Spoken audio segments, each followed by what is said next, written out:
Membu Taram Nokcheri, Manipuri Mirror Maiki. Manipurimirror.com website asi akoina haudoki bagi ngasi chahi manga pharak pagi akoina nungai ba khanthom asi mayam ga share to ningdara mayam ga share to bi wahai paudam kya tam jaga na akoina manga ni chupagi program sin ngasi asi akoigi program chathar bagi ahum shuba day ni akoigi kanasina program koina chang naina chathar basi program manga thona koina shame ngasi she ahum shuba numit haitare aduga numit marini shubagi thorama sumangda leidi aduga loisundana koina Dhaka da in person program oina tawbagi wafam asu leidi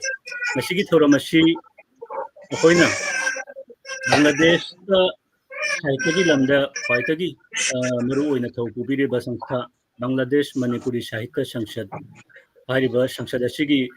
chahi jangkhai sana phudongba numitsi chahi chupna pangthokre jamna changkhol na tongna pangthokre masigi matangda akoina ngasigi akoigi thawra masida wari khara sana janingani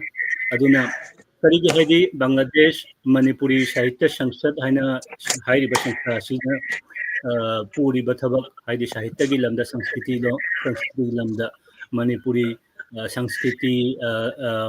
amasung lon sahitya chawkhat khongtanggi kano da lamdamda oina pubiri bala kano asi thau asi akoina aduki matik kano oina lumna laujai aduki matik le aina khanjai duga chahi jangkhai surakpa haibasi jamna arai bathabakti natte aduna chahi jangkhai gi khongchal asi kamaina kari tauba kamaina hodoki bano kamaina chatharak bano adugi manung mapan wari se akoina mayamga share tawjaning ba mayam da sutam janing ba asigi kano si thammaga pandam asi thammaga ngasigi program asi akoina samjabani akhoi ngasigi program asi da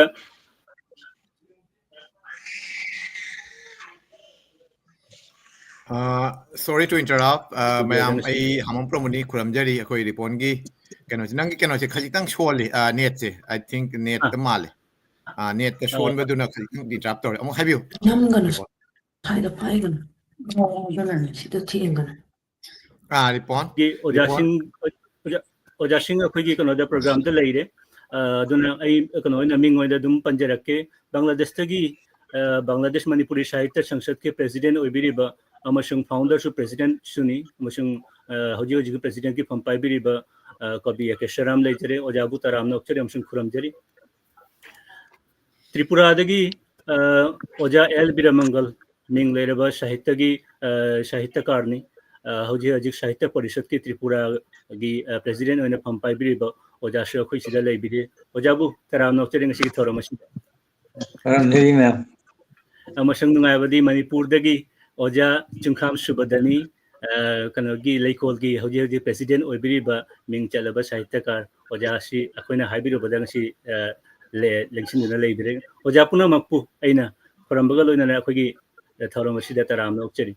aduga akogi Manipuri Mirror gi editor in chief oibiriba kabi hamam promosu akoi leijare akoi mayam puna mak aduna ahanba maktada ai mayam gi hungda nungaiba phongdokchari mathangda ai kano oina dara promoter lakchage masangi kano si dara oina haibiro thayachari ripon amukashu Manipuri Mirror gi makaidagi yangbiriba tabiriba mayambu kai khumnajari koknona khuramjari loinana ngasigi thauramsida saruk yabiriba oja mayam puno kushu amuka hanna kai khumnajari nolukjari khuramjari amona chithahoba mana khoigi khoina hajarubada akoi Manipurda leiba akoi oja maibam tolen su saruk yabina ba hairubada hara harana yabai oja busaina kuramjari loina Manipuri Mirror gi makaidagi kai khumna uchari tasengna khoi ayamna Bangladesh ki oina yamna chawthok chaningai oiraba kai haitare sangsthana mani loop amani Manipuri Bangladesh Manipur Sahitya Sanshad asigi matangda oja seramna mamangai dasu khoigi kai haitare live oina khoi Manipuri Mirror gi my platform dasu kai haibi kre aduga handakta pangthokhiba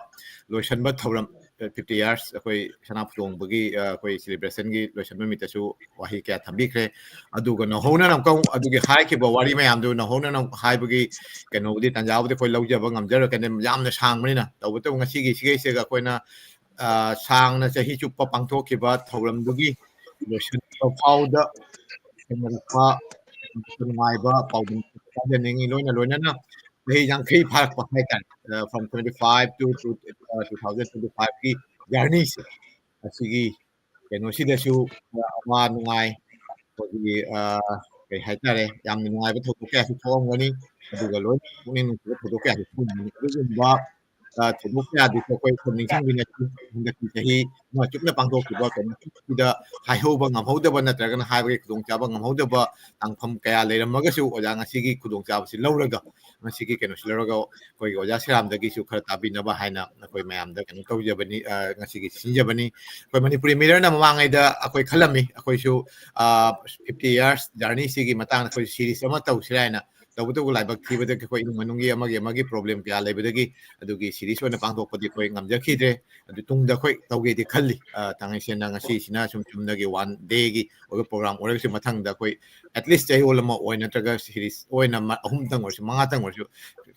ꯑꯩꯈꯣꯏ ꯕꯪꯒ꯭ꯂꯥꯗꯦꯁ ꯃꯅꯤꯄꯨꯔꯤ ꯁꯥꯍꯤꯇ꯭ꯌ ꯁꯪꯁꯠꯀꯤ ꯃꯇꯥꯡꯗ ꯈꯟꯅ ꯅꯩꯅꯕꯒꯤ ꯀꯩꯅꯣꯁꯤ ꯑꯩꯈꯣꯏ ꯂꯧꯖꯒꯅꯤ ꯇꯣ ꯑꯍꯥꯟꯕ ꯑꯣꯏꯅ ꯑꯩ ꯑꯣꯖꯥ ꯁꯦꯔꯥꯝꯗ ꯂꯥꯛꯆꯒꯦ ꯑꯣꯖꯥ ꯁꯦꯔꯥꯝꯗ ꯀꯩꯅꯣꯒꯤ ꯑꯣꯏꯅ ꯃꯤꯔꯔꯒꯤ ꯃꯥꯏꯀꯩꯗꯒꯤꯁꯨ ꯑꯃꯁꯨꯡ ꯃꯌꯥꯝꯒꯤ ꯃꯥꯏꯀꯩꯗꯒꯤꯁꯨ ꯁꯤꯒꯤ ꯀꯪꯒ꯭ꯔꯦꯆꯨꯂꯦꯁꯟ ꯕꯤग ꯀꯪꯒ꯭ꯔꯦꯆꯨꯂꯦꯁꯟ ꯑꯩꯈꯣꯏ ꯆꯍꯤ ꯌꯥꯡꯈꯩ ꯐꯥꯅ ꯆꯠꯄ ꯉꯝꯕ ꯑꯃꯁꯨꯡ ꯑꯣꯖꯥꯅ ꯁꯨꯝ ꯅꯍꯥ ꯑꯣꯏꯅ ꯍꯧꯔꯛꯄꯗꯒꯤ ꯉꯁꯤꯐꯥꯎ ꯐꯥꯎꯗ ꯃꯥꯏꯑꯣꯟ ꯆꯨꯝꯅ ꯄꯨꯕꯤꯔꯛꯄꯒꯤꯗꯃꯛꯇ ꯑꯩꯈꯣꯏꯅꯁꯨ ꯑꯗꯨꯒꯤ ꯊꯧꯔꯝ उच्चरी लोइनना ओजागी माकैदगी ngasi chahi chupa pangthokkiba thawrongni matangdasu khajik panbinaba nakoi samlapna haitare anishingjari thank you oja पुनः खुरमजरी मणिपुरी मिरर बु थगचरी असिगुम्बा थौरम अमा सिनबिरमुक्दमक्ता बांग्लादेश मणिपुरी साहित्य संसदकिना चही यांखै मपुंग फाबा सना फुदोंबगी थौरम सोमदा मणिपुरी मिरर गिना चही मंगा मपुंग फाबगी थौरम याम फजना अनिसी चुनाग्रे तो वरिसी लिरुदी याम सांगबोरीनी चही यांखै gi warini adu yam samnapna aina akoi manipuri sahitya sangsad sina hagolakpagi matam adu khajitang I panjani yam sangna nate de kona anda akoi na chahi chuppa bangthokhiba program matang da sukharadang panjage Bangladesh Manipuri Sahitya Sangsad aina khona samsthana ma jiklai disi ahan bade kona ek hawdokhi basi masi lingkhat ki basi Krista gong lising maga chama pan nga humputara manga 1975 ki me gi tang taramat poidani azin misida ko lingkhat ki ban yamna naha oriba koi khara punjhalle haraga akoi maya manare haraga je Bangladesh ta Manipuri loan gi Manipuri Sahitya ki kari gumba che form leite Sahitya ki karimta thorom leite che form ta hotna si haibadagi koi awi bani masi akoi thorom sida maibam tolen selection min lei Manipur da leiba maibam tolen matam du da Bangladesh ta leirami maksu akoi marup mapija sing ni aina hawdokhi kano si thorom se akoi kano si संस्थान लिंखसी हौबदा अहान भे अइना हौरबसे माइबम तोलेंदनी मथंग मथंग कोंथोजम सुबुत यनसम शांत कुमार अमम तो रखमी कुन्निथोरम ने कोना अहान भे हौबदा कोनि सरुक याखिबसे हौबदा सरुक याद्रसु कोना चंगा असि यमन मपुंग ओइना थंग पोखिबा कुरोमिंद्र जी सुगसी थोरम सिदा सरुक याबगी वानी होजि फावबि चंगबि दक्त्रिमा चंगा अनि हैना कोइ आशा तौरी कोइना अहान भाई खौबो मतम सिदा अखोगी मिंगसे संस्था सिगी मिंगसे अखोना दीपान केनो हाइना पुजारी साहित्य संस्था ताइन जामना इचम चमना खल्लुबो वखंदगी अखोना पुजारी साहित्य संस्था थोंबनी अदुगी अखोना चेपोंग अमा पुथोक्सी हाना खनबा मतमदा बांग्लादेश ता लेबो कोबनिना बांग्ला सिना मरु ओबो लोनिना बांग्ला लोन सु याहुन बताय नत्रगदी अखोगी लोन ददि इदि मोना पासु पाबिरो खंगसु खंबिरो याना अदना बांग्ला अमसुं मैते लोन अमसुं बांग्ला अनि सि यानना bilingual magazine wana phongsi ana ko lepna matungda mingthonse aina proposal piduna dipan ni tain thon dipan ni tain se khona koi ji diwali haina re hujiti diti bangladesh to basi dipan ni ta haini koi kanogi diwali ni si ya koi thaumai thana amam mabu mangal le aga mangal fudon bagi adugumba thaurum ama oiba madugi thaurum isu ningshallaga koina Bangladesh ta Manipuri loan sahitya ki amamba jagasida koina anawba mangal ama putoi yaraga koina mangal hansi haibdigi koina di mingthonda laurubani कोना चाही अमा मतुंगदा चाही अनि सुरकपदा 1977 दा लाए यारगा अकोना कोई संस्थान दुगी मिंगसे खैतंग अचाउब Ming दा लाए यार कोना बांग्लादेश मणिपुरी साहित्य शिक्षक थोंजरे अदुगगी दीपानिता सिदा सुम कंटिन्यू तौरी दीपानिता हाइना चांग नान पुथोक कोदिंग हमदे कोई मरक मरक पुथोई था चाहीदा अनिरक अहुमलक दुबाइन तौना अदुगी कोना अइना 1985 तगी 87 बाउ सही लंदन दा लेजरु यकोई आई थबक तौरी बैंक तुगी थ्रोदगी बैंक थाना आदा अकोई ब्रांच ले दु थबक तौबगी अदुगी मतम सिदा अकोई सिदा थबक तौबजी खर सोथगी दीपानिता से सरकार ने थिगलक मतमदा कनाना फोंगमनो कदिनो करानो हाय मतमदुदा मतिक चाना रेस्पॉन्ड तहौदबा मोइदा ची चांग लौदबा नत्रगा उन्नाना वरी शाहौदबा अदुगी मरमदगी सरकार ने खुगी दीपानिता हायबा कनो से चेफोंगजी ब्लैक लिस्टेड तौरे अखोदी कनान अखोगी साहित्य संसद तौरी कांगुसिन कनान तो दे पाउ खंगमदे अइना हलाबा मतुंग 87 की अरोइबदा नेन हलकोस नवंबर दा दिसंबर दा 88 दा नौ नमुक दीपानिता से फोंगे आने चटना होनरु मतमददी अदु याररोय दी मिंग फोंबा अदु बैन तौखरे अदु ब्लैक लिस्टेड तौखरे आना एंगोंदा डीसी ऑफिस के हाइरे ओदा हाइरे नंग अदुगी होनरा बुदी चेंज तव जानी अदुगी होनबा बुदी मिंग अमा होंदोगा अनौबो मिंगदा ओइना चेफोंग पुथो अदुना ना वाइ संगनी लाइगनी आना अदि मतुंगिना कोई तानरे यारगा दीपानिता अदुगा मरी लेदना मैरा हाइबा मिंथोंजी थोले कोना मैरा हाइबा मिंथोंजिदा मथंग मथंग दु फोंगकुदुना तारा मंगा सुबा चेफोंदी खोइना मैरा थोलकुदा तारा मरी फाबुना दीपानिता फोंगी अदु मैरा कौना फाउनु फोंगी हंदक अखोगी गोल्डन जुबिली थौरमसिगा मरी लेनना अखोई मैरागी हुंबु मंगा अमसुंग हुंबु तरुक सुबा चेफोंगनी अखोई पुथोक्ति असिने अखोइना दीपानिता नत्रगा अखोई साहित्य संसद हगुला अखोई वारी असिदे अखोइना संस्थान असि लिंखला मतुंगदा अखोई नहारोन ngata yamna naha oiba imalon bu nuksijaba अखोई इमालोन खितंग चाखोलनब होना सी हाबगी चावरबा वखल लमगो लोइना नखोन थबक तौजबा अदुग मना हा मचा ngata ni अखोइना होनरक मदम सिदा अखोई प्रॉब्लम जाम थेंगनकी प्रॉब्लम थेंगनबसे मोंग मोंगनी अखोइना सिलेक्ट लेर थबक तौ मतुंगदा अखोई बु येंगनिंगदबा नुसीदबा मिस कयादंग यावरमी अखोई जामना अंगांग ओइना नहा ओइना थबक तौ कांगुनिना अई मतंदु चाही कुनिथोय हुमदो दम सूरी तो अदुगुम्बा नहा मचा खरना साहित्य तौरीने तौबदो कना कना मी इंद जामना चम थौ सादना जामना नुसीदना तौसु यावगी अदुमना तौना प्रॉब्लम जाम थेंगबि यावरी खुदम मोइना हारबदा 1988 ता अइना लंदन दगी हलागा अखोई मतम खरनी लेपुरबा अखोई संस्थान से अइना मुंग नौना संगतले यारगा अखोई चावरबा सकदम प्रोग्राम सिनगी सिलेट ऑडिटोरियम हाइबा हजिकना कनोगी काजी नजरुल इस्लाम ऑडिटोरियम हाइरे अदुदा अखोइना जाम साउना सिनबा प्रोग्राम दुदा ढाकादगी कवि सुफिया कमाल बांग्लादेशी यामना मिंगचत तेरबा नुपी कविनी माना चीफ गेस्ट होही अतैसु मियो क्यादा अपाव मियो क्यादा यावही अदुगी थौरम दु मक्तदा नहारो नखोइ मिते मिस्तांगतनी कोइबु यानिंगदब खंगदे मरम अति करि लैबा बोले चागने अटैक तौना कोइ प्रोग्राम गतो थुगाइबको तौ असिगुम्बा प्रॉब्लम से लेतब नते अदुबु अखोइना ngसाई लेप्तना होनारकवा अखोइना अखोइ खोंचसे सुले लेप्तबा अखोइना मयामगी मयाम कुंझल यारगा अखोइना अखोइ लोन अखोइ साहित्य सिबु हिंगनबा चखुतम होनारकपसिगी मही ओइना ngसीदी बांग्लादेश ता लेबा मणिपुरी खुदिंगमक मणिपुरी लोन इमालोन जाम नुक्सी इमालोन जे को चाकुलनबा जादे हिंगनबा जादे हाबगी केनोसि लाए मतमदुदा अखोइना नौन हगलो मतमसिददी अखोइ इमालोन ने हारिबा अखोइ मिते लोन से अखोइ मिते लोन दा Seng ngang ngamamdi hujiksu ngamde हाबि जाय अदु सिलेट कुंबा लमददी ngसाई बांग्लागी इन्फ्लुएंस ने हेंजनमनिना अखोइ इमुंग मनुंग द फावना बांग्ला लोन ngangnaba मिते लोन ngangnदबा मिते लोन खंगदबा नहारोन अंगांसिंग अदुम याम जाउनराबन मतमदुदा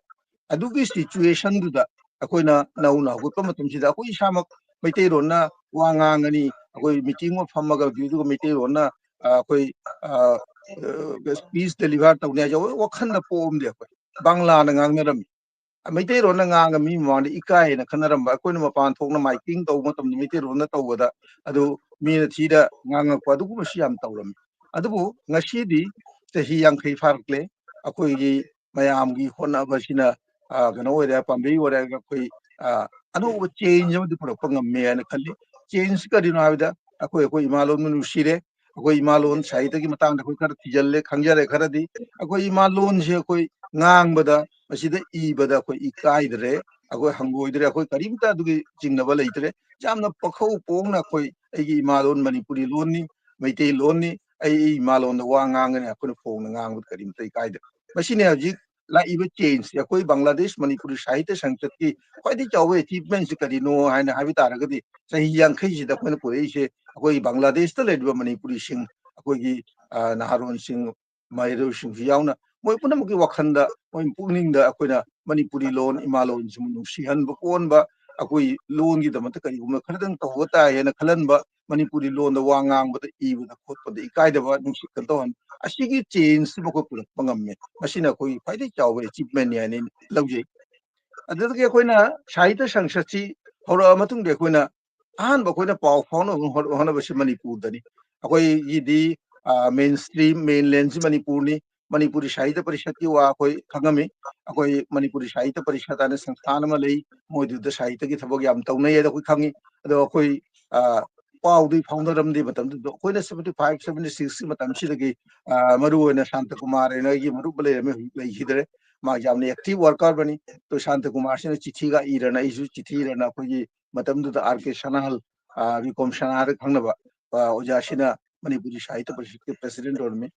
ꯃꯍꯥꯛꯇ ꯆꯤꯊꯤ ꯄꯤꯔꯦ ꯍꯥꯏꯔꯒ ꯑꯗꯨꯒꯤ ꯑꯩꯈꯣꯏ ꯄꯥꯎꯁꯤ ꯐꯥꯎꯅꯩ ꯑꯩꯈꯣꯏ ꯆꯤꯊꯤ ꯆꯠꯅꯩ ꯃꯣꯏꯅ ꯃꯦꯒꯥꯖꯤꯟ ꯊꯥꯔꯛꯏ ꯑꯩꯈꯣꯏꯁꯨ ꯑꯩꯈꯣꯏ ꯃꯦꯒꯥꯖꯤꯟ ꯐꯣꯡꯕꯗꯤ ꯄꯥꯅꯤꯇꯥꯁꯨ ꯑꯩꯈꯣꯏ ꯊꯥꯏ ꯑꯁꯨꯝ ꯇꯧꯅ ꯌꯥꯝꯅ ꯀꯣꯔꯁꯄꯣꯟꯗꯦꯟꯁꯇ ꯂꯩꯅꯔꯤ ꯑꯗꯨꯒꯤ ꯃꯇꯨꯡ ꯏꯟꯅ 1981ꯗ ꯑꯣꯖꯥ ꯁꯅꯥꯍꯜ ꯑꯗꯨꯒꯩꯗꯤ ꯀꯩꯅꯣ ꯏꯕꯥꯅꯤ ꯔꯕꯤ ꯁꯥꯁꯇ꯭ꯔꯤ ꯑꯗꯨꯒꯩꯗꯤ ꯃꯤꯡꯁꯤ ꯅꯤꯡꯁꯤꯡꯕ ꯑꯣꯖꯥꯁꯤꯡ ꯈꯔ ꯑꯩꯈꯣꯏ ꯕꯪꯒ꯭ꯂꯥꯗꯦꯁꯇ ꯂꯥꯛꯑꯝꯃꯤ ꯇꯧꯕꯗꯤ ꯃꯗꯨ ꯕꯥꯝꯖꯨꯁꯅ ꯑꯣꯔꯒꯅꯥꯏꯖꯦꯁꯟ ꯕꯪꯒ꯭ꯂꯥꯗꯦश ꯃꯅꯤꯄꯨꯔꯤ ꯌꯨꯕ ꯁꯣꯃꯤꯇꯤ ꯃꯇꯝꯗꯨꯒꯤ ꯌꯥꯝꯅ ꯑꯦꯛꯇꯤꯚ ꯑꯣꯏꯕ ꯑꯣꯔꯒꯅꯥꯏꯖꯦꯁꯟꯅꯤ ꯅꯍꯥꯔꯣꯟꯁꯤꯡꯒꯤ ꯑꯣꯔꯒꯅꯥꯏꯖꯦꯁꯟꯅꯤ ꯃꯣꯏꯅ ꯕꯥꯔꯇꯣꯟ ꯇꯧꯅ ꯀꯧꯔꯛꯄꯅꯤ ꯑꯗꯨꯒꯤ ꯑꯩꯈꯣꯏ ꯃꯅꯤꯄꯨꯔꯤ ꯁꯥꯍꯤꯇ꯭य ꯁꯪꯁꯠꯅꯁꯨ ꯇꯔꯥꯝꯅ ꯑꯣꯛꯈꯤ ꯃꯣꯏꯕꯨ ꯇꯧꯅ ꯔꯤꯁꯤꯞꯁꯟ ꯄ꯭ꯔꯣꯒ꯭ꯔꯥꯝꯒ ꯇꯧꯅ ꯑꯩꯈꯣꯏ ꯄꯥꯡꯊꯣꯛꯈꯤ ꯃꯗꯨꯅ ꯃꯅꯤꯄꯨꯔꯗ ꯂꯥꯛꯄ ꯁꯥꯍꯤꯇ꯭ꯌꯒꯤ ꯑꯣꯖꯥꯁꯤꯡ ꯌꯥꯎꯅ ꯐꯣꯡꯅ ꯑꯩꯈꯣꯏ ꯄ꯭ꯔꯣꯒ꯭ꯔꯥꯝ ꯇꯧꯕ ꯑꯍꯥꯟꯕꯅꯤ ꯍꯥꯏꯕ ꯌꯥꯏ ꯑꯗꯨꯒꯤ ꯃꯃꯥꯡꯗꯅ ꯇꯧꯕꯕꯨꯗꯤ ꯑꯣꯖꯥꯁꯤꯡ ꯑꯃꯅꯤ ꯂꯥꯛꯄ ꯌꯥꯎꯔꯦ ꯃꯅꯤꯄꯨꯔꯗꯤ ꯄꯔꯁꯣꯅꯦꯜ ꯂꯦꯚꯦꯜꯗ ꯀꯣꯏꯔꯛꯑꯒ ꯂꯥꯛꯑꯒ ꯑꯩꯈꯣꯏꯒ ꯎꯅꯔꯝꯕ ꯆꯠꯈꯤꯕ ꯂꯥꯏꯔꯤꯛ ꯂꯥꯏꯁꯨ ꯑꯦꯛꯆꯦꯟꯖ ꯇꯧꯅꯕ ꯑꯁꯤꯒꯨꯝꯕ ꯄ꯭ꯔꯣꯒ꯭ꯔꯥꯝꯗꯤ ꯈꯔ ꯈꯔ ꯆꯠꯊꯔꯦ ꯑꯗꯨꯒ ꯐꯣꯡꯅ ꯍꯦꯛ ꯄ꯭ꯔꯣꯒ꯭ꯔꯥꯝ ꯇꯧꯕꯁꯤꯗꯤ 1981ꯒꯤ ꯗꯤꯁꯦꯝꯕꯔꯗꯅꯤ ꯑꯔꯣꯏꯕ ꯗꯤꯁꯦꯝꯕꯔꯒꯤ ꯑꯔꯣꯏꯕꯗ 30 31 ꯀꯩꯅꯣꯒꯤ ꯗꯤꯁꯦꯝꯕꯔꯒꯨꯝꯕꯗꯅꯤ ꯄ꯭ꯔꯣꯒ꯭ꯔꯥꯝ ꯇꯧꯕꯁꯦ ꯖꯅꯋꯥꯔꯤꯒꯤ 1982ꯒꯤ ꯖꯅꯋꯥꯔꯤꯒꯤ ꯑꯍꯥꯟꯕꯗ ꯍꯟꯈꯤꯕꯅꯦ ꯑꯣꯖꯥꯁꯤꯡꯁꯦ ꯑꯗꯨꯃꯥꯏꯅ ꯇꯧꯅ ꯃꯅꯤꯄꯨꯔꯒ ꯑꯩꯈꯣꯏ ꯃꯔꯤ ꯂꯩꯅꯕ ꯍꯧꯔꯦ ꯃꯊꯪꯗ 1987ꯗ ꯑꯣꯖꯥ ꯅꯤꯂꯀꯥꯟꯇ ꯑꯣꯖꯥ ꯅꯤꯂꯕꯤ ꯁꯥꯁꯇ꯭ꯔꯤ ꯑꯣꯖꯥ ꯏꯕꯣꯍꯟꯕꯤꯅ ꯆꯤꯡꯕ ꯂꯥꯛꯑꯦ ꯑꯗꯨꯒꯤ ꯃꯊꯪꯗ ꯑꯣꯖꯥ ꯑꯩꯈꯣꯏꯒꯤ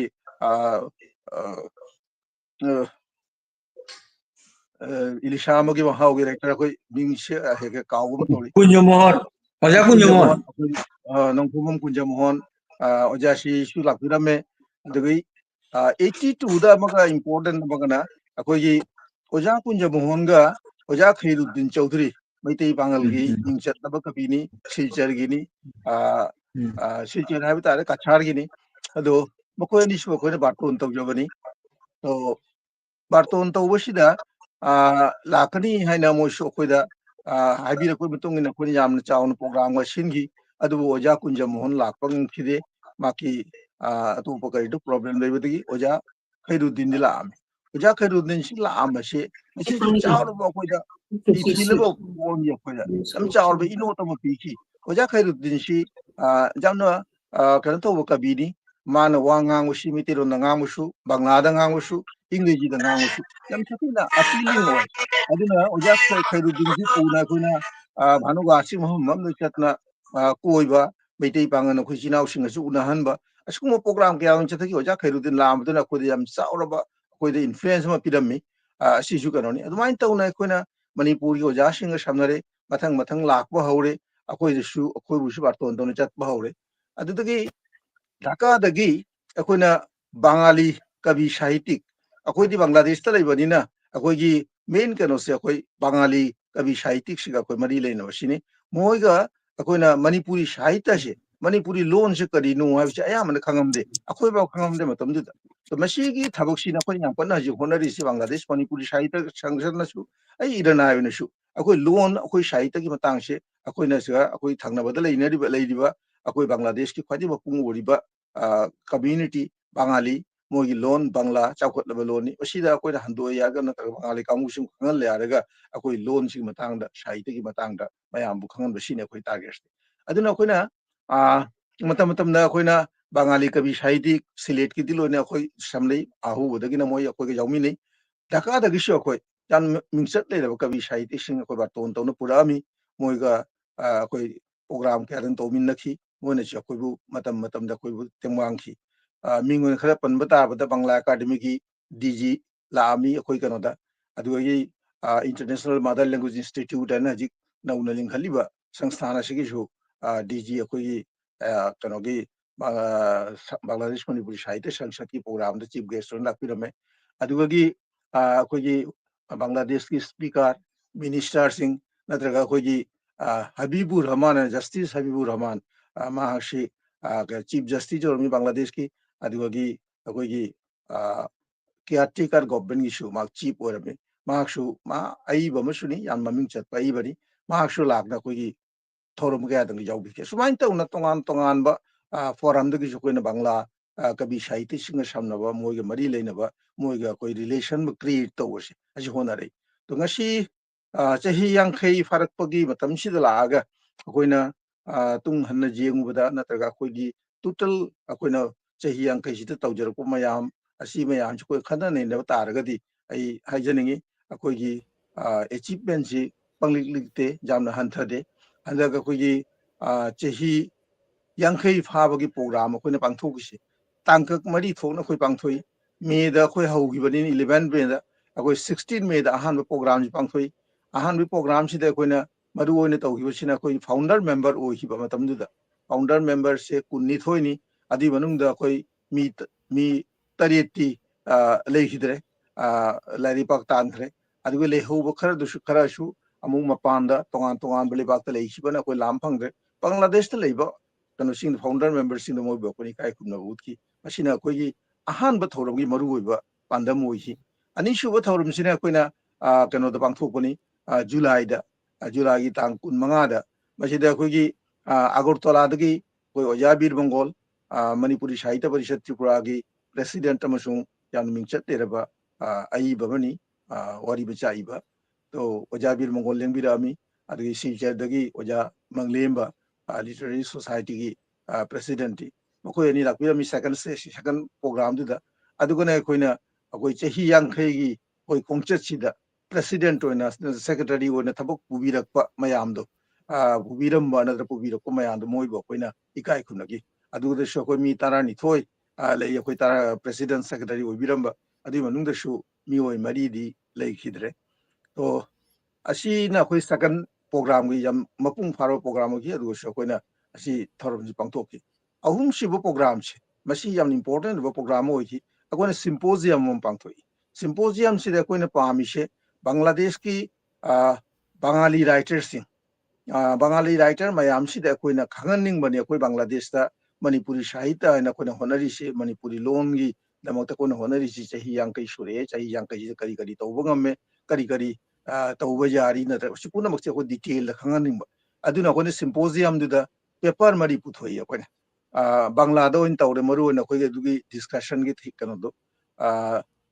ahan ba paper sina Bangladesh Manipuri Sahitya Sangsad Bangladesh ta Manipuri Sahitya Charcha horok pagi itihas hai na adumain tawna du wari ma thame ani shu bajina chahi yankhai gi koi sahitya gi sahitya charcha gi itihas chahi yankhai ji kari tawre adugi pulap oiba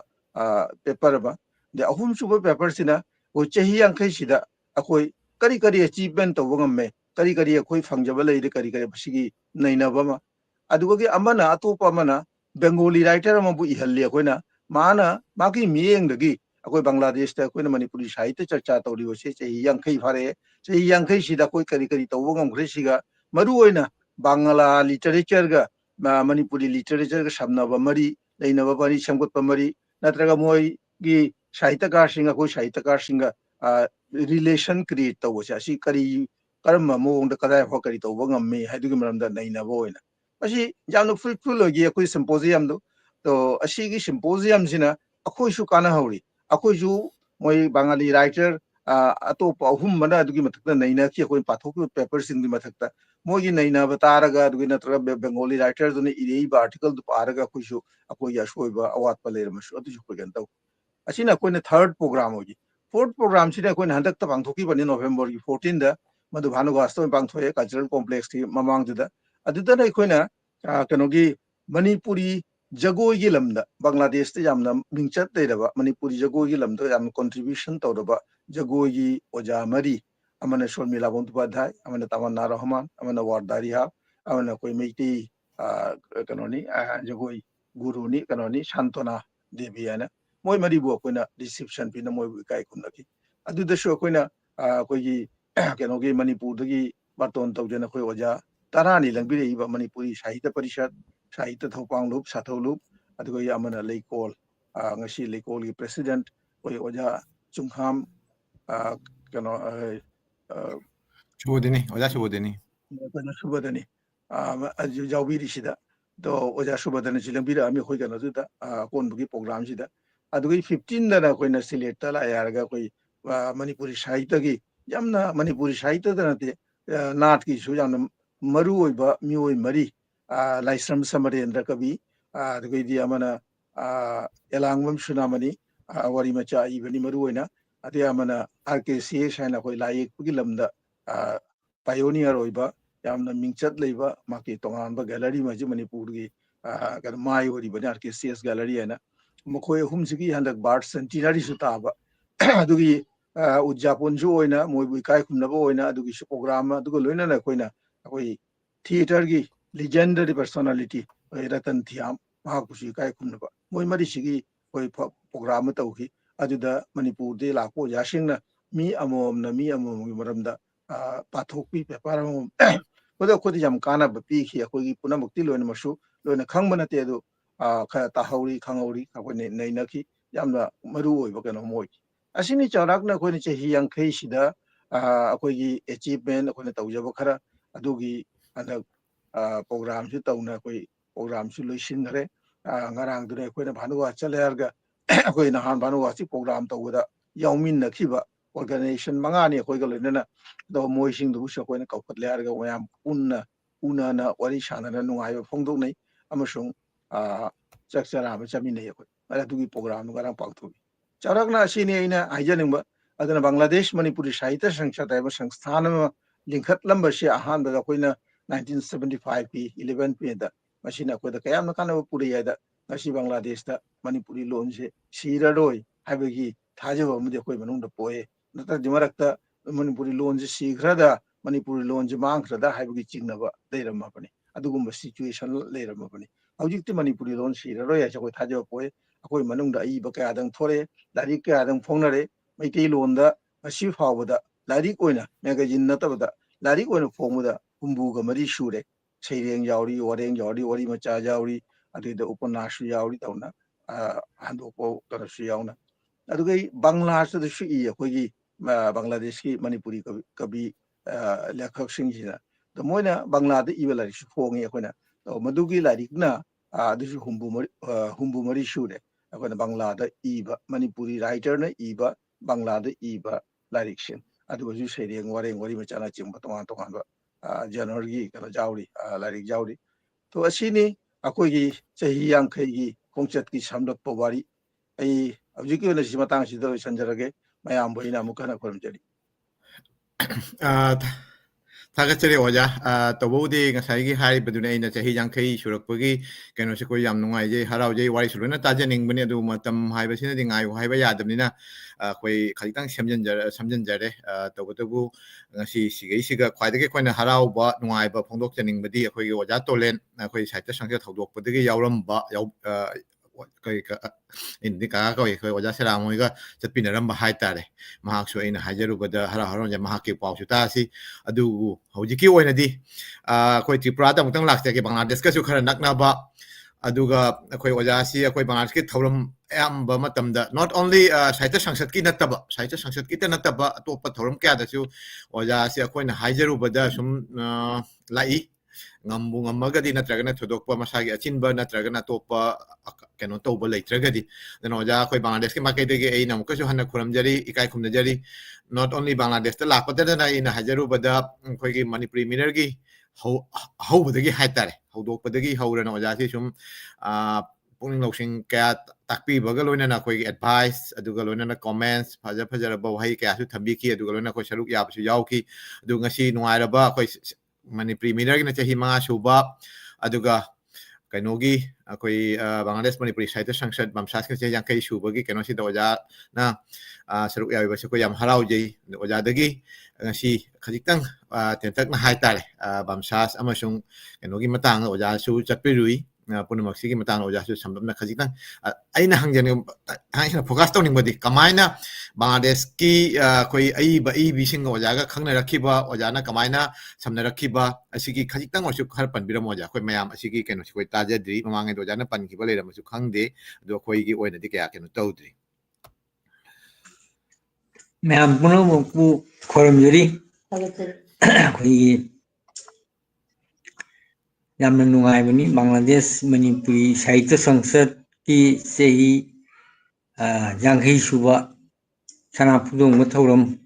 अमा पांगथोकपा Manipuri लोनसी India की तनतना India की मपानदा देश अमदा मागी Manipuri loan की organisation अमना चही यांगई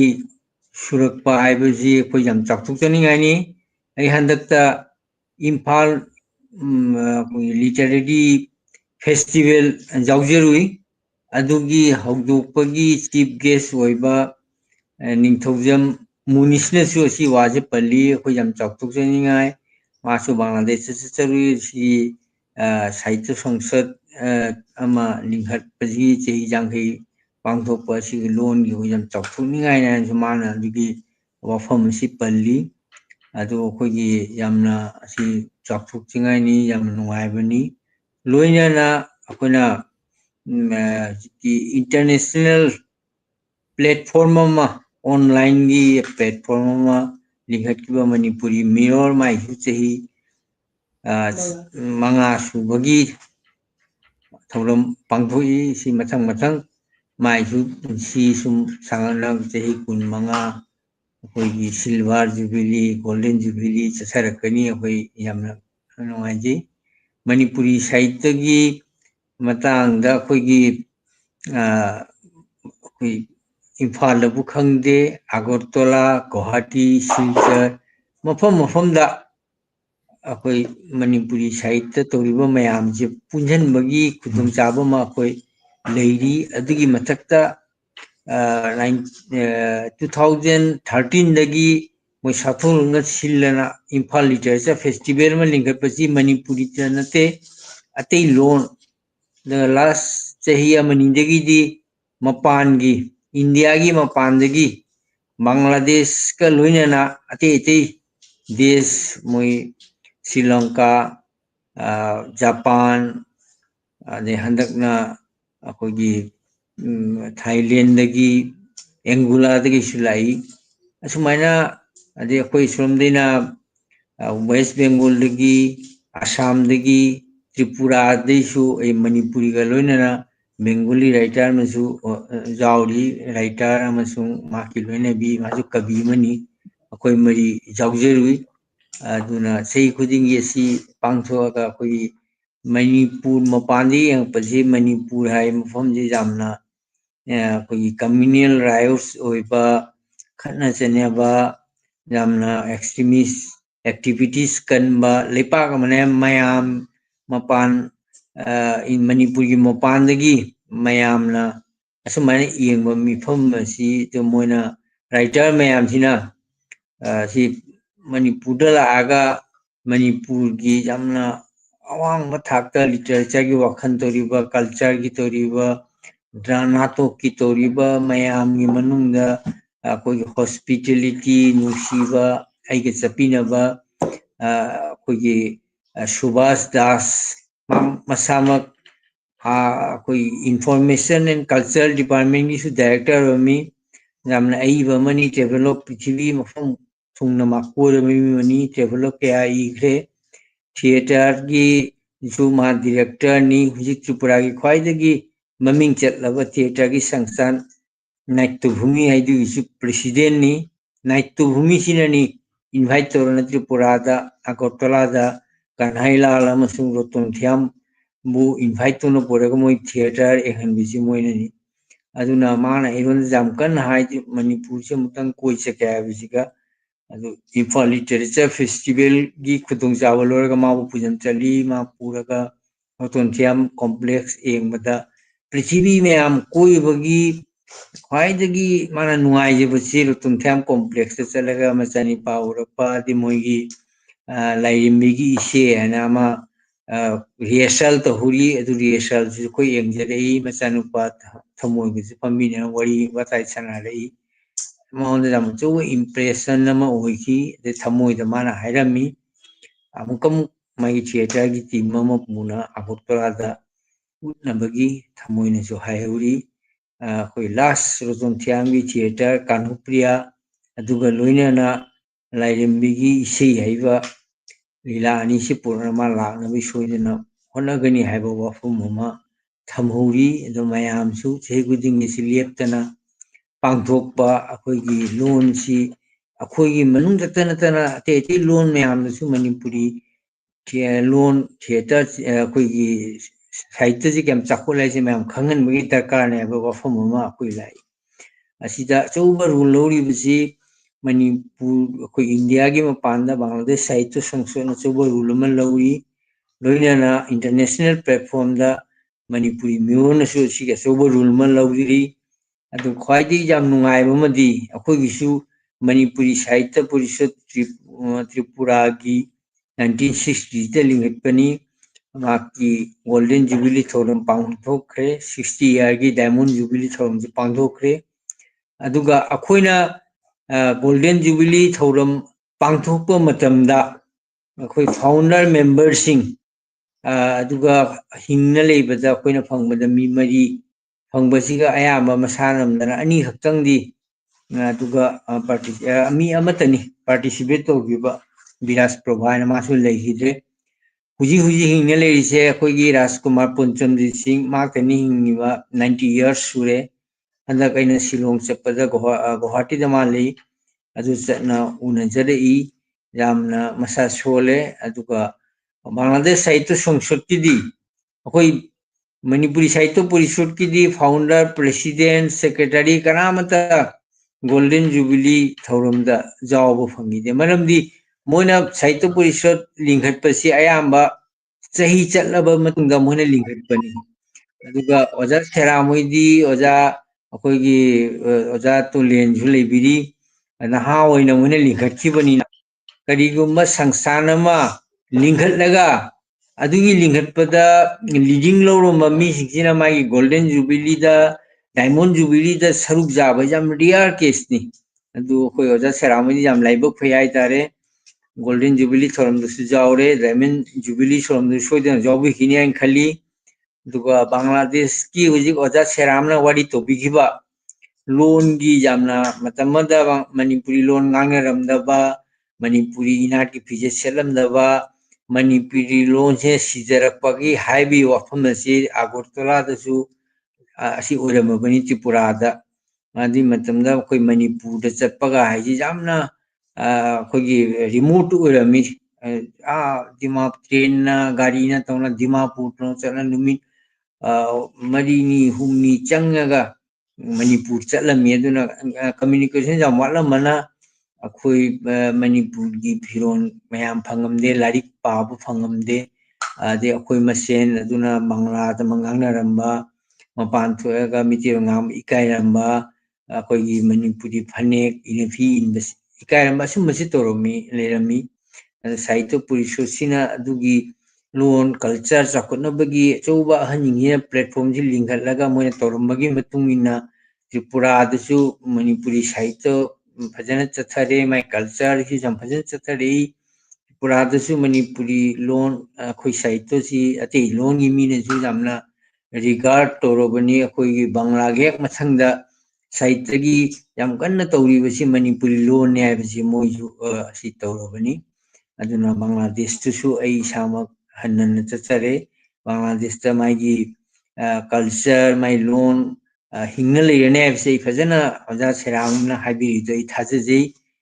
khoi gi ꯂꯥꯏꯔꯤꯛ ꯃꯌꯥꯝ ꯐꯣꯡꯉꯛꯄ ꯐꯖꯅ ꯁꯩꯔꯦꯡ ꯋꯥꯔꯦꯡ ꯋꯥꯔꯤ ꯃꯆꯥ ꯂꯣꯏ ꯁꯨꯅ ꯑꯩꯈꯣꯏꯒꯤ ꯅꯣꯚꯦꯜꯗꯒꯤ ꯆꯤꯡꯅ ꯂꯣꯏꯅ ꯏꯕ ꯑꯗꯩꯗꯤ ꯑꯩꯈꯣꯏꯒꯤ ꯀꯜꯆꯔꯒꯤ ꯃꯔꯝꯗꯁꯨ ꯀꯜꯆꯔꯦꯜ ꯀꯣꯝꯄ꯭ꯂꯦꯛꯁ ꯑꯃ ꯁꯦꯝꯃꯒ ꯑꯁꯤꯅ ꯃꯣꯏꯅ ꯀꯜꯆꯔꯒꯤ ꯖꯒꯣꯏ ꯃꯌꯥꯝ ꯑꯅꯧ ꯑꯅꯧꯕ ꯇꯝꯅ ꯄꯨꯊꯣꯔꯛꯏꯕ ꯄꯦꯅꯥ ꯈꯣꯡꯕ ꯇ꯭ꯔꯤꯄꯨꯔꯥꯗ ꯍꯧꯖꯤꯛ ꯑꯒꯔꯇꯂꯥꯗ ꯂꯩꯇꯦ ꯑꯩꯈꯣꯏ ꯂꯥꯏ ꯍꯔꯥꯎꯕ ꯇꯧꯔꯤꯁꯦ ꯃꯅꯤꯄꯨꯔꯗ ꯂꯣꯏ ꯄꯨꯔꯛꯑꯒꯅꯤ ꯕꯪꯒ꯭ꯂꯥꯗꯦꯁꯇꯗꯤ ꯍꯟꯗꯛ ꯂꯥꯏ ꯍꯔꯥꯎꯕ ꯇꯧꯈꯤꯕꯁꯤ ꯃꯣꯏ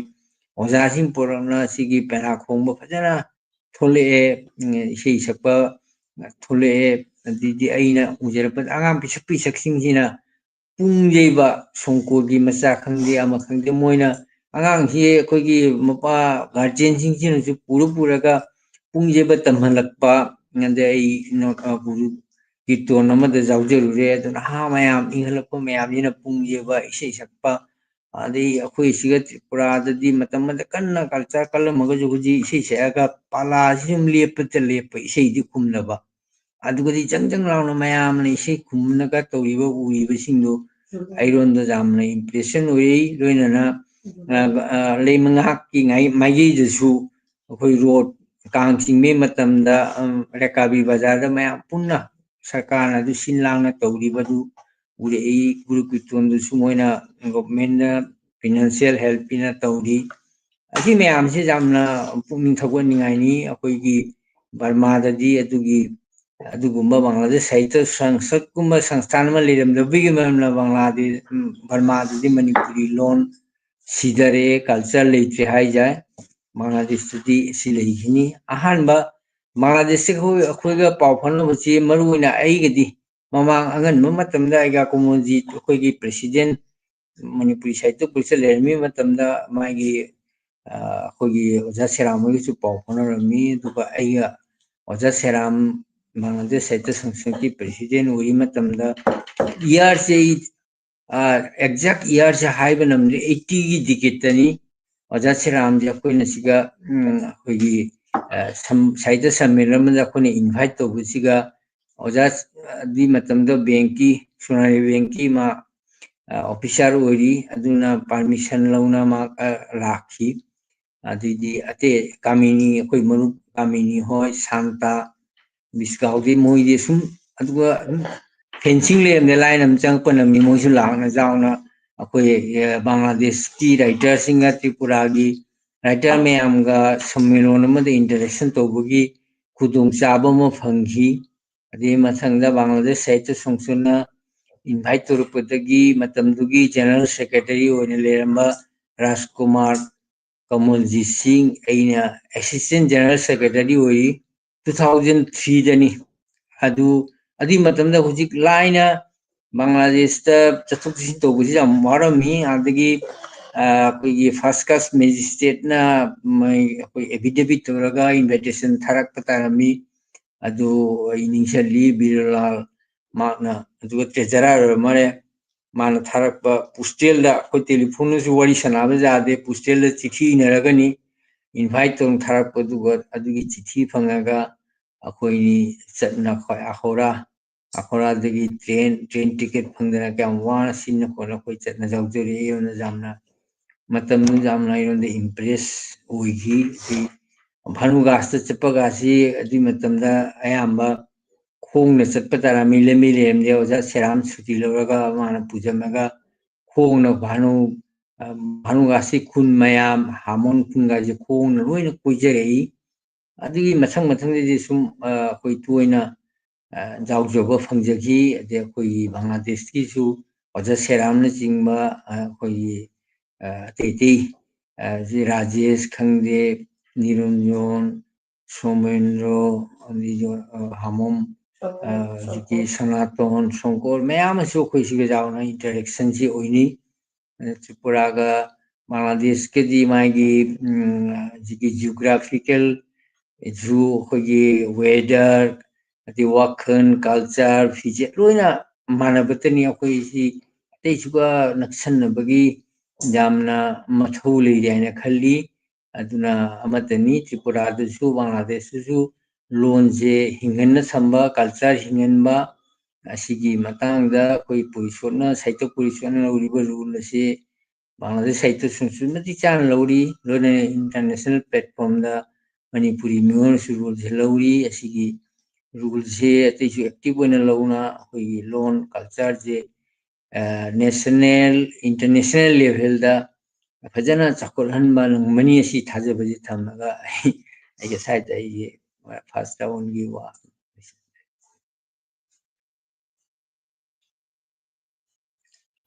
Okay. Thakachari oja akoi kari haitare ngasai aina hajabadina akoi matam silikpan oja dagi ati mayam sang taning bani adubu koi timing si sum kara khuyuna bana tenta sum oja oina habi base isu jam arau je mathang da aina ekai khumna jare koi oja Indrajit Bangladesh tagi oja khoiram Indrajit cho koi gi keno sida sanction birae Manipuri miragi makai tagi oja khoiram Indrajit pu shu koina khuram jari masung ekai khumna jari mathangda akoi Bangladesh lak tengai dongtang Manipur su jau thusi Manipur si akoi geographically haitare geographically khara lapna leiraga shu akoi gi pukning da thamoi da thawai da sum leibanina akoi meteron ngangba sakpa adu khaktagi nataba akoi gi punchi mahing da shu potha pham oira na akoi gi isei nongmai ta ba Manipur gi isei nongmai si koi sum tai akoi na aina maruina aina haita aina charok padagi ba aina khara larik pa bangok podagi akoi Bangladesh tadi larik si Bengali larik oina tamak panina Bengali sida oina sum tamaga su Bengali mayek na mitei ron si ibagi khudong chaba pa bagi khudong chaba si leibana class 6 7 haita 4 5 tadi kya pa bang ngom 6 7 si jarok podagi akoi sum larik pa ba si mitei ron larik pa ba si phangai ado khwaidagi aina nungai ba mikup ma hairagadi oja seramna panipi khiba 1981 gi December da ahamba Manipur dagi leng oja sing lengbiraga koi gi silet ki sarda hall da pangthok khiba koi Sahitya Sangsad ki chawraba program da issue sharu ya ngang oi 81 na sei class 5 or 6 ta tammi matam du da gi engon da su hajik tang oraga su inot amadi pirak khiba haina kal ngang oina miteron larik paning bagi oja sing mayam du uraga ei hujik sangsang oina oja Sitaljit natra ahan sing du tang ni khara samni mari ode oja saram gi natra kar khoi bangasi kangu gi sakpham je kya option ngam ahan sing kina stage ta ka ba mayam na adugi dudi lami samena khara ui to asigu maina koi gi haurak ngai dagi Sahitya Sangsad na haurak ngai dagi natra na koina angang ori ngai dagi Manipur si lap na leiraga su larik I ba ei hase keno isei ta ba drama yeng ba film yeng ba khakta natra Saireng iba wari macha iba keno sing khoi ga sum sakhang ma khang na ki haitare through the print media na traga printing gi oina to akoi oja sing Manipur oja sing su yaw na koi mirror gi program da su koi hodok padagi hauna sum yaw jare ya hon jare I aduga loina na ngasi su yawri haitare adu ngasi gi hojiki thauram sida lengchan biraiba koi mayam ne kai khumna jari bi oja Shubadini da aina lakchaningi bi oja gi makai da gi shu khajitang wahai khatang thamina ba oja handak ki keno da shu sahi jangkai gi bangsaski keno sida su oja su jawbi rui asigi experience haitare aduga loina na oja na Bangladesh ka samnera ko gi wahai sing su khara sum tabi haibi thangcheri oja Shubadini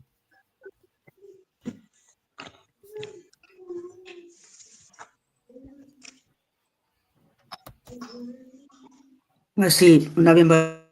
Manipuri Miller na sinbi duna pangthok piriba hiram 50 years of Bangladesh Manipuri Sahitya Sangsad ki maramda ananenagi thauram asida sarup yabiriba punamapu aihak na mingoina mamamtang panjadragasu sangairaba aiba singbu aihak na ikai khumna buchari nonglukchari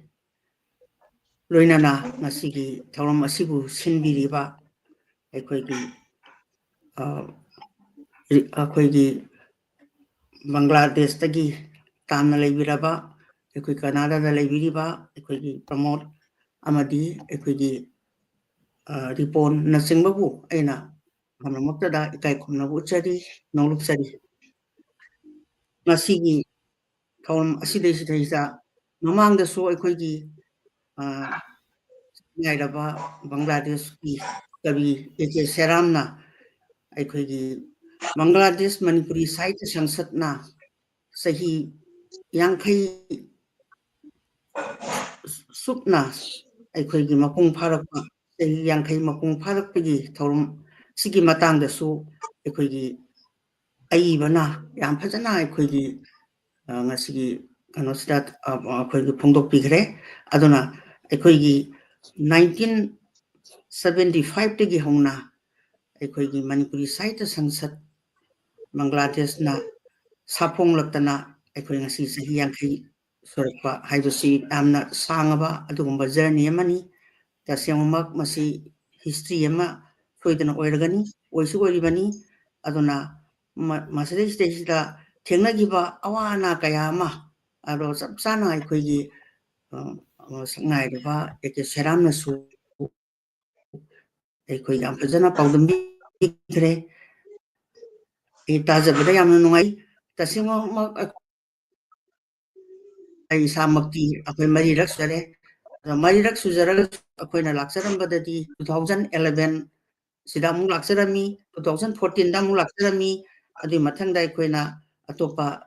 ꯊꯧꯔꯝꯗꯁꯨ ꯑꯩꯈꯣꯏꯅ ꯁꯔꯨꯛ ꯌꯥꯖꯈꯤ ꯑꯗꯨꯒ ꯍꯟꯗꯛꯀꯤ ꯊꯧꯔꯝ ꯆꯍꯤ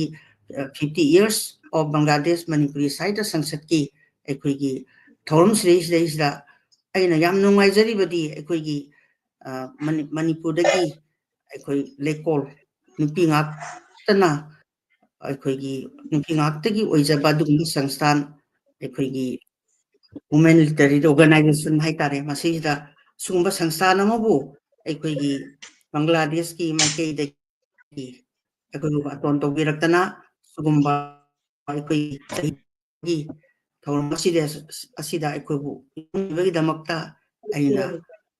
ꯑꯩꯒꯤ ꯄꯨꯛꯅꯤꯡꯗ ꯑꯩꯅ ꯂꯩꯀꯣꯜꯒꯤ ꯃꯍꯨꯠ ꯁꯤꯟꯖꯔꯒ ꯑꯩꯅ ꯅꯨꯡꯉꯥꯏꯕ ꯐꯣꯡꯗꯣꯛꯆꯔꯤ ꯍꯔꯥꯎꯕ ꯐꯣꯡꯗꯣꯛꯆꯔꯤ ꯂꯣꯏꯅꯅ ꯃꯅꯤꯄꯨꯔꯗꯒꯤ ꯑꯩꯈꯣꯏ ꯃꯤꯑꯣꯏ 10 ꯑꯩꯈꯣꯏ ꯅꯨꯄꯥ 6 ꯅꯨꯄꯤ ꯑꯩꯈꯣꯏꯒꯤ 4ꯒ ꯂꯣꯏꯅꯅ ꯑꯩꯈꯣꯏꯅ ꯂꯥꯛꯆꯈꯤꯕꯅꯤ ꯑꯗꯨꯅ ꯑꯩꯈꯣꯏꯅ ꯑꯁꯨꯛꯀꯤ ꯃꯇꯤꯛ ꯑꯩꯈꯣꯏꯅ ꯑꯩ ꯃꯃꯤꯡ ꯃꯊꯥ ꯑꯩꯈꯣꯏ ꯄꯟꯖꯗ꯭ꯔꯒꯁꯨ ꯑꯩꯈꯣꯏ ꯀꯩꯅꯣꯒꯤ ꯁꯥꯊꯣꯔꯂꯨꯛꯀꯤꯗ ꯑꯩꯈꯣꯏ 4 ꯑꯃ ꯂꯥꯛꯄꯤꯔꯦ ꯑꯗꯒꯤ ꯑꯩꯈꯣꯏꯒꯤ ꯃꯅꯤꯄꯨꯔꯤ ꯁꯥꯍꯤꯇ꯭ꯌ ꯄꯔꯤꯁꯠ ꯏꯝꯐꯥꯜꯒꯤ 2 ꯑꯃ ꯂꯥꯛꯄꯤꯔꯦ ꯑꯗꯒꯤ ꯑꯩꯈꯣꯏꯒꯤ ꯂꯩꯀꯣꯜꯒꯤ ꯑꯣꯏꯅ ꯑꯩꯈꯣꯏ ꯃꯤ 4 ꯑꯃ ꯂꯥꯛꯆꯔꯦ ꯑꯩꯈꯣꯏ ꯃꯤ 10ꯅꯤ ꯑꯗꯣ ꯑꯩꯈꯣꯏꯅ ꯌꯥꯝꯅ ꯋꯥꯈꯜ ꯑꯉꯛꯄ ꯌꯥꯝꯅ ꯅꯨꯡꯉꯥꯏꯕ ꯑꯃ ꯑꯩꯉꯣꯟꯗ ꯄꯣꯛꯆꯩ ꯃꯔꯝꯗꯤ ꯑꯩ ꯍꯥꯟꯅꯗꯤ ꯌꯥꯝꯅ ꯀꯟꯅ ꯃꯁꯤ ꯕꯪꯒ꯭ꯂꯥꯗꯦꯁꯀꯤꯁꯤ ꯑꯩ ꯈꯪꯖꯔꯨꯗꯦ ꯍꯥꯏꯗꯤ ꯑꯩꯈꯣꯏꯅ ꯂꯥꯛꯆꯔꯒꯁꯨ ꯏꯟ ꯗꯤꯇꯦꯜ ꯑꯩꯈꯣꯏ ꯌꯥꯝ ꯃꯨꯟꯅ ꯈꯪꯖꯗꯕ ꯑꯗꯣ ꯆꯍꯤ 50 ꯁꯨꯕꯒꯤ ꯑꯩꯈꯣই ꯒꯣꯜꯗꯟ ꯖꯨꯕ꯭ꯂꯤ ꯁꯦꯂꯦꯕ꯭ꯔꯦꯁꯟꯒꯤ ꯅꯦꯅ ꯍꯥꯏꯕꯁꯤꯗꯩꯁꯤꯗ ꯑꯩꯉꯣꯟꯗ ꯌꯥꯝꯅ ꯄꯨꯛꯅꯤꯡꯗ ꯌꯥꯝꯅ ꯅꯨꯡꯉꯥꯏꯖꯕ ꯑꯃ ꯑꯩꯉꯣꯟꯗ ꯄꯣꯛꯆꯈꯤ ꯃꯔꯝꯗꯤ ꯀꯔꯤꯒꯤꯅꯣꯗ ꯌꯥꯝꯅ ꯑꯩꯈꯣꯏꯒꯤ ꯑꯉꯟꯕ ꯃꯇꯝꯗꯒꯤ ꯍꯧꯅ ꯕꯪꯒ꯭ꯂꯥꯗꯦꯁꯀꯤ ꯁꯥꯍꯤꯇ꯭ꯌ ꯁꯪꯁꯠꯀꯤ ꯑꯩꯈꯣꯏꯒꯤ ꯁꯪꯁꯊꯥꯟꯁꯦ ꯍꯥꯡꯗꯣꯛꯄꯤꯔꯝꯗꯅ ꯆꯍꯤ 50 ꯁꯨꯔꯛꯄꯁꯦ ꯃꯁꯤ ꯌꯥꯝꯅ ꯑꯩꯒꯤ ꯊꯃꯣꯏꯗ ꯌꯥꯝꯅ ꯄꯦꯟꯖꯈꯤ ꯃꯔꯝꯗꯤ ꯀꯔꯤꯒꯤꯅꯣꯗ ꯑꯩꯈꯣꯏ ꯃꯅꯤꯄꯨꯔꯗꯒꯤ ꯇꯥꯝꯅ ꯂꯩꯕꯤꯔꯕ ꯑꯗꯨꯒꯨꯝꯕ ꯏꯔꯩꯆꯥꯁꯤꯡꯅ ꯑꯩꯈꯣꯏꯒꯤ ꯏꯃꯥꯔꯣꯜ ꯁꯥꯍꯤꯇ꯭ꯌꯁꯦ ꯆꯥꯎꯈꯠꯅꯕ ꯍꯣꯠꯅꯗꯕ ꯌꯥꯗꯦ ꯍꯥꯏꯕꯒꯤ ꯋꯥꯈꯜꯂꯣꯟ ꯑꯃꯒ ꯂꯣꯏꯅꯅ ꯑꯩꯈꯣꯏ ꯃꯄꯥꯟꯗ ꯂꯩꯕꯤꯔꯒꯁꯨ ꯃꯗꯨꯒꯤ ꯁꯦꯕꯥ ꯇꯧꯗꯅ ꯑꯩꯈꯣꯏꯒꯤ ꯁꯥꯍꯤꯇ꯭ꯌꯒꯤ ꯂꯩꯀꯣꯜ ꯑꯃ ꯑꯉꯟꯕ ꯃꯇꯝꯗꯒꯤ ꯁꯦꯝꯒꯠꯄꯤꯗꯅ ꯉꯁꯤꯗꯤ ꯃꯄꯨꯡ ꯃꯔꯩ ꯐꯥꯔꯕ ꯑꯗꯨꯒꯨꯝꯕ ꯁꯥꯍꯤꯇ꯭ꯌꯒꯤ ꯂꯩꯀꯣꯜ ꯑꯃ ꯑꯣꯏꯔꯦ ꯑꯗꯨꯅ ꯑꯩꯈꯣꯏ ꯃꯁꯤꯒꯤꯗꯃꯛꯇ ꯈꯟꯖꯔꯨꯕꯗ ꯑꯩꯒꯤ ꯊꯃꯣꯏꯗ ꯑꯁꯨꯛꯀꯤ ꯃꯇꯤꯛ ꯑꯩ ꯅꯨꯡꯉꯥꯏꯖꯩ ꯑꯗꯨꯕꯨ ꯃꯁꯤꯗ ꯑꯩꯈꯣꯏꯒꯤ ꯍꯥꯏꯔꯤꯕ ꯁꯥꯍꯤꯇ꯭ꯌꯒꯤ ꯂꯩꯀꯣꯜ ꯑꯁꯤ ꯁꯦꯝꯒꯠꯄꯗ ꯃꯈꯣꯡ ꯁꯣꯝꯕꯤꯔꯝꯕ ꯑꯗꯨꯒꯨꯝꯕ ꯂꯥꯏꯑꯣꯏꯈ꯭ꯔꯕ ꯑꯏꯕꯤ ꯈꯔꯗꯤ ꯑꯩꯈꯣꯏꯒꯤ ꯑꯋꯥ ꯑꯅꯥ ꯀꯌꯥ ꯄꯨꯕꯤꯔꯝꯃꯒ ꯇꯥꯏꯕꯪꯄꯥꯟ ꯊꯥꯗꯣꯛꯈ꯭ꯔꯦ ꯃꯈꯣꯏꯒꯤ ꯃꯐꯝꯗꯁꯨ ꯑꯩꯍꯥꯛꯅ ꯑꯩꯈꯣꯏꯒꯤ ꯀꯣꯛ ꯅꯣꯟꯖꯔꯤ ꯅꯣꯛꯆꯔꯤ ꯃꯔꯝꯗꯤ ꯑꯩꯈꯣꯏ ꯃꯈꯣꯏꯅ ꯁꯦꯝꯕꯤꯔꯝꯕ ꯇꯧꯕꯤꯔꯝꯕ ꯃꯌꯥꯝꯗꯣ ꯑꯩꯈꯣꯏꯅ ꯀꯥꯎꯕ ꯌꯥꯗꯦ ꯃꯃꯥꯡꯗ ꯑꯩꯈꯣꯏꯒꯤ ꯕꯪꯒ꯭ꯂꯥꯗꯦꯁꯀꯤ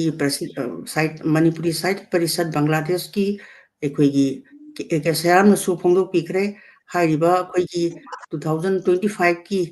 ꯃꯦꯗꯒꯤ ꯍꯧꯅ ꯆꯠꯊꯔꯛꯏꯕ ꯑꯩꯈꯣꯏꯒꯤ ꯄ꯭ꯔꯣꯒ꯭ꯔꯥꯝꯁꯤꯡꯒꯤ ꯃꯔꯛꯇ ꯍꯥꯏꯔꯤꯕ ꯑꯗꯨꯒꯨꯝꯕ ꯂꯥꯏꯑꯣꯏꯈ꯭ꯔꯕꯁꯤꯡ ꯑꯃꯗꯤ ꯑꯩꯈꯣꯏꯒꯤ ꯃꯁꯤꯒꯤ ꯑꯣꯏꯅꯅꯕ ꯆꯍꯤ 50 ꯆꯨꯞꯅ ꯑꯩꯈꯣꯏꯒꯤ ꯑꯣꯏꯅꯅꯕ ꯍꯣꯠꯅꯕꯤꯔꯤꯕ ꯃꯌꯥꯝꯗꯨꯕꯨꯁꯨ ꯏꯀꯥꯏ ꯈꯨꯝꯅꯕ ꯎꯠꯄꯤꯈꯤꯕꯒꯤ ꯋꯥꯔꯤ ꯑꯃ ꯇꯝꯕꯤꯈꯤꯕꯗꯣ ꯑꯩ ꯌꯥꯝ ꯅꯨꯡꯉꯥꯏꯖꯩ ꯑꯗꯣ ꯑꯩꯈꯣꯏꯒꯤ ꯍꯥꯏꯔꯤꯕ ꯑꯩꯈꯣꯏꯒꯤ ꯂꯩꯀꯣꯜ ꯁꯥꯍꯤꯇ꯭ꯌꯒꯤ ꯁꯪꯁꯊꯥꯟ ꯑꯩꯈꯣꯏꯒꯤ ꯅꯨꯄꯤ ꯉꯥꯛꯇꯒꯤ ꯑꯣꯏꯖꯔꯤꯕꯁꯤꯁꯨ ꯏꯀꯨꯏ ꯀꯨꯏꯗꯅ ꯍꯟꯗꯛꯀꯤ ꯑꯩꯈꯣꯏꯒꯤ ꯍꯧꯈꯤꯕ ꯑꯣꯛꯇꯣꯕꯔꯒꯤ ꯇꯥꯡ 3ꯗ ꯑꯩꯈꯣꯏꯒꯤ ꯆꯍꯤ ꯁꯤꯜꯚꯔ ꯖꯨꯕꯤꯂꯤꯁꯦ ꯇꯥꯗꯅ ꯑꯗꯨꯃꯥꯏꯅ ꯇꯧꯗꯅ ꯑꯩꯈꯣꯏꯅ ꯂꯩꯑꯣꯏꯈ꯭ꯔꯕ ꯑꯩꯈꯣꯏꯒꯤ ꯂꯩꯀꯣꯜꯒꯤ ꯐꯥꯎꯟꯗꯔ ꯄ꯭ꯔꯁꯤꯗꯦꯟ ꯑꯣꯏꯕꯤꯔꯝꯕꯤ ꯃꯍꯥꯔꯥꯖ ꯀꯨꯃꯥꯔꯤ ꯕꯤꯅꯣꯗꯤꯅꯤ ꯑꯗꯒꯤ ꯏꯆꯦꯃ ꯁꯣꯔꯣꯖꯤꯅꯤ ꯑꯗꯒꯤ ꯑꯩꯈꯣꯏꯒꯤ ꯊꯣꯏꯕꯤ ꯄ꯭ꯔꯃꯣꯗꯤꯅꯤꯅꯆꯤꯡꯕ ꯃꯌꯥꯝꯗ ꯑꯩꯈꯣꯏ ꯍꯦꯛꯀꯠ ꯇꯝꯖꯗꯅ ꯑꯩꯈꯣꯏ ꯃꯗꯨ ꯌꯦꯡꯖꯈꯤ ꯂꯣꯏꯅꯅ ꯑꯩꯈꯣꯏꯒꯤ ꯍꯧꯖꯤꯛꯀꯤ ꯉꯁꯥꯏ ꯑꯩꯈꯣꯏꯒꯤ ꯀꯩꯅꯣꯅ ꯍꯥꯏꯕꯤꯈꯤꯕ ꯄ꯭ꯔꯁꯤꯗꯦꯟ ꯃꯅꯤꯄꯨꯔ ꯁꯥꯍꯤꯇ꯭ꯌ ꯄꯔꯤꯁꯠ ꯕꯪꯒ꯭ꯂꯥꯗꯦꯁꯀꯤ ꯄ꯭ꯔꯁꯤꯗꯦꯟꯅ ꯍꯥꯏꯕꯤꯈꯤꯕ ꯑꯩꯈꯣꯏ ꯁꯨꯃꯥꯏꯅ ꯇꯧꯗꯅ ꯋꯥꯃꯤꯟꯅꯔꯛꯄ ꯁꯦꯀ꯭ꯔꯦꯇꯔꯤ ꯑꯗꯒꯤ ꯁꯦꯀ꯭ꯔꯦꯇꯔꯤ ꯑꯗꯨꯒ ꯃꯌꯥꯝ ꯑꯃ ꯑꯩꯈꯣꯏ ꯋꯥꯃꯤꯟꯅꯔꯀꯥꯟꯁꯤꯗꯩꯁꯤꯗ ꯇꯧꯈꯤꯕ ꯃꯌꯥꯝꯗꯣ ꯑꯩꯈꯣꯏ ꯏꯀꯥꯏ ꯈꯨꯝꯅꯕ ꯄꯤꯈꯤ ꯀꯥꯏꯅ ꯍꯥꯏꯕꯗꯣ ꯌꯥꯝ ꯅꯨꯡꯁꯤꯕ ꯋꯥꯔꯤ ꯑꯃꯅꯤ ꯇꯧꯐꯝꯁꯨ ꯊꯣꯛꯏ ꯑꯗꯨꯅ ꯍꯟꯗꯛꯀꯤ ꯑꯩꯈꯣꯏꯅ ꯆꯍꯤ 50ꯒꯤ ꯑꯩꯈꯣꯏꯒꯤ ꯊꯧꯔꯝꯁꯤ ꯌꯥꯎꯕ ꯃꯇꯝꯗ ꯑꯁꯨꯛꯀꯤ ꯃꯇꯤꯛ ꯑꯩ ꯅꯨꯡꯉꯥꯏꯕ ꯄꯣꯛꯆꯩ ꯑꯗꯨꯅ ꯑꯩꯈꯣꯏꯅ ꯀꯩꯅꯣꯒꯤ ꯑꯩꯈꯣꯏꯒꯤ ꯀꯜꯆꯔꯦꯜ ꯀꯝꯄ꯭ꯂꯦꯛꯁꯇ ꯇꯧꯕꯤꯈꯤꯕ ꯃꯥꯒꯤ ꯊꯧꯔꯝ ꯍꯦꯛ ꯍꯧꯗꯣꯛꯄꯗꯒꯤ ꯍꯧꯅ ꯑꯩꯈꯣꯏꯒꯤ ꯀꯩꯅꯣ ꯁꯛꯄꯤꯗꯅ ꯍꯧꯗꯣꯛꯄꯒꯤ ꯊꯧꯔꯝꯗ ꯑꯩꯈꯣꯏꯒꯤ ꯃꯩꯇꯩ ꯅꯨꯄꯤꯁꯤꯡ ꯑꯩꯈꯣꯏꯒꯤ ꯏꯆꯤꯜ ꯏꯅꯥꯎꯁꯤꯡꯅ ꯌꯥꯝꯅ ꯅꯨꯡꯁꯤꯕ ꯁꯩꯍꯧ ꯏꯁꯩ ꯄꯤꯕꯤꯈꯤꯕ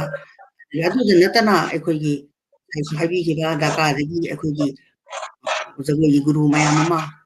ꯑꯩꯈꯣꯏꯒꯤ ꯏꯀꯥꯏ ꯈꯨꯝꯅꯕ ꯄꯤꯕꯤꯈꯤꯕ ꯑꯗꯒꯤ ꯑꯗꯨꯗ ꯅꯠꯇꯅ ꯑꯩꯈꯣꯏꯒꯤ ꯌꯥꯝꯅ ꯅꯨꯡꯁꯤꯕ ꯑꯃꯅ ꯍꯟꯗꯛꯀꯤ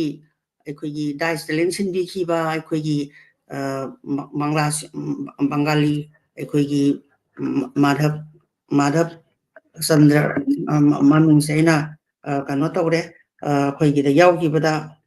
ꯃꯈꯣꯟ ꯆꯟꯗ꯭ꯔ ꯀꯥꯏꯅ ꯌꯥꯎꯈꯤꯕ ꯑꯩꯈꯣꯏꯒꯤ ꯁꯨꯃꯥꯏꯅ ꯇꯧꯗꯅ ꯑꯩꯈꯣꯏꯒꯤ ꯃꯐꯝꯗꯨꯗ ꯂꯩꯔꯤꯕ ꯑꯩꯈꯣꯏꯒꯤ ꯖꯥꯠ ꯃꯥꯟꯅꯗ꯭ꯔꯒꯁꯨ ꯑꯩꯈꯣꯏꯒꯤ ꯀꯥꯡꯂꯨꯞ ꯐꯨꯔꯨꯞ ꯃꯌꯥꯝ ꯑꯃ ꯍꯧꯖꯤꯛꯀꯤ ꯁꯥꯍꯤꯇ꯭ꯌꯒꯤ ꯊꯧꯔꯝꯗꯨꯗꯩꯗ ꯌꯥꯎꯍꯟꯕꯤꯗꯅ ꯑꯩꯈꯣই ꯑꯃꯠꯇꯅꯤ ꯑꯩꯈꯣই ꯃꯤꯑꯣꯏꯕꯁꯦ ꯑꯩꯈꯣই ꯑꯃꯈꯛꯇꯅꯤ ꯍꯥꯏꯕꯒꯤ ꯋꯥꯈꯜꯂꯣꯟ ꯑꯃꯒ ꯂꯣꯏꯅꯅ ꯗꯥꯏꯁꯇ ꯐꯝꯍꯟꯕꯤꯗꯅ ꯈꯣꯠꯇꯅ ꯇꯧꯕꯤꯈꯤꯕꯗꯨ ꯌꯥꯝꯅ ꯐꯖꯕ ꯑꯩꯈꯣꯏꯒꯤ ꯊꯧꯔꯝ ꯑꯃꯅꯤ ꯍꯥꯏꯕꯁꯤ ꯑꯩꯒꯤ ꯋꯥꯈꯜꯗ ꯑꯩꯅ ꯐꯥꯎꯖꯈꯤ ꯑꯗꯒꯤ ꯑꯗꯨꯗꯁꯨ ꯅꯠꯇꯅ ꯑꯩꯈꯣꯏꯒꯤ ꯁꯦꯀꯦꯟ ꯁꯦꯁꯟ ꯑꯃꯗꯤ ꯑꯩꯈꯣꯏꯒꯤ ꯀꯩꯅꯣꯗꯁꯨ ꯖꯒꯣꯏ ꯏꯁꯩ ꯃꯌꯥꯝ ꯑꯃ ꯎꯠꯄꯤꯗꯅ ꯑꯗꯒꯤ ꯑꯩꯈꯣꯏꯒꯤ ꯃꯐꯝꯗꯨꯒꯤ ꯌꯥꯝꯅ ꯑꯩꯈꯣꯏꯒꯤ ꯀꯂꯥ ꯑꯃꯗꯤ ꯁꯪꯁꯀ꯭ꯔꯤꯇꯤꯒꯤ ꯐꯖꯕ ꯃꯁꯛꯁꯦ ꯑꯩꯈꯣꯏ ꯌꯥꯝ ꯐꯖꯅ ꯑꯩꯈꯣꯏ ꯎꯖꯈꯤ ꯑꯗꯣ ꯕꯪꯒ꯭ꯂꯥꯗꯦꯁꯇ ꯑꯩꯈꯣꯏꯒꯤ ꯃꯅꯤꯄꯨꯔꯤ ꯖꯒꯣꯏꯒꯤ ꯑꯩꯈꯣꯏꯒꯤ ꯀꯩꯅꯣꯈꯣꯏꯅ ꯎꯠꯄꯤꯈꯤꯕ ꯑꯩꯈꯣꯏꯒꯤ ꯁꯤꯂꯦꯠꯇꯒꯤ ꯁꯥꯟꯇꯅꯥꯅꯒ ꯁꯥꯕꯤꯈꯤꯕ ꯑꯗꯒꯤ ꯃꯈꯣꯏꯒꯤ ꯑꯩꯈꯣꯏꯒꯤ ꯑꯇꯣꯞꯄ ꯙꯥꯀꯥꯗꯒꯤ ꯂꯥꯛꯄ ꯃꯌꯥꯝꯅ ꯎꯠꯄꯤꯈꯤꯕ ꯃꯌꯥꯝ ꯑꯗꯣ ꯌꯥꯝꯅ ꯅꯨꯡꯉꯥꯏꯕ ꯑꯩꯈꯣꯏꯗ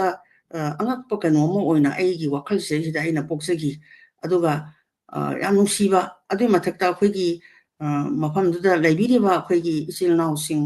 ꯑꯩꯈꯣꯏꯒꯤ ꯃꯅꯣꯒꯥꯁꯀꯤ ꯃꯐꯝ ꯑꯀꯣꯏꯕꯗ ꯂꯩꯕꯤꯔꯤꯕ ꯑꯩꯈꯣꯏ ꯃꯩꯇꯩ ꯈꯨꯟ ꯃꯌꯥꯝꯒꯤ ꯏꯆꯤꯜ ꯏꯅꯥꯎꯁꯤꯡꯅ ꯑꯩꯈꯣꯏꯒꯤ ꯍꯥꯏꯔꯤꯕ ꯊꯧꯔꯝꯁꯤꯗꯩꯁꯤꯗ ꯃꯄꯨꯡ ꯐꯥꯅ ꯌꯥꯎꯕꯤꯗꯅ ꯑꯩꯈꯣꯏꯒꯤ ꯊꯧꯔꯝꯁꯦ ꯌꯥꯝꯅ ꯃꯥꯏ ꯄꯥꯛꯄ ꯑꯗꯨꯒꯨꯝꯕ ꯊꯧꯔꯝ ꯑꯃ ꯑꯣꯏꯈꯤ ꯍꯥꯏꯕꯁꯤ ꯑꯩꯒꯤ ꯋꯥꯈꯜꯗ ꯑꯩꯅ ꯄꯨꯛꯅꯤꯡꯗ ꯐꯥꯎꯖꯕꯅꯤ ꯑꯗꯨꯗꯁꯨ ꯅꯠꯇꯅ ꯑꯩꯈꯣꯏꯅ ꯂꯩꯐꯝ ꯆꯥꯐꯝꯒꯤ ꯑꯣꯏꯔꯒꯁꯨ ꯑꯩꯈꯣꯏ ꯌꯥꯝ ꯐꯖꯅ ꯁꯤꯟꯕꯤꯈꯤ ꯑꯩꯈꯣꯏ ꯌꯥꯝ ꯅꯨꯡꯉꯥꯏꯕ ꯃꯐꯝ ꯑꯃꯗ ꯑꯩꯈꯣꯏꯕꯨ ꯂꯩꯍꯟꯕꯤꯈꯤ ꯑꯩꯈꯣꯏꯒꯤ ꯁꯁꯤꯀꯨꯃꯥꯔ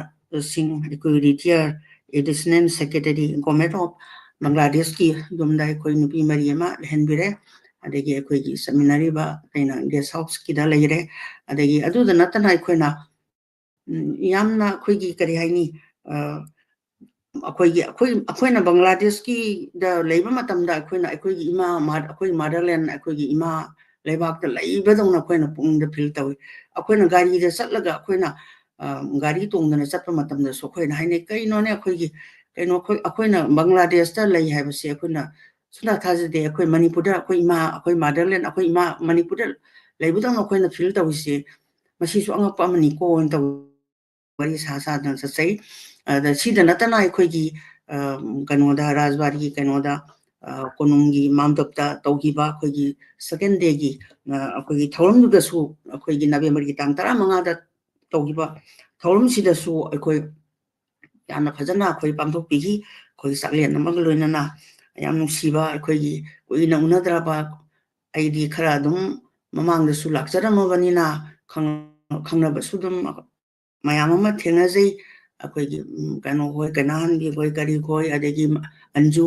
ꯑꯗꯒꯤ ꯑꯩꯈꯣꯏꯒꯤ ꯔꯥꯖꯦꯁ ꯑꯗꯒꯤ ꯃꯌꯥꯝ ꯑꯃ ꯑꯗꯨꯒ ꯑꯩꯈꯣꯏꯒꯤ ꯔꯥꯏꯇꯔ ꯑꯩꯈꯣꯏꯒꯤ ꯕꯪꯒ꯭ꯂꯥꯗꯦꯁꯇ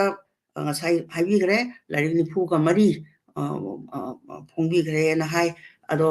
ꯌꯥꯝꯅ ꯑꯩꯈꯣꯏꯒꯤ ꯀꯔꯤ ꯍꯥꯏꯅꯤ ꯕꯪꯒ꯭ꯂꯥꯗꯦꯁꯇ ꯐꯣꯡꯕ ꯂꯥꯏꯔꯤꯛꯁꯤꯡꯁꯦ ꯌꯥꯝꯅ ꯑꯩꯈꯣꯏꯒꯤ ꯃꯑꯣꯡ ꯌꯥꯝ ꯇꯥꯏ ꯌꯥꯝ ꯐꯖꯩ ꯑꯗꯒꯤ ꯂꯥꯏꯔꯤꯛꯀꯤ ꯃꯑꯣꯡ ꯑꯗꯒꯤ 이비리버수 ꯌꯥꯝ ꯐꯖꯅ 이비 ꯑꯩꯈꯣꯏꯒꯤ ꯅꯈꯣꯏꯒꯤ ꯀꯩꯅꯣ ꯐꯥꯎꯕ ꯄ꯭ꯔꯦꯁꯤꯗꯦꯟ ꯑꯣꯏꯕꯤꯔꯤꯕ ꯁꯦꯔꯥꯝꯒꯤ ꯃꯥꯒꯤ ꯂꯥꯏꯔꯤꯛ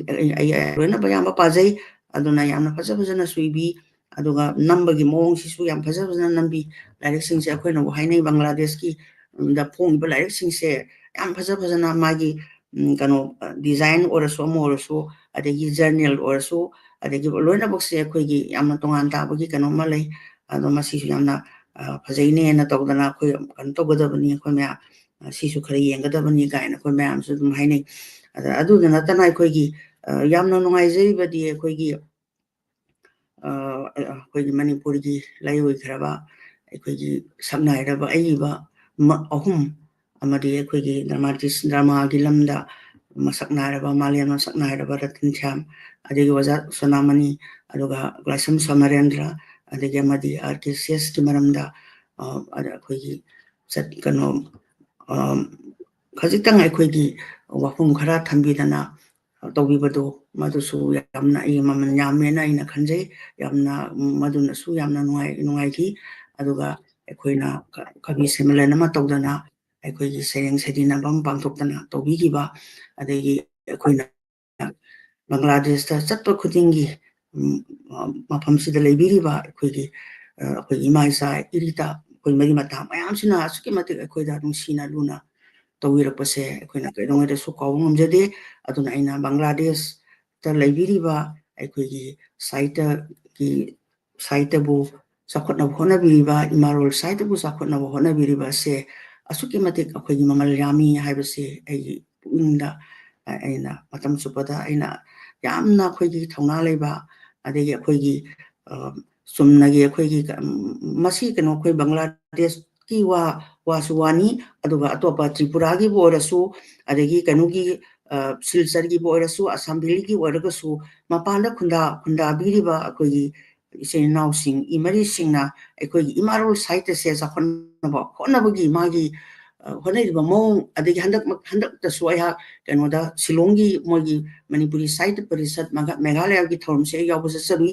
ꯑꯗ ꯃꯣꯏꯅ ꯇꯧꯕꯤꯔꯤꯕ ꯃꯌꯥꯝ ꯑꯗꯒꯤ ꯌꯥꯝ ꯐꯖꯅ ꯑꯩꯈꯣꯏꯅ ꯃꯅꯤꯄꯨꯔꯗ ꯂꯩꯖꯔꯤꯕ ꯑꯩꯈꯣꯏꯅ ꯐꯥꯎ ꯁꯤꯟꯕ ꯉꯝꯖꯗꯦ ꯑꯗꯒꯤ ꯕꯪꯒ꯭ꯂꯥꯗꯦꯁꯅ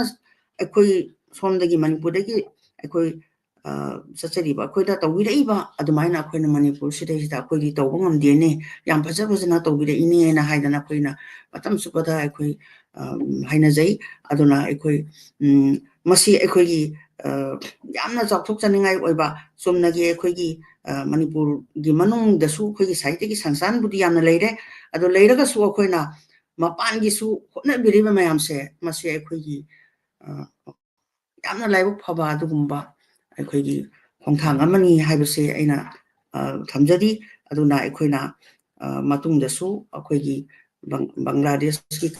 ꯀꯔꯤꯒꯨꯝꯕ ꯊꯕꯛ ꯊꯧꯔꯝꯗ ꯑꯗꯨꯝ ꯑꯩꯈꯣꯏ ꯁꯔꯨꯛ ꯌꯥꯖꯒꯅꯤ ꯑꯗꯣ ꯑꯩꯈꯣꯏ ꯀꯔꯤꯝ ꯐꯥꯎꯕꯗꯤ ꯇꯧꯕꯗꯤ ꯉꯝꯖꯗꯦ ꯑꯗꯨ ꯑꯣꯏꯔꯒꯁꯨ ꯑꯩꯈꯣই ꯁꯣꯏꯗꯅ ꯁꯔꯨꯛ ꯌꯥꯖꯒꯅꯤ ꯑꯗꯣ ꯃꯁꯤꯗ ꯅꯠꯇꯅ ꯑꯩꯈꯣꯏ ꯑꯩꯈꯣꯏꯒꯤ ꯃꯅꯤꯄꯨꯔꯤ ꯁꯥꯍꯤꯇ꯭य ꯄꯔꯤꯁꯠ ꯀꯩꯅꯣ ꯕꯪꯒ꯭ꯂꯥꯗꯦꯁꯀꯤ ꯃꯇꯝ ꯆꯨꯞꯄꯗ ꯑꯩꯈꯣꯏꯒꯤ ꯇꯦꯛꯇ ꯀꯥꯏꯗꯅ ꯃꯇꯝ ꯁꯥꯡꯅ ꯑꯩꯈꯣꯏꯒꯤ ꯏꯃꯥꯔꯣꯜ ꯁꯥꯍꯤꯇ꯭ꯌ ꯑꯁꯤ ꯆꯥꯎꯈꯠꯅꯕ ꯍꯣꯠꯅꯕꯗ ꯊꯧꯗꯥꯡ ꯂꯧꯕꯤꯌꯨ ꯍꯥꯏꯕ ꯋꯥꯐꯝ ꯈꯔꯁꯤ ꯊꯝꯖꯔꯒ ꯑꯩꯍꯥꯛ ꯍꯧꯖꯤꯛꯀꯤ ꯑꯣꯏꯅꯗꯤ ꯃꯇꯥꯡꯁꯤꯗ ꯑꯩ ꯇꯦꯟꯁꯤꯟꯖꯔꯤ ꯊꯥꯒꯠꯆꯔꯤ ꯑꯣꯖꯥ ꯌꯥꯝꯅ ꯀꯩ ꯍꯥꯏꯇꯥꯔꯦ ꯌꯥꯝꯅ ꯄꯔꯤꯡ ꯆꯨꯝꯅ ꯃꯃꯨꯠ ꯇꯥꯅ ꯑꯣꯖꯥꯅ ꯍꯥꯏꯕꯤꯔꯦ ꯇꯁꯦꯡꯅ ꯑꯩꯈꯣꯏꯁꯨ ꯁꯨꯝ ꯊꯥꯖꯩ ꯃꯄꯥꯟ ꯂꯝꯗ ꯂꯩꯔꯒꯁꯨ ꯕꯪꯒ꯭ꯂꯥꯗꯦꯁꯇ ꯂꯩꯔꯒꯁꯨ ꯈꯪꯗꯦ ꯅꯠꯇ꯭ꯔꯒ ꯅꯣꯔꯠ ꯑꯃꯦꯔꯤꯀꯥꯗ ꯂꯩꯔꯁꯨ ꯑꯩꯈꯣꯏꯒꯤ ꯃꯩꯇꯩꯂꯣꯟꯒꯤ ꯑꯃꯁꯨꯡ ꯃꯩꯇꯩꯂꯣꯟꯒꯤ ꯁꯥꯍꯤꯇ꯭ꯌ ꯑꯃꯒ ꯂꯣꯏꯅꯅ ꯑꯩꯈꯣꯏꯒꯤ ꯅꯥꯠ ꯑꯩꯈꯣꯏ ꯀꯥꯎꯖꯗꯦ ꯑꯗꯨꯒꯤꯗꯃꯛ ꯑꯩꯈꯣꯏ ꯆꯪꯁꯤꯟꯖꯩ ꯑꯩꯈꯣꯏꯒꯤ ꯃꯇꯝꯁꯨ ꯈꯔ ꯊꯦꯡꯖꯜꯂꯛꯄ ꯍꯥꯏꯇꯥꯔꯦ ꯄꯨꯡ ꯑꯃ ꯍꯦꯜꯂꯦ ꯑꯩꯈꯣꯏꯅ ꯇꯧꯈꯠꯂꯛꯏꯁꯦ ꯑꯁꯤꯒꯩꯁꯤꯒ ꯑꯩꯈꯣꯏ ꯉꯥꯏꯍꯥꯛꯇꯪ ꯄꯣꯊꯥꯕ ꯑꯣꯏꯅ ꯁꯩꯔꯦꯡ ꯑꯃꯇꯪ ꯇꯥꯍꯟꯖꯒꯦ ꯉꯁꯤ ꯃꯅꯤꯄꯨꯔꯤ ꯃꯤꯔꯔꯒꯤ ꯊꯧꯔꯝꯁꯤꯗ ꯑꯩꯈꯣꯏ ꯑꯣꯏꯅ ꯍꯧꯒꯠꯂꯛꯄꯗꯒꯤ ꯂꯣꯏꯅꯔꯛꯄ ꯍꯥꯏꯇꯥꯔꯦ ꯑꯩꯈꯣꯏꯕꯨꯁꯨ ꯌꯥꯝꯅ ꯆꯥꯟꯕꯤꯕ ꯑꯩꯒꯤ ꯏꯃꯥ ꯁꯔꯁ ꯅꯂꯤꯅꯤ ꯈꯨꯝꯗ꯭ꯔꯥꯝ ꯑꯩꯈꯣꯏ ꯐꯥꯏꯟꯗꯤꯡ ꯗ ꯚꯣꯏꯁ ꯍꯥꯏꯅ ꯀꯩꯅꯣ ꯇꯧꯕ ꯑꯗꯨꯗꯩꯗꯨꯗ ꯑꯩꯈꯣꯏ ꯂꯥꯏꯔꯤꯛ ꯄꯥꯕ ꯌꯥꯝꯅ ꯊꯋꯥꯏ ꯌꯥꯎꯅ ꯆꯪꯁꯤꯜꯂꯛꯄ ꯑꯗꯣ ꯍꯧꯖꯤꯛꯇꯤ ꯃꯁꯥꯒꯤ ꯈꯔ ꯁꯣꯟꯕ ꯑꯃꯁꯨꯡ ꯈꯔ ꯀꯣꯝꯄ꯭ꯂꯦꯛꯁꯤꯇꯤ ꯂꯩꯕꯅ ꯂꯥꯏꯚ ꯑꯣꯏꯅꯗꯤ ꯌꯥꯎꯕ ꯉꯝꯗ꯭ꯔꯦ ꯑꯗꯨ ꯁꯩꯔꯦꯡ ꯑꯣꯏꯅ ꯈꯔ ꯊꯥꯕꯤꯔꯛꯏ ꯁꯩꯔꯦꯡ ꯑꯃꯈꯛ ꯑꯩꯈꯣꯏꯒꯤ ꯅꯨꯡꯉꯥꯏꯔꯕ ꯆꯍꯤ 5 ꯁꯨꯕꯒꯤ ꯀꯩꯅꯣ ꯑꯗꯨꯒ ꯂꯣꯏꯅꯅ ꯑꯩꯈꯣꯏꯒꯤ ꯁꯥꯍꯤꯇ꯭ꯌ ꯁꯪꯁꯠꯀꯤ ꯀꯩꯅꯣꯁꯤꯒꯤ ꯅꯨꯡꯁꯤ ꯄꯥꯎꯖꯦꯜ ꯑꯣꯏꯅ ꯑꯗꯨꯒꯤ ꯉꯥꯏꯍꯥꯛꯇꯪ ꯇꯥꯕꯤꯁꯤ ꯑꯗꯨꯒꯤ ꯃꯇꯨꯡꯗ ꯑꯩꯈꯣꯏ ꯑꯣꯖꯥ ꯈꯣꯏꯔꯝ ꯏꯟꯗ꯭ꯔꯖꯤꯠꯇ ꯂꯥꯛꯆꯒꯦ ꯑꯣꯖꯥ ꯏꯟꯗ꯭ꯔꯖꯤꯠꯇꯒꯤꯁꯨ ꯋꯥꯍꯩ ꯈꯔ ꯇꯦꯟꯇꯛꯅ ꯍꯥꯏꯔꯒ ꯑꯣꯖꯥꯗꯒꯤꯁꯨ ꯁꯩꯔꯦꯡ ꯑꯃꯇꯪ ꯇꯥꯁꯤ ꯑꯇꯩꯗꯤ ꯊꯣꯏꯗꯣꯛꯄ ꯑꯇꯩ ꯑꯣꯖꯥꯁꯤꯡꯗꯒꯤꯗꯤ ꯁꯩꯔꯦꯡ ꯍꯥꯏꯖꯔꯔꯣꯏ ꯃꯇꯝꯁꯤ ꯌꯥꯝ ꯇꯦꯜꯂꯕꯅꯤꯅ ꯑꯣꯖꯥ ꯈꯣꯏꯔꯝ ꯏꯟꯗ꯭ꯔꯖꯤꯠꯀꯤ ꯁꯩꯔꯦꯡ ꯑꯃꯇꯪ ꯇꯥꯁꯤ ꯉꯁꯤꯗꯤ ꯑꯁꯤꯒꯤ ꯁꯩꯔꯦꯡ ꯀꯩꯅꯣꯁꯤꯒꯤ ꯑꯣꯖꯥ ꯈꯨꯝꯗ꯭ꯔꯥꯝ ꯁꯔꯣꯖ ꯅꯣꯂꯤꯅꯤꯒꯤ ꯃꯇꯨꯡꯗ ꯃꯁꯤꯒꯤ ꯃꯅꯤꯄꯨꯔ ꯃꯤꯔꯔꯒꯤ ꯌꯥꯏꯐꯔꯕ ꯄꯨꯡꯐꯝ ꯑꯁꯤꯗ ꯑꯩꯍꯥꯛꯄꯨ ꯁꯩꯔꯦꯡ ꯁꯩꯗꯤꯟꯅꯕ ꯌꯥꯎꯕ ꯐꯪꯍꯟꯕꯤꯕꯒꯤꯗꯃꯛꯇ ꯍꯥꯏꯅꯤꯡꯉꯥꯏ ꯂꯩꯇꯅ ꯊꯥꯒꯠꯆꯔꯤ ꯂꯣꯏꯅꯅ ꯏꯁꯣꯔꯒꯤ ꯃꯐꯝꯗ ꯌꯥꯏꯐ ꯃꯪꯒꯣꯜ ꯅꯤꯖꯔꯤ ꯖꯒꯠꯅ ꯂꯩꯔꯤꯕ ꯃꯈꯩ ꯃꯥꯂꯦꯝꯁꯤꯗ ꯅꯨꯡꯉꯥꯏꯗꯅ ꯂꯩꯍꯟꯕꯤꯌꯨ ꯍꯥꯏꯗꯨꯅ ꯑꯃꯨꯛꯀꯁꯨ ꯍꯟꯅ ꯄ꯭ꯔꯊꯅꯥ ꯇꯧꯖꯔꯤ ꯑꯩꯍꯥꯛ ꯍꯧꯖꯤꯛ R.K. ꯀꯦꯅꯦꯕꯣꯒꯤ ꯅꯤꯡꯊꯥ ꯑꯃꯁꯨꯡ ꯅꯥꯍꯣꯡ ꯍꯥꯏꯕ ꯃꯥꯒꯤ ꯁꯩꯔꯦꯡꯁꯤꯡꯇꯪ ꯑꯩ ꯃꯤꯌꯥꯝꯗ ꯀꯠꯆꯒꯦ ꯑꯩꯅ ꯇꯥꯏꯕꯪ ꯁꯥꯐꯣꯡꯂꯛꯈꯤꯕ ꯃꯤꯀꯨꯞꯇꯨꯗ ꯃꯤꯀꯨꯞ ꯈꯔ ꯀꯛꯈꯤꯗꯦ ꯅꯥꯎꯔꯦꯛꯄꯒꯤ ꯆꯩꯅꯥ ꯂꯣꯏꯗ꯭ꯔꯤꯕ ꯏꯃꯥꯅ ꯍꯤꯛꯅ ꯍꯤꯛꯅ ꯀꯞꯈꯤ ꯑꯩꯅ ꯍꯪꯒꯥ ꯈꯣꯟꯖꯦꯜ ꯊꯣꯛꯂꯛꯂꯕꯗ ꯄ꯭ꯔꯤꯊꯤꯕꯤ ꯖꯣꯏ ꯇꯧꯔꯕꯤ ꯃꯍꯥꯛ ꯇꯨꯒꯨꯝ ꯀꯌꯥꯗ ꯃꯊꯣꯏ ꯀꯥꯅ ꯍꯔꯥꯎꯖꯈꯤꯕ ꯏꯃꯥꯅ ꯅꯨꯃꯤꯠꯇꯨ ꯅꯤꯡꯇꯝꯅ ꯌꯥꯝꯅ ꯅꯤꯡꯇꯝꯂꯕ ꯅꯨꯃꯤꯠꯅꯤ ꯑꯩꯒꯤ ꯏꯃꯥ ꯑꯩꯒꯤ ꯅꯤꯡꯊꯥ ꯑꯃꯠꯇ ꯂꯩꯇ꯭ꯔꯕꯔꯥ ꯅꯤꯡꯁꯤꯡꯕꯅ ꯌꯣꯝꯁꯤꯟꯗꯨꯅ ꯆꯦꯛꯁꯤꯟꯅ ꯊꯝꯂꯤꯕꯔꯥ ꯅꯤꯡꯊꯥ ꯑꯗꯨꯅ ꯄꯨꯝꯅꯃꯛꯀꯤ ꯑꯩꯒꯤ ꯀꯞꯇꯨꯅ ꯂꯩꯐꯝꯁꯨ ꯅꯣꯛꯇꯨꯅ ꯁꯥꯟꯅꯐꯝꯁꯨ ꯅꯤꯡꯉꯥꯏꯗꯅ ꯇꯨꯝꯐꯝꯁꯨ ꯑꯣꯏꯅꯐꯝꯁꯨꯅꯤ ꯑꯁꯥꯎꯕꯒꯤ ꯐꯣꯡꯗꯣꯛꯐꯝꯁꯨꯅꯤ ꯑꯁꯥꯎꯕꯒꯤ ꯐꯨꯗꯣꯛꯐꯝꯁꯨꯅꯤ ꯏꯃꯥꯅ ꯑꯩꯕꯨ ꯊꯥꯗꯣꯛꯐꯝꯁꯨꯅꯤ ꯏꯃꯥꯅ ꯑꯩꯕꯨ ꯄꯣꯕꯤꯈꯤꯕ ꯅꯥꯍꯣꯡꯁꯨ ꯑꯃꯠꯇ ꯂꯩꯇ꯭ꯔꯕꯔꯥ ꯑꯩꯒꯤꯗꯤ ꯂꯥꯏꯔꯩꯕꯥꯛꯅꯤ ꯏꯃꯥꯒꯤ ꯅꯝ ꯑꯗꯨ ꯀꯅꯥꯅꯁꯨ ꯀꯤꯈꯤꯗꯦ ꯀꯅꯥꯕꯨꯁꯨ ꯀꯤꯈꯤꯗꯦ ꯃꯐꯝꯗꯨꯗ ꯅꯨꯡꯉꯥꯏꯅ ꯄꯦꯟꯖꯕꯁꯤꯡ ꯇꯨꯡꯅꯐꯝꯅꯤ ꯁꯅꯥ ꯀꯣꯅꯨꯡ ꯑꯃꯁꯨꯅꯤ ꯄꯩꯔꯤꯕ ꯅꯧꯔꯕ ꯑꯩꯒꯤ ꯄꯤꯔꯥꯡꯗꯨꯒꯤ ꯂꯣꯏꯁꯤꯟꯐꯝꯁꯨ ꯃꯐꯝꯁꯤꯅꯤ ꯇꯥꯏꯕꯪꯒꯤ ꯃꯣꯃꯣꯟ ꯅꯣꯛꯄ ꯇꯝꯅꯐꯝꯁꯨ ꯃꯐꯝꯁꯤꯅꯤ ꯅꯤꯡꯕ ꯊꯨꯡꯕꯒꯤ ꯑꯇꯤꯌꯥꯅꯤ ꯏꯃꯥꯒꯤ ꯅꯥꯎꯁꯨꯝ ꯏꯁꯩ ꯇꯥꯐꯝꯅꯤ ꯏꯃꯥꯒꯤ ꯅꯝꯗꯒꯤ ꯍꯦꯟꯅ ꯅꯨꯡꯉꯥꯏꯕ ꯃꯐꯝ ꯑꯃ ꯊꯦꯡꯅꯔꯛꯇ꯭ꯔꯤ ꯐꯪꯂꯛꯂꯔꯣꯏ ꯑꯃꯨꯛ ꯍꯟꯅ ꯅꯥꯍꯣꯡ ꯑꯃꯠꯇꯗꯤ ꯁꯤꯟꯅꯕꯤꯌꯨꯕ ꯏꯃꯥ ꯏꯁꯥꯁꯦ ꯊꯨꯡꯅ ꯌꯦꯠꯁꯤꯟꯖꯒꯦ ꯄꯨꯝꯅꯧ ꯅꯧꯊꯣꯛꯆꯒꯦ ꯑꯃꯨꯛꯇꯗꯤ ꯏꯃꯥꯒꯤ ꯅꯝꯗ ꯄꯣꯕꯤꯔꯤꯕꯅꯤ ꯈꯟꯗꯨꯅ ꯈꯥꯛꯇꯨꯅ ꯂꯣꯠꯇꯨꯅ ꯅꯆꯥꯒꯤ ꯊꯝꯂꯤꯕ ꯅꯠꯇ꯭ꯔꯥ ꯏꯃꯥꯅ ꯅꯤꯡꯊꯥꯗꯨꯁꯨ ꯄꯤꯕꯤꯌꯨ ꯅꯥꯍꯣꯡꯗꯨꯁꯨ ꯁꯤꯟꯅꯕꯤꯌꯨ ꯑꯃꯨꯛ ꯍꯟꯅ ꯅꯤꯡꯇꯝꯖꯒꯦ ꯏꯃꯥ ꯃꯇꯥꯡꯁꯤꯗ ꯁꯩꯔꯦꯡ ꯑꯁꯤ ꯂꯣꯏꯁꯤꯟꯖꯔꯦ ꯃꯊꯪꯗ ꯑꯃꯨꯛ ꯑꯩꯍꯥꯛ ꯉꯁꯤꯒꯤ ꯑꯃꯨꯛꯀꯁꯨ ꯍꯟꯅ ꯉꯁꯤꯒꯤ ꯑꯩꯍꯥꯛꯅ ꯐꯪꯖꯔꯤꯕ ꯅꯨꯡꯉꯥꯏꯖꯕ ꯃꯤꯔꯔ ꯃꯅꯤꯄꯨꯔ ꯃꯤꯔꯔ ꯌꯥꯝꯅ ꯂꯨꯅ ꯃꯨꯟꯅ ꯈꯜꯂꯀꯥꯟꯗ ꯁꯩꯔꯦꯡ ꯑꯃ ꯈꯛꯇꯪ ꯉꯁꯤ ꯂꯥꯟꯊꯣꯛꯆꯒꯦ ꯃꯊꯪꯒꯤꯗꯁꯨ ꯑꯩꯍꯥꯛ ꯁꯩꯔꯦꯡ ꯑꯃꯃꯝ ꯂꯥꯟꯊꯣꯛꯆꯒꯦ ꯍꯥꯏꯅ ꯃꯤꯌꯥꯝꯒꯤ ꯃꯐꯝꯗ ꯈꯨꯔꯨꯝꯖꯔꯤ ꯑꯃꯨꯛꯀꯁꯨ ꯈꯨꯔꯨꯝꯖꯔꯤ ꯅꯣꯡꯂꯨꯛꯆꯔꯤ ꯁꯤꯅꯤ ꯑꯩꯈꯣꯏꯒꯤ ꯏꯃꯥꯅ ꯁꯣꯜꯂꯁꯨ ꯑꯩꯈꯣꯏ ꯉꯁꯥꯏꯒꯤ ꯀꯥꯎꯊꯣꯛꯄ ꯉꯝꯗꯕ ꯍꯥꯏꯇꯥꯔꯦ ꯑꯩꯅ ꯍꯥꯏꯖꯔꯨꯕꯗ ꯏꯃꯥꯅ ꯌꯥꯝꯅ ꯍꯔꯥꯎꯅ ꯏꯕꯨꯡꯉꯣ ꯑꯩꯈꯣꯏ ꯂꯥꯏꯚꯇꯗꯤ ꯌꯥꯎꯕ ꯅꯨꯡꯉꯥꯏꯔꯣꯏ ꯑꯗꯨꯅ ꯚꯤꯗꯤꯑꯣ ꯑꯣꯏꯅ ꯊꯥꯖꯔꯛꯀꯦꯅ ꯊꯥꯕꯤꯔꯛꯄꯅꯤ ꯊꯥꯒꯠꯆꯔꯤ ꯏꯃꯥꯕꯨꯁꯨ ꯀꯔꯤꯒꯨꯝꯕ ꯌꯦꯡꯉꯒꯗꯤ ꯈꯨꯔꯨꯝꯖꯔꯤ ꯑꯩꯈꯣꯏ ꯃꯇꯝꯁꯤ ꯁꯨꯝ ꯇꯦꯟꯁꯤꯜꯂꯛꯄꯅ ꯑꯩꯈꯣꯏ ꯑꯣꯖꯥ ꯏꯟꯗ꯭ꯔꯖꯤꯠꯇ ꯂꯥꯛꯆꯔꯒꯦ ꯑꯣꯖꯥ ꯈꯣꯏꯔꯝ ꯏꯟꯗ꯭ꯔꯖꯤꯠ ꯕꯪꯒ꯭ꯂꯥꯗꯦꯁꯇꯒꯤꯅꯤ ꯃꯉꯣꯟꯗꯒꯤꯁꯨ ꯈꯖꯤꯛꯇꯪ ꯇꯦꯟꯇꯛꯅ ꯑꯩꯈꯣꯏꯒꯤ ꯁꯥꯍꯤꯇ꯭ꯌ ꯁꯪꯁꯠ ꯍꯧꯗꯣꯛꯄꯒꯤ ꯖꯁ ꯑꯣꯖꯥꯗꯤ ꯍꯧꯗꯣꯛꯄꯒꯤꯁꯨ ꯌꯥꯎꯔꯛꯄꯅꯤꯗꯣ ꯑꯩꯈꯣꯏ ꯑꯣꯖꯥ ꯁꯦꯔꯥꯝꯅꯁꯨ ꯍꯥꯏꯕꯤꯔꯦ ꯑꯣꯖꯥꯒꯤ ꯅꯥꯀꯟꯗꯒꯤꯁꯨ ꯈꯖꯤꯛꯇꯪ ꯁꯝꯂꯞꯄ ꯋꯥꯍꯩ ꯑꯃꯇꯪ ꯇꯥꯖꯅꯤꯡꯉꯤ ꯑꯗꯨꯒ ꯂꯣꯏꯅꯅ ꯁꯩꯔꯦꯡ ꯃꯇꯪ ꯄꯥꯕꯤꯔꯝꯕ ꯃꯊꯪꯗ ꯑꯩꯈꯣꯏ ꯃꯊꯪ ꯁꯦꯀꯦꯟ ꯔꯥꯎꯟ ꯍꯥꯏꯒꯗ꯭ꯔꯥ ꯐꯥꯏꯅꯦꯜ ꯔꯥꯎꯟ ꯑꯃꯇꯪ ꯇꯧꯔꯒ ꯉꯁꯤꯒꯤ ꯄ꯭ꯔꯣꯒ꯭ꯔꯥꯝꯁꯤ ꯂꯣꯏꯁꯤꯟꯖꯒꯅꯤ ꯊꯥꯒꯠꯆꯔꯤ ꯑꯣꯖꯥ ꯃꯌꯥꯝ ꯑꯣꯖꯥ ꯏꯟꯗ꯭ꯔꯖꯤꯠ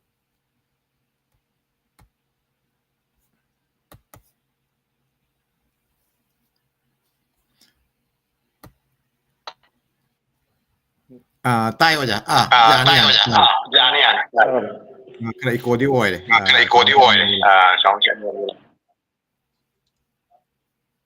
ꯌꯥꯔꯕ ꯌꯥꯔꯦ ꯏꯁꯇ꯭ꯔꯤꯝꯁꯤꯗ ꯂꯦꯡꯁꯤꯟꯕꯤꯔꯤꯕ ꯑꯣꯖꯥꯁꯤꯡ ꯃꯌꯥꯝꯕꯨ ꯑꯩꯅ ꯅꯣꯂꯨꯛꯅ ꯈꯨꯔꯨꯝꯖꯔꯤ ꯑꯩ ꯉꯁꯥꯏꯗꯒꯤ ꯇꯥꯖꯩ ꯑꯩꯈꯣꯏꯒꯤ ꯑꯣꯖꯥ A.K. ꯁꯔꯥꯝꯅ ꯂꯤꯈꯤꯕ ꯃꯇꯥꯡ ꯑꯗꯨꯗꯒꯤꯗꯤ ꯃꯦꯗꯥꯝ ꯀꯩꯅꯣꯅ ꯁꯨꯕꯨꯗꯤꯅꯤꯅ ꯍꯥꯏꯈꯤꯕ ꯑꯣꯖꯥ ꯕꯤꯔꯃꯪꯒꯣꯜꯅ ꯂꯤꯕꯤꯈꯤꯕ ꯋꯥꯔꯤ ꯄꯨꯝꯅꯃꯛ ꯇꯥꯕꯗ ꯄꯨꯛꯅꯤꯡ ꯂꯧꯁꯤꯡ ꯍꯦꯟꯒꯠꯍꯜꯂꯤ ꯕꯪꯒ꯭ꯂꯥꯗꯦꯁꯄꯨ ꯌꯥꯝꯅ ꯊꯥꯒꯠꯄꯤꯕꯒꯤꯗꯃꯛꯇ ꯑꯃꯨꯛ ꯍꯦꯟꯅ ꯊꯥꯒꯠꯅꯤꯡꯉꯤ ꯑꯩꯈꯣꯏꯅ ꯋꯥꯖꯔꯤꯕꯁꯤ ꯕꯪꯒ꯭ꯂꯥꯗꯦꯁ ꯍꯥꯏꯔꯤꯁꯤꯒꯩꯁꯤꯒ ꯑꯣꯏꯔꯤꯕꯁꯤ ꯑꯩꯈꯣই ꯃꯥꯟꯅꯅ ꯃꯤꯒ ꯍꯤꯡꯕ ꯉꯝꯃꯤꯕ꯭ꯔꯥ ꯑꯗꯨꯒꯤ ꯈꯣꯡꯖꯦꯜꯁꯤꯒꯩꯁꯤꯒ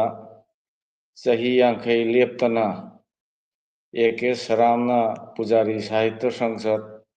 ꯃꯊꯪꯗ ꯕꯪꯒ꯭ꯂꯥꯗꯦꯁ ꯃꯅꯤꯄꯨꯔꯤ ꯁꯥꯍꯤꯇ꯭ꯌ ꯁꯪꯁꯠ ꯍꯥꯏꯅ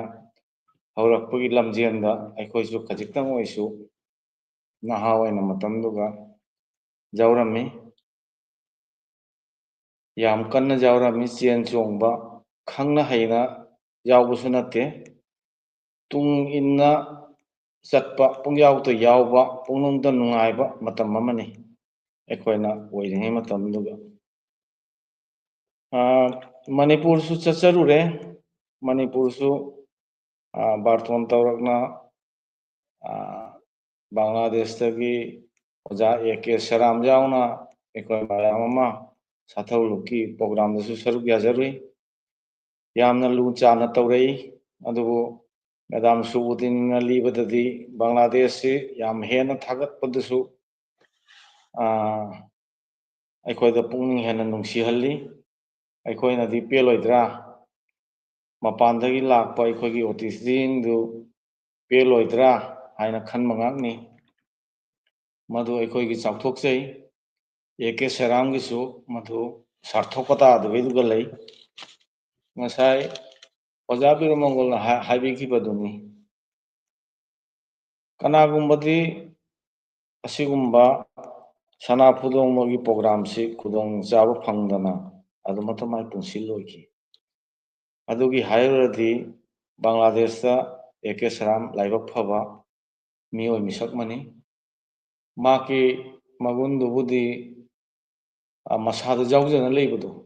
ꯃꯗꯨ ꯑꯩꯈꯣꯏꯅ ꯁꯤꯡꯊꯥꯒꯗꯕꯅꯤ ꯁꯤꯡꯊꯥꯐꯝ ꯊꯣꯛꯏ ꯃꯒꯨꯟꯗꯣ ꯍꯥꯏꯗꯨꯅꯁꯨ ꯂꯣꯏꯕ ꯌꯥꯔꯔꯣꯏ ꯃꯇꯝꯁꯤꯅꯗꯤ ꯊꯦꯡꯈ꯭ꯔꯦ ꯑꯩꯅ ꯉꯁꯥꯏ ꯁꯤꯒꯩꯁꯤꯗ ꯂꯦꯡꯁꯤꯟꯕꯤꯔꯤꯕ ꯑꯣꯖꯥ ꯃꯥꯏꯕꯝ ꯇꯣꯂꯦꯟꯁꯨ ꯎꯔꯝꯃꯤ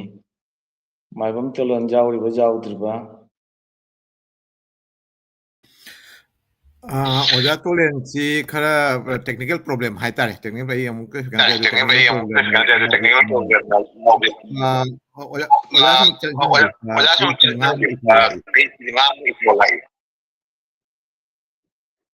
ꯑꯩꯒꯤꯁꯤ ꯏꯀꯣ ꯂꯥꯛꯏ ꯍꯥꯏꯔꯤꯕ꯭ꯔꯣ No, from you is okay. From you is okay.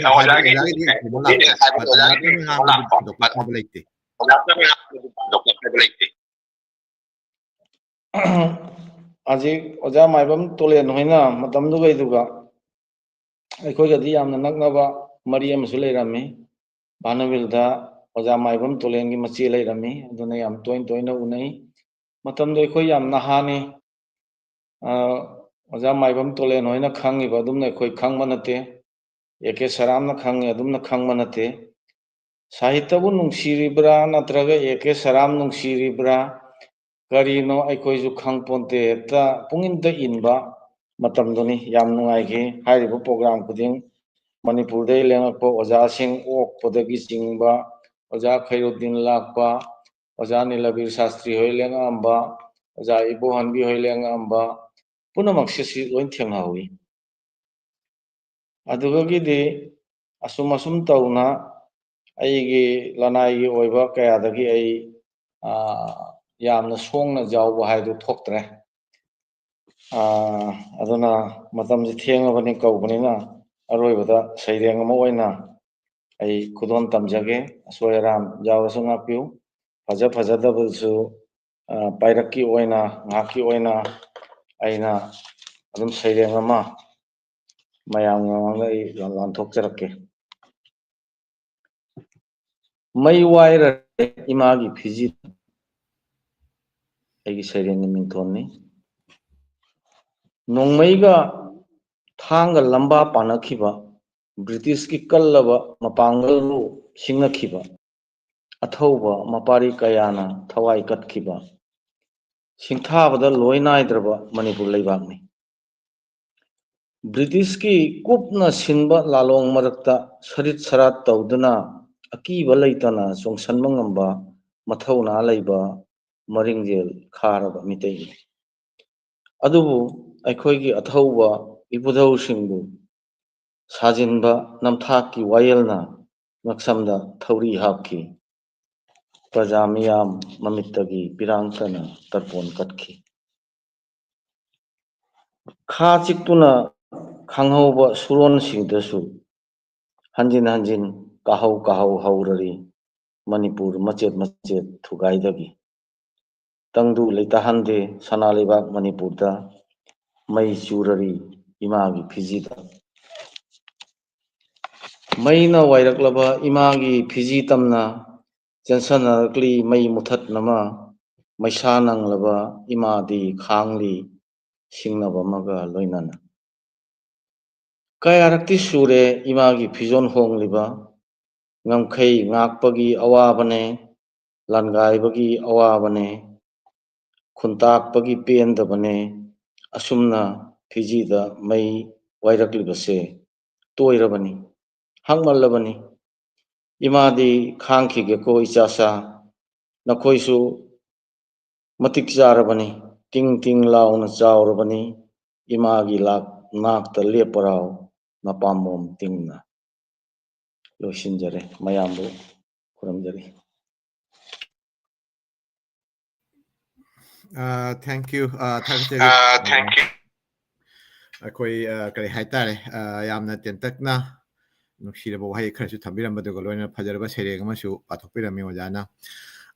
ꯁꯨꯝ ꯃꯇꯝꯁꯦ ꯄꯨꯡ ꯑꯃꯒ ꯃꯤꯅꯤꯠ 18 20 ꯌꯧꯁꯜꯂꯦ ꯑꯗꯨꯅ ꯉꯁꯥꯏ ꯍꯧꯖꯤꯛꯀꯤ ꯑꯣꯏꯅꯗꯤ ꯁꯦꯀꯦꯟ ꯔꯥꯎꯟꯁꯤꯗ ꯁꯨꯝ ꯂꯣꯏꯁꯤꯟꯖꯔꯅꯤ ꯄꯨꯡ 2ꯒꯤ ꯃꯅꯨꯡꯗ ꯂꯣꯏꯁꯤꯟꯅꯕ ꯍꯣꯠꯅꯖꯒꯦ ꯑꯗꯨꯒ ꯉꯁꯥꯏꯁꯨ ꯑꯩꯅ ꯑꯣꯖꯥ ꯇꯣꯂꯦꯟ ꯃꯥꯏꯕꯝ ꯇꯣꯂꯦꯟꯒꯤ ꯃꯇꯥꯡꯗ ꯍꯥꯏꯈꯤꯕꯗꯨꯅꯤ ꯑꯣꯖꯥ ꯃꯥꯏꯕꯝ ꯇꯣꯂꯦꯟꯒꯤ ꯇꯦꯛꯅꯤꯀꯦल ꯄ꯭ꯔꯣꯕ꯭ꯂꯦꯝ ꯂꯩꯕꯅ ꯑꯩꯈꯣꯏ ꯑꯃꯨꯛ ꯆꯪꯉꯛꯄꯁꯤ ꯉꯝꯗ꯭ꯔꯦ ꯑꯗꯨ ꯑꯣꯖꯥꯒꯤ ꯃꯥꯏꯀꯩꯗꯒꯤ ꯁꯨꯝ ꯃꯌꯥꯝꯕꯨ ꯊꯥꯒꯠꯂꯛꯄ ꯏꯀꯥꯏ ꯈꯨꯝꯅꯕ ꯑꯃꯁꯨꯡ ꯀꯩꯅꯣ ꯑꯣꯏꯅ ꯍꯥꯏꯕꯤꯔꯛꯏ ꯌꯥꯝ ꯍꯔꯥꯎꯖꯩꯅ ꯃꯌꯥꯝꯒ ꯐꯝꯃꯤꯟꯅꯕꯁꯤ ꯇꯨꯡꯗ ꯑꯣꯖꯥ ꯇꯣꯂꯦꯟꯒ ꯅꯣꯡꯃ ꯑꯩ ꯁꯣꯏꯗꯅ ꯀꯩ ꯍꯥꯏꯇꯥꯔꯦ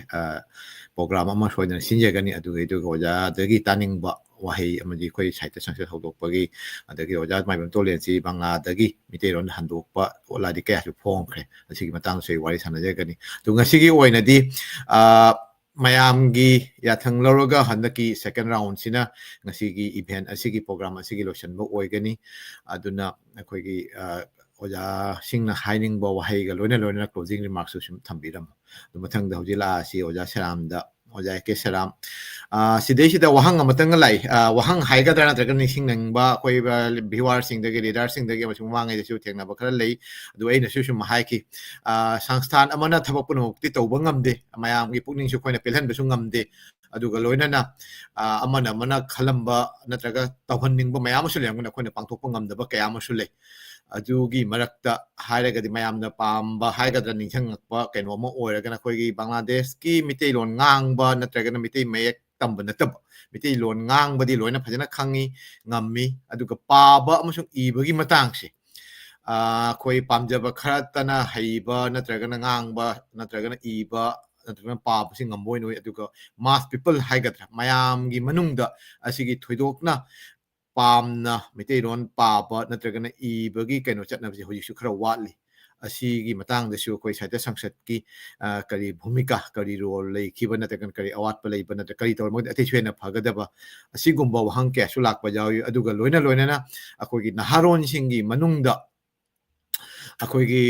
ꯁꯥꯍꯤꯇ꯭ꯌ ꯄꯥꯝꯕ ꯍꯥꯏꯒꯗ꯭ꯔꯥ ꯅꯠꯇ꯭ꯔꯒ ꯁꯥꯍꯤꯇ꯭ꯌꯒꯤ ꯃꯅꯨꯡꯗ ꯆꯪꯉꯛꯄꯁꯤ ꯇꯧꯕꯇꯕꯨ ꯁꯥꯍꯤꯇ꯭ಯ ꯍꯥꯏꯕꯁꯤꯗꯤ ꯅꯣꯠ ꯂꯥꯏꯛ ꯑꯩꯈꯣꯏꯒꯤ ꯇ꯭ꯔꯦꯅꯤꯡ ꯄꯤꯔꯒ ꯑꯩꯈꯣꯏꯒꯤ ꯁ꯭ꯀꯨꯂꯤꯡ ꯇꯧꯔꯒ ꯄꯨꯁꯤꯜꯂꯛꯄ ꯌꯥꯕꯕꯨꯗꯤ ꯅꯠꯇꯦ ꯑꯗꯨ ꯑꯣꯏꯔꯒꯁꯨ ꯑꯩꯈꯣꯏꯒꯤ ꯃꯥꯏꯀꯩꯗꯒꯤ ꯀꯔꯤ ꯋꯥꯠꯄ ꯅꯠꯇ꯭ꯔꯒ ꯀꯔꯤꯒꯨꯝꯕ ꯊꯧꯔꯝ ꯈꯔ ꯄꯥꯡꯊꯣꯛꯄ ꯉꯝꯗꯕꯒꯤꯔ ꯅꯠꯇ꯭ꯔꯒꯅ ꯀꯔꯤ ꯑꯋꯥꯠꯄ ꯂꯩꯕꯗꯒꯤ ꯑꯩꯈꯣꯏꯒꯤ ꯅꯍꯥꯔꯣꯟꯁꯤꯡꯒꯤ ꯃꯅꯨꯡꯗ ꯃꯅꯤꯄꯨꯔꯤ ꯁꯥꯍꯤꯇ꯭ಯ ꯅꯠꯇ꯭ꯔꯒ ꯃꯩꯇꯩꯂꯣꯟꯒꯤ ꯁꯥꯍꯤꯇ꯭ꯌꯁꯤꯗꯩꯁꯤꯗ ꯆꯪꯉꯛꯄꯒꯤ ꯃꯁꯤꯡꯁꯤ ꯈꯔ ꯋꯥꯠ ꯃꯥꯅꯤ ꯍꯥꯏꯅ ꯃꯌꯥꯝꯅ ꯁꯨꯝ ꯎꯅ ꯊꯣꯛꯏ ꯑꯁꯤꯒꯤ ꯃꯇꯥꯡꯗꯁꯨ ꯑꯣꯖꯥ ꯁꯔꯥꯝꯅ ꯈꯖꯤꯛꯇꯪ ꯅꯤꯡꯁꯤꯡꯕꯤꯔꯝꯃꯨ ꯊꯥꯒꯠꯆꯔꯤ ꯑꯣꯖꯥ ꯊꯥꯒꯠꯆꯔꯤ ꯃꯇꯝ ꯊꯦꯡꯖꯜꯂꯕꯅꯤꯅ ꯌꯥꯝ ꯇꯦꯟꯅ ꯑꯣꯏꯅ ꯈꯖꯤꯛꯇꯪ ꯄꯟꯖꯒꯤ ꯃꯇꯥꯡꯁꯤ ꯑꯍꯥꯟꯕꯗ ꯑꯩꯈꯣꯏ ꯂꯣꯟ ꯇꯝꯕ ꯄꯥꯕ ꯏꯕ ꯍꯥꯏꯕ ꯑꯁꯤ ꯌꯥꯝꯅ ꯂꯨꯔꯕ ꯄꯣꯏꯟꯠꯅꯤ ꯑꯩꯈꯣꯏꯅ ꯕꯪꯒ꯭ꯂꯥꯗꯦश ꯃꯅꯤꯄꯨꯔꯤ ꯁꯥꯍꯤꯇ꯭य ꯁꯪꯁꯠ ꯂꯤꯡꯈꯠꯂꯒ ꯗꯤꯄꯥꯟꯅꯤꯇꯥ ꯃꯇꯨꯡꯗ ꯃꯩꯔꯥ ꯐꯣꯡꯅ ꯑꯩꯈꯣꯏ ꯅꯠꯇ꯭ꯔꯒ ꯂꯥꯏꯔꯤꯛ ꯂꯥꯏꯁꯨ ꯑꯇꯩꯁꯨ ꯐꯣꯡꯅ ꯑꯩꯈꯣꯏꯅ ꯁꯥꯍꯤꯇ꯭य ꯆꯔꯆꯥ ꯇꯧꯔꯤꯅꯦ ꯍꯥꯏꯅ ꯍꯣꯠꯅꯔꯛꯄꯁꯦ ꯃꯅꯤꯄꯨꯔꯤ ꯂꯣꯟꯒꯤ ꯁꯥꯍꯤꯇ꯭य ꯆꯔꯆꯥ ꯃꯁꯤ ꯇꯧꯔꯛꯄꯁꯤꯗ ꯑꯩꯈꯣꯏꯅ ꯐꯅ ꯀꯨꯏꯅ ꯇꯧꯔꯛꯑ ꯃꯇꯨꯡꯗ ꯑꯩꯈꯣꯏꯅ 2008ꯇ ꯂꯥꯛꯑꯒ ꯑꯩꯈꯣꯏꯒꯤ ꯔꯤꯌꯦꯂꯥꯏꯖꯦꯁꯟ ꯑꯃ ꯂꯥꯛꯄꯅꯤ ꯑꯩꯈꯣꯏꯅ ꯕꯪꯒ꯭ꯂꯥꯗꯦशꯁꯤꯗ ꯑꯏꯕꯤꯁꯦ 15 13 ꯂꯣꯝꯗꯅꯤ ꯃꯁꯤꯡ ꯊꯤꯔꯨꯔꯒꯗꯤ ꯃꯣꯏꯁꯤꯇꯅ ꯏꯕ ꯃꯣꯏꯅ ꯄꯥꯕ ꯑꯗꯨꯒ ꯀꯩꯅꯣ ꯑꯣꯏꯅ ꯂꯩꯔꯦ ꯄꯟꯅ ꯂꯩꯔꯦ ꯑꯩꯈꯣꯏ ꯃꯥꯁ ꯄꯤꯄꯨꯜ ꯃꯌꯥꯝꯗꯗꯤ ꯑꯩꯈꯣꯏ ꯃꯩꯇꯩꯂꯣꯟ ꯄꯥꯕ ꯏꯕꯒꯤ ꯅꯨꯡꯁꯤꯍꯟꯕꯒꯤ ꯀꯩꯅꯣꯁꯦ ꯑꯩꯈꯣꯏ ꯊꯣꯏꯅ ꯁꯟꯗꯣꯛꯄ ꯉꯝꯗ꯭ꯔꯦꯁꯦ ꯑꯩꯈꯣꯏꯁꯨ ꯈꯜꯂꯛꯏ ꯑꯗꯨ ꯃꯔꯨꯑꯣꯏꯅ ꯑꯩꯈꯣꯏꯒꯤ ꯅꯧꯅ ꯍꯧꯒꯠꯂꯛꯏꯕ ꯃꯍꯩꯔꯣꯏꯁꯤꯡꯁꯦ ꯃꯣꯏꯁꯤꯅ ꯑꯩꯈꯣꯏ ꯏꯝꯄꯣꯔꯇꯦꯟꯁꯦ ꯑꯍꯟ ꯑꯣꯏꯔꯕ ꯀꯥꯡꯕꯨꯁꯤꯡꯗꯨꯗꯤ ꯑꯃ ꯑꯣꯏꯔꯦ ꯅꯧꯅ ꯍꯧꯒꯠꯂꯛꯏꯕ ꯀꯥꯡꯕꯨꯁꯤꯡꯁꯦ ꯃꯣꯏꯅ ꯃꯩꯇꯩꯂꯣꯟꯗꯨ ꯄꯥꯕ ꯉꯝꯗ꯭ꯔꯒꯗꯤ ꯅꯠꯇ꯭ꯔꯒ ꯏꯕ ꯉꯝꯗ꯭ꯔꯒꯗꯤ ꯑꯗꯨꯗꯤ ꯃꯊꯪ ꯇꯧꯅ ꯑꯩꯈꯣꯏ ꯂꯣꯟꯁꯤ ꯁꯤꯙꯔꯛꯀꯗ꯭ꯔꯥ ꯍꯥꯏꯕꯒꯤ ꯆꯤꯡꯅꯕ ꯑꯃꯁꯨ ꯂꯥꯛꯏ ꯑꯩꯈꯣꯏꯗ ꯑꯗꯨꯅ ꯑꯩꯈꯣꯏꯅ 2008ꯇꯒꯤ ꯑꯩꯈꯣꯏ ꯕꯪꯒ꯭ꯂꯥꯗꯦश ꯃꯅꯤꯄꯨꯔꯤ ꯁꯥꯍꯤꯇ꯭य ꯁꯪꯁꯠꯅ ꯑꯅꯧꯕ ꯄ꯭ꯔꯣꯒ꯭ꯔꯥꯝ ꯑꯃ ꯂꯧꯔꯤ ꯑꯗꯨꯗꯤ ꯑꯩꯈꯣꯏꯅ ꯕꯪꯒ꯭ꯂꯥꯗ ꯃꯅꯤꯄꯨꯔꯤ ꯚꯥꯁꯥ ꯎꯠꯁꯣꯕ ꯍꯥꯏꯔꯦ ꯃꯅꯤꯄꯨꯔꯤ ꯂꯦꯡꯒ꯭ꯋꯦꯖ ꯐꯦꯁꯇꯤꯚꯦꯜ ꯍꯥꯏꯕ ꯌꯥꯏ ꯑꯩꯈꯣꯏꯅ ꯃꯅꯤꯄꯨꯔꯤ ꯅꯥꯆꯣꯝ ꯍꯥꯏꯕ ꯂꯥꯏꯔꯤꯛ ꯃꯆꯥ ꯑꯃꯒ ꯐꯣꯡꯖꯩ ꯑꯩꯈꯣꯏ ꯈꯔꯅ ꯑꯦꯗꯤꯠ ꯇꯧꯔ ꯐꯣꯡꯕꯅꯤ ꯑꯗꯨꯗ ꯑꯩꯈꯣꯏꯅ ꯕꯪꯒ꯭ꯂꯥ ꯃꯌꯦꯛꯇ ꯏꯕ ꯃꯅꯤꯄꯨꯔꯤ ꯂꯣꯟꯅ ꯑꯩꯈꯣꯏꯅ ꯃꯅꯤꯄꯨꯔꯤꯒꯤ ꯁꯩꯔꯦꯡ ꯈꯔ ꯋꯥꯔꯦꯡ ꯈꯔ ꯋꯥꯔꯤ ꯃꯆꯥ ꯈꯔ ꯅꯠꯇ꯭ꯔꯒ ꯖꯦꯅꯔꯦꯜ ꯅꯣꯂꯦꯖꯀꯤ ꯑꯣꯏꯕ ꯏꯟꯐꯣꯔꯃꯦꯁꯟ ꯈꯔ ꯃꯅꯤꯄꯨꯔꯒꯤ ꯕꯪꯒ꯭ꯂꯥꯗꯦशꯀꯤ ꯑꯁꯤꯒꯨꯝꯕ ꯂꯣꯏꯅ ꯌꯥꯟꯁꯤꯜꯂꯦ ꯍꯥꯏꯔꯒ ꯑꯩꯈꯣꯏ ꯂꯥꯏꯔꯤꯛ ꯃꯆꯥ ꯑꯗꯨꯝ ꯐꯣꯡꯉꯤ ꯑꯩꯈꯣꯏꯅ ꯐꯣꯡꯉꯦ ꯍꯥꯏꯔꯒ ꯂꯥꯏꯔꯤꯛꯁꯤ ꯑꯩꯈꯣꯏꯅ ꯑꯩꯈꯣꯏꯒꯤ ꯃꯍꯩꯔꯣꯏꯁꯤꯡ ꯃꯔꯨꯑꯣꯏꯅ ꯀ꯭ꯂꯥꯁ 6ꯇꯒꯤꯅ 10 ꯐꯥꯎ ꯇꯝꯕ ꯃꯍꯩꯔꯣꯏꯁꯤꯡꯗ ꯑꯩꯈꯣꯏꯅ ꯂꯥꯏꯔꯤꯛꯁꯤꯡꯗꯨ ꯌꯦꯟꯊꯣꯛꯏ ꯍꯥꯏꯔꯒ ꯃꯣꯏꯗ ꯍꯥꯏꯅꯣ ꯂꯥꯏꯔꯤꯛꯁꯤꯡꯁꯤ ꯄꯥꯔꯒ ꯑꯗꯨꯒꯤ ꯃꯊꯛꯇ ꯑꯩꯈꯣꯏꯅ ꯄꯔꯤꯈꯥ ꯂꯧꯒꯅꯤ ꯑꯀꯛꯅꯕ ꯅꯨꯃꯤꯠ ꯑꯃꯗ ꯑꯗꯨꯗ ꯅꯣꯏ ꯏꯕ ꯇꯥꯏꯌꯦꯅ ꯑꯗꯨꯒ ꯀꯩꯅꯣ ꯇꯧꯕꯁꯤꯡꯗꯣ ꯈꯤꯇꯪ ꯔꯤꯖꯜ ꯐꯕ ꯀꯥꯡꯕꯨꯁꯤꯡꯗꯨ ꯑꯩꯈꯣꯏꯅ ꯃꯅꯥ ꯄꯤꯒꯅꯤ ꯍꯥꯏꯅ ꯂꯥꯏꯔꯤꯛ ꯑꯣꯏꯅ ꯃꯅꯥ ꯄꯤ ꯄꯣꯠ ꯆꯩ ꯑꯣꯏꯅ ꯄꯤ ꯅꯠꯇ꯭ꯔꯒ ꯁꯦꯜ ꯑꯣꯏꯅꯁꯨ ꯄꯤ ꯑꯩꯈꯣꯏꯅ ꯈꯤꯇꯪ ꯊꯧꯒꯠꯅꯅꯕ ꯍꯥꯏꯅ ꯑꯗꯨꯃꯥꯏꯅ ꯇꯧꯅ ꯑꯩꯈꯣꯏꯅ 2008ꯇꯒꯤ ꯄ꯭ꯔꯣꯒ꯭ꯔꯥꯝꯁꯤ ꯍꯧꯔꯤ ꯑꯗꯨꯒꯤ ꯀꯣꯟꯅ ꯃꯩꯇꯩ ꯃꯌꯦꯛꯁꯨ ꯍꯥꯞꯆꯤꯜꯂꯤ ꯑꯀꯣꯟꯕ ꯑꯦꯗꯤꯁꯟꯗ ꯑꯩꯈꯣꯏꯅ ꯂꯥꯏꯔꯤꯛ ꯃꯆꯥ ꯐꯣꯡꯉꯤꯕ ꯃꯅꯤꯄꯨꯔꯤ ꯅꯥꯆꯣꯝꯗꯨꯒꯤ ꯃꯩꯇꯩ ꯃꯌꯦꯛꯅ ꯏꯕ ꯋꯥꯍꯩ ꯈꯔ ꯃꯩꯇꯩ ꯃꯌꯦꯛꯀꯤ ꯑꯩꯈꯣꯏꯒꯤ ꯀꯣꯛ ꯁꯝ ꯂꯥꯏ ꯑꯗꯨꯒꯤ ꯀꯩꯅꯣꯁꯤꯡ ꯅꯠꯇ꯭ꯔꯒ ꯃꯩꯇꯩ ꯃꯌꯦꯛꯀꯤ ꯋꯥꯔꯗ ꯃꯌꯥꯝ ꯁꯩꯔꯦꯡ ꯈꯔꯁꯨ ꯑꯩꯈꯣꯏꯅ ꯍꯥꯞꯆꯤꯜꯂꯤ ꯃꯩꯇꯩ ꯃꯌꯦꯛꯅ ꯏꯕ ꯃꯩꯇꯩꯂꯣꯟꯒꯤ ꯁꯩꯔꯦꯡ ꯑꯗꯨꯒꯨꯝꯕ ꯈꯔ ꯍꯥꯞꯆꯤꯟ ꯈꯣꯠꯆꯤꯟ ꯑꯩꯈꯣꯏ ꯂꯥꯏꯔꯤꯛꯇꯨ ꯑꯦꯗꯤꯠ ꯇꯧꯔꯒ ꯑꯗꯨꯁꯨ ꯌꯦꯟꯊꯣꯛꯑꯒ ꯑꯗꯨꯒꯤ ꯃꯊꯛꯇꯁꯨ ꯑꯩꯈꯣꯏꯅ ꯄꯔꯤꯈꯥ ꯂꯧꯏ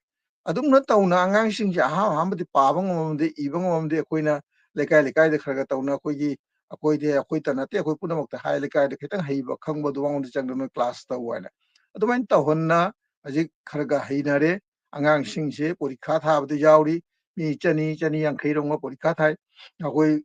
ꯕꯪꯒ꯭ꯂꯥꯗꯦशꯀꯤ ꯃꯩꯇꯩ ꯈꯨꯟꯗꯥꯕ ꯃꯐꯝ ꯄꯨꯝꯅꯃꯛ ꯑꯩꯈꯣꯏ ꯀꯚꯔ ꯇꯧꯕꯗꯤ ꯉꯝꯗꯦ ꯃꯁꯤ ꯑꯩꯈꯣꯏꯇꯅ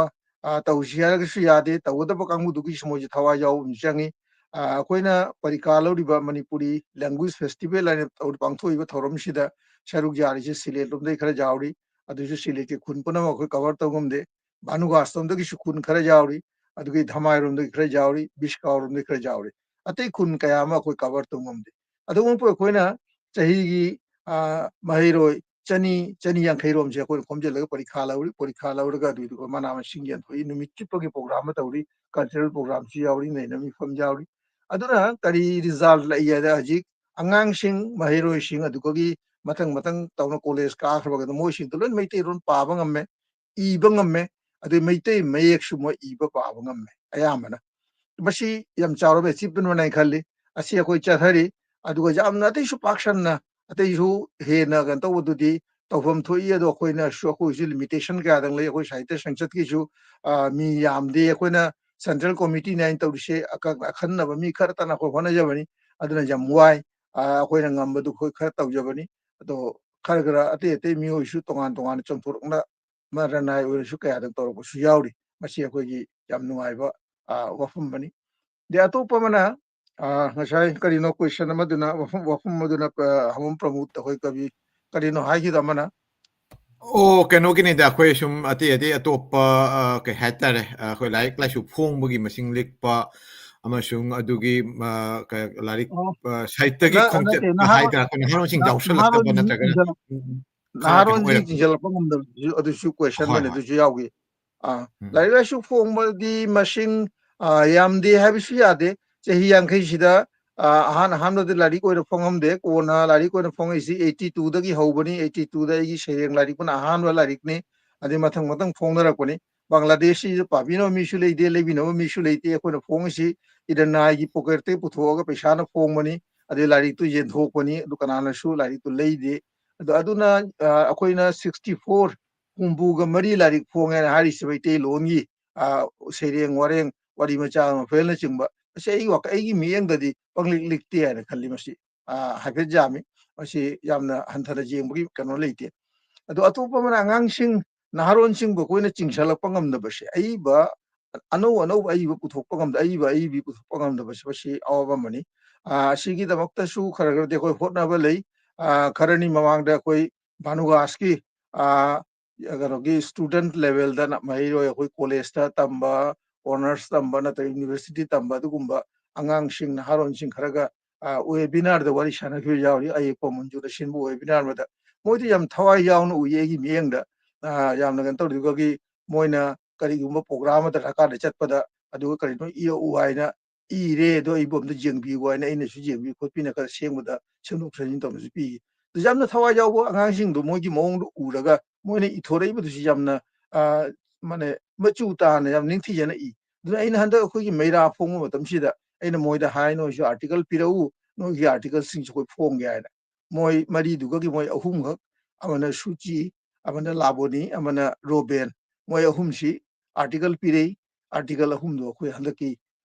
63 ꯁꯨꯕ ꯃꯩꯔꯥꯒꯤ ꯏꯁꯨꯗꯨꯗ ꯐꯣꯡꯕꯅꯤ ꯃꯣꯏ ꯑꯍꯨꯝꯃꯛ ꯇꯧꯕꯕꯨꯗꯤ ꯕꯪꯂꯥꯅ ꯏꯔꯩ ꯃꯩꯇꯩꯔꯣꯟꯁꯤ ꯏꯕꯕꯨꯗꯤ ꯉꯝꯃꯤ ꯄꯥꯕꯕꯨꯗꯤ ꯉꯝꯃꯤ ꯊꯣꯏꯅ ꯍꯩꯅꯁꯟꯗ꯭ꯔꯤ ꯕꯪꯂꯥꯗ ꯏꯔꯩ ꯕꯪꯂꯥ ꯃꯣꯏꯒꯤ ꯂꯣꯟꯗꯣ ꯃꯣꯏꯒꯤ ꯀꯩꯅꯣꯒꯤ ꯏꯕꯒꯤ ꯁ꯭ꯇꯥꯏꯜ ꯄ꯭ꯔꯖꯦꯟꯇꯦꯁꯟꯗꯣ ꯌꯥꯝ ꯐꯖꯩ ꯑꯩ ꯌꯥꯝ ꯊꯥꯒꯠꯂꯤ ꯑꯩ ꯃꯣꯏꯗ ꯅꯍꯥꯟꯁꯨ ꯑꯩꯈꯣꯏ ꯚꯥꯅꯨꯒꯥꯁꯇ ꯇꯧꯕ ꯉꯔꯥꯡ ꯃꯤꯇꯤꯡꯗꯨꯗ ꯑꯩ ꯐꯣꯡꯅ ꯍꯥꯏꯔꯝꯃꯤ ꯃꯣꯏ ꯑꯍꯨꯝꯅ ꯏꯔꯛꯏꯕ ꯕꯪꯂꯥꯒꯤ ꯁ꯭ꯇꯦꯟꯗꯔꯗꯇꯨ ꯃꯣꯏꯒꯤ ꯂꯣꯟ ꯈꯣꯟ ꯅꯠꯇ꯭ꯔꯒ ꯄ꯭ꯔꯖꯦꯟꯇꯦꯁꯟꯗꯨ ꯌꯥꯝ ꯐꯖꯩ ꯍꯥꯏꯅ ꯃꯣꯏ ꯃꯩꯇꯩꯔꯣꯟꯗꯁꯨ ꯏꯅꯅꯕ ꯍꯣꯠꯅꯧ ꯑꯗꯣ ꯑꯩꯈꯣꯏ ꯉꯝꯃꯤꯉꯩ ꯑꯩꯈꯣꯏꯁꯨ ꯃꯇꯦꯡ ꯄꯥꯡꯒꯅꯤ ꯍꯥꯏꯅ ꯑꯁꯨꯝꯅ ꯈꯔꯗꯤ ꯊꯣꯛꯂꯛꯇꯕꯗꯤ ꯅꯠꯇꯦ ꯃꯁꯤ ꯊꯣꯔꯛꯄꯁꯦ ꯈꯔꯗꯤ ꯑꯩꯈꯣꯏꯅꯁꯨ ꯍꯣꯠꯅꯕ ꯇꯥꯏ ꯑꯩꯈꯣꯏ ꯁꯥꯍꯤꯇ꯭ꯌ ꯁꯪꯁꯠꯀꯤ ꯃꯥꯏꯀꯩꯗꯁꯨ ꯑꯩꯈꯣꯏ ꯃꯌꯥꯝꯗꯣ ꯃꯇꯝ ꯄꯨꯝꯕꯗ ꯀꯧꯖꯩ ꯃꯌꯥꯝꯁꯨ ꯈꯔ ꯆꯪꯁꯤꯟꯕꯤꯔꯛꯎ ꯌꯥꯎꯕꯤꯔꯛꯎ ꯑꯁꯤꯅꯤ ꯍꯥꯏꯖꯅꯤꯡꯕ ꯍꯥꯏꯕꯨ ꯑꯩꯈꯣꯏ ꯃꯌꯥꯝ ꯆꯪꯅ ꯑꯩꯈꯣꯏ ꯂꯣꯟꯒꯤ ꯁꯥꯍꯤꯇ꯭ꯌꯁꯤ ꯆꯥꯎꯈꯠꯂꯁꯤ ꯑꯇꯣꯞꯄ ꯑꯩ ꯐꯥꯏꯅꯦꯜ ꯋꯥꯔꯗ ꯑꯩ ꯁꯤꯅ ꯂꯣꯏꯔꯦ ꯑꯗꯩ ꯑꯩꯅ ꯍꯥꯏꯖꯅꯤꯡꯉꯤꯁꯤꯅ ꯍꯟꯗꯛ ꯑꯩꯈꯣꯏ ꯕꯪꯒ꯭ꯂꯥꯗꯦꯁꯇ ꯃꯅꯤꯄꯨꯔꯤ ꯁꯥꯍꯤꯇ꯭ꯌ ꯁꯪꯁꯠꯀꯤ ꯁꯪꯁꯊꯥꯟ ꯑꯃ ꯂꯤꯡꯈꯠꯂꯒ ꯑꯩꯈꯣꯏꯅ ꯁꯥꯍꯤꯇ꯭ꯌ ꯆꯔꯆꯥꯅꯤ ꯍꯥꯏꯅ ꯇꯧꯔꯤꯕ ꯂꯣꯟ ꯁꯤꯗꯅꯕ ꯍꯤꯡꯍꯟꯅꯅꯕ ꯆꯥꯎꯈꯠꯇꯅꯕ ꯍꯣꯠꯅꯔꯤꯁꯤ ꯆꯍꯤ 50 ꯃꯄꯨꯡ ꯐꯥꯔꯦ ꯑꯗꯨꯒꯤ ꯁꯅꯥ ꯐꯨꯗꯣꯡꯕꯒꯤ ꯊꯧꯔꯝꯁꯨ ꯑꯩꯈꯣꯏ ꯅꯤꯡꯊꯤꯖꯅ ꯄꯥꯡꯊꯣꯛꯈ꯭ꯔꯦ ꯑꯗꯨꯒꯤ ꯊꯧꯔꯝꯁꯨ ꯂꯣꯏꯁꯤꯟꯈ꯭ꯔꯦ ꯑꯁꯤ ꯌꯥꯝꯅ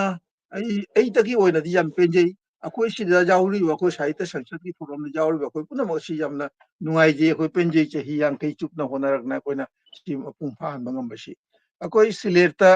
ꯃꯅꯤꯄꯨꯔꯤ ꯁꯥꯍꯤꯇ꯭ꯌ ꯁꯪꯁꯠꯀꯤ ꯁꯦꯟꯇ꯭ꯔꯦꯜ ꯀꯣꯃꯤꯇꯤꯗ ꯌꯥꯎꯔꯤꯕ ꯑꯩꯈꯣꯏ ꯃꯦꯝꯕꯔꯁꯤꯡꯒꯤ ꯃꯁꯤꯡ ꯌꯥꯝꯗꯦ ꯊꯕꯛ ꯇꯧꯔꯤꯕꯁꯦ ꯑꯗꯨꯕꯨ ꯌꯥꯎꯔꯤꯕ ꯈꯔꯁꯤ ꯃꯣꯏꯅ ꯌꯥꯝꯅ ꯊꯋꯥꯏ ꯌꯥꯎꯅ ꯌꯥꯝꯅ ꯊꯧꯅꯥ ꯐꯅ ꯆꯣꯡꯊꯣꯛꯅ ꯇꯧꯕꯗꯒꯤ ꯉꯁꯤ ꯃꯄꯨꯡ ꯐꯥꯍꯟꯕ ꯉꯝꯕꯅꯤ ꯑꯩꯈꯣই ꯁꯅꯥ ꯐꯨꯗꯣꯡꯕꯒꯤ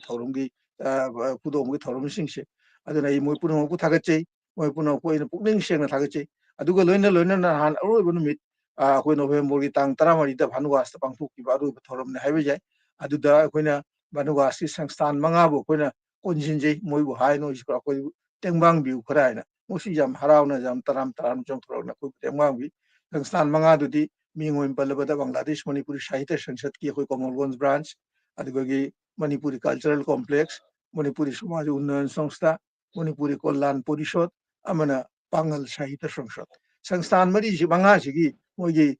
थौबुरन सिंह थौमी सिंह मयामना जामना ꯊꯋꯥꯏ ꯌꯥꯎꯅ ꯍꯣꯠꯅꯕꯤꯕ ꯃꯣꯏꯅ ꯌꯥꯎꯕꯤꯕꯒꯤ ꯃꯍꯩ ꯑꯣꯏꯅ ꯑꯩꯈꯣꯏ ꯅꯍꯥꯟꯒꯤ ꯊꯧꯔꯝꯗꯨ ꯃꯄꯨꯡ ꯐꯥꯈꯤ ꯍꯥꯏꯅ ꯑꯩꯈꯣꯏ ꯂꯧꯖꯩ ꯑꯩꯈꯣꯏ ꯌꯥꯝꯅ ꯍꯔꯥꯎꯖꯩ ꯃꯣꯏ ꯄꯨꯝꯅꯃꯛꯄꯨꯁꯨ ꯑꯩꯅ ꯊꯥꯒꯠꯆꯩ ꯑꯩ ꯃꯁꯤ ꯍꯥꯏꯔꯒ ꯑꯩꯒꯤ ꯋꯥꯍꯩ ꯃꯇꯥꯡꯁꯤꯗ ꯂꯣꯏꯁꯤꯟꯖꯔꯤ ꯑꯗꯨꯒ ꯃꯤꯔꯔꯕꯨ ꯃꯅꯤꯄꯨꯔꯤ ꯃꯤꯔꯔꯕꯨ ꯇꯁꯦꯡꯅ ꯊꯥꯒꯠꯆꯔꯤ ꯃꯣꯏꯅ ꯆꯍꯤ 5 ꯃꯄꯨꯡ ꯐꯥꯔꯛꯄꯁꯤꯗ ꯉꯁꯤ ꯇꯧꯔꯤꯕ ꯄ꯭ꯔꯣꯒ꯭ꯔꯥꯝꯁꯤ ꯃꯊꯪꯗꯁꯨ ꯑꯇꯩꯁꯨ ꯄ꯭ꯔꯣꯒ꯭ꯔꯥꯝ ꯀꯌꯥ ꯑꯗꯨꯝ ꯇꯧꯔꯛꯈꯤꯔꯤ ꯑꯇꯩꯁꯨ ꯑꯩꯈꯣꯏ ꯕꯪꯒ꯭ꯂꯥꯗꯦꯁꯀꯤꯗ ꯅꯠꯇꯅ ꯃꯅꯤꯄꯨꯔꯤꯒꯤ ꯑꯣꯏꯕ ꯁꯥꯍꯤꯇ꯭ꯌ ꯁꯪꯁꯀ꯭ꯔꯤꯇꯤꯒꯤ ꯃꯇꯥꯡꯗ ꯃꯣꯏ ꯄ꯭ꯔꯣꯒ꯭ꯔꯥꯝ ꯀꯌꯥ ꯑꯗꯨꯝ ꯄꯥꯡꯊꯣꯔꯛꯀꯅꯤ ꯍꯥꯏꯕꯁꯤ ꯑꯩ ꯊꯥꯖꯕ ꯐꯣꯡꯗꯣꯛꯆꯔꯒ ꯃꯅꯤꯄꯨꯔꯤ ꯃꯤꯔꯔꯕꯨ ꯑꯃꯁꯨꯡ ꯉꯁꯤ ꯁꯔꯨꯛ ꯌꯥꯔꯤꯕ ꯄꯨꯝꯅꯃꯛ ꯑꯩꯈꯣꯏ ꯑꯣꯖꯥ ꯑꯦꯜ ꯕꯤꯔꯃꯪꯒꯣꯜ ꯑꯣꯖꯥ ꯆꯨꯡꯈꯥꯝ ꯁꯨꯕꯗꯅꯤ ꯑꯩꯈꯣꯏ ꯃꯔꯨꯞ ꯏꯟꯗ꯭ꯔꯖꯤꯠ ꯑꯣꯖꯥ ꯇꯣꯂꯦꯟꯗꯤ ꯂꯟꯇꯧꯗ꯭ꯔꯕ ꯈꯪꯗꯦ ꯑꯗꯨ ꯃꯣꯏ ꯄꯨꯝꯅꯃꯛꯁꯨ ꯑꯩꯅ ꯊꯥꯒꯠꯆꯔꯒ ꯑꯩꯒꯤ ꯋꯥꯍꯩ ꯃꯇꯥꯡꯁꯤꯗ ꯂꯣꯏꯁꯤꯟꯖꯔꯤ ꯃꯌꯥꯝꯕꯨ ꯊꯥꯒꯠꯆꯔꯤ Thank you. Yamna tena tapna haitare akhoi ningsing ningba wadi mayam leramgani ojagi su tawatu matam du leitabnina akhoi loina su phongdok pa su ngamhodre awatpa ngatani akhoi gi masing likpa si su awatpa masing watpa su pnok te watlei tawhningba tawningba thabakti yamba aduraga su khona ngamjaba khar hotna jabani Bangladesh ki sinau maruma peja पुनमक्तसु अखोई इसामक की माइगेदसु निसिंग जरी अखोई साहित्य नुंसीबिबा बांग्लादबु ओइरे मितेरोंदबु ओइरे तोबतु बांग्लागा लोने लोना मितेरोंसु कोना सुम चंगजलै खुदम ओइना हाइरबदा अखोईगी एगी दि मरुपनी अखोईगी रोशनरा बासी खुदहेबम अहामद मा बांग्ला खक्तंग इरमी अखोई ओजा सनातोनसु अहामद बांग्ला खक्तनी अखोइना खंगकपद हाइतरे नौन हौगलकपा कोना थंगदा मितेरोंदा चंगजलकपने अदुमना इबबु हौगलगदी असुम इमालोना सि सुम चंगजलै तोबतु अखोईगुंबा खुलक्ता नत्र मितेरोन engang oringadi papa phangba gi masingji hojikti ataisu hena watlani aduna ahambada mitei londa oina khutha basidi khara tangna phangadraina khalli amabu oiresu manipuri sahitya mitei longi sahitya lomono mogi chakhol ko oisanu not only sahitya literature khakta nataba khoi art and culture gi form da khoi mitei singi haigadra khoi manipuri singi kenosi khumang chap sulpo oisanu haina nijari mathangda khoi ojabir mongda laksara ojabir mongol gi su khoi gi second remarks ka loina na khoi kai haitare closing remarks oina su khar thabiramu aduga loina na khoi Bangladesh Manipuri Sahitya Sangsad ki thapuri ba thapuba sing amadi Bangladesh ta leiriba khoi gi mayam da su ojana kali ningsing ningba leiba amadi world viewer haitare akhoi ngasidi Bangladesh ka ki pandu langkhairaga mirror gi maigai dagi internationally haitare ngasi yengbiri ba sige siga Chennai dagi Madras dagi Bombay dagi amadi Manipur dagi di yaur to loina Delhi dagi soda North America gi ko New York dagi Europe dagi Korea dagi mayam su yengi to asi go mayam se to ojana kali haining ba du su sum thambiramu thakachiri oja biramu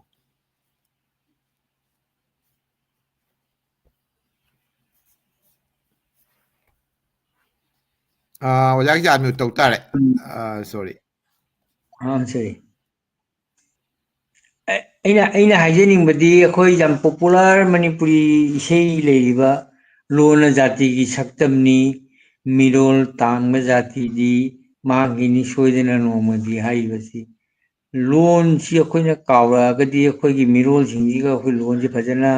tamanba lamjagadi akhoi manipuri jati gi identity crisis ama yamna lakadaba fibam ama lei aduna akhoi mirol akhoi lai hinje londa kahundena besi jamna tawbagi darkar ma lei adi sahituna jati amabu magi listing punjanna thammi bani akhoi bangla da khudam moina bangla literature si leramdragadi bangla gi akhoi sileti noakhali chattogram kelu hariba lon mayam singi tongan ba jati amu ochibi wari North East Buru jati sina manu le mani moi di written literature ma leitabi maram na si Buru jisum division or no Buru le Dimasa Garu Tripuri mana jati tongan na thoki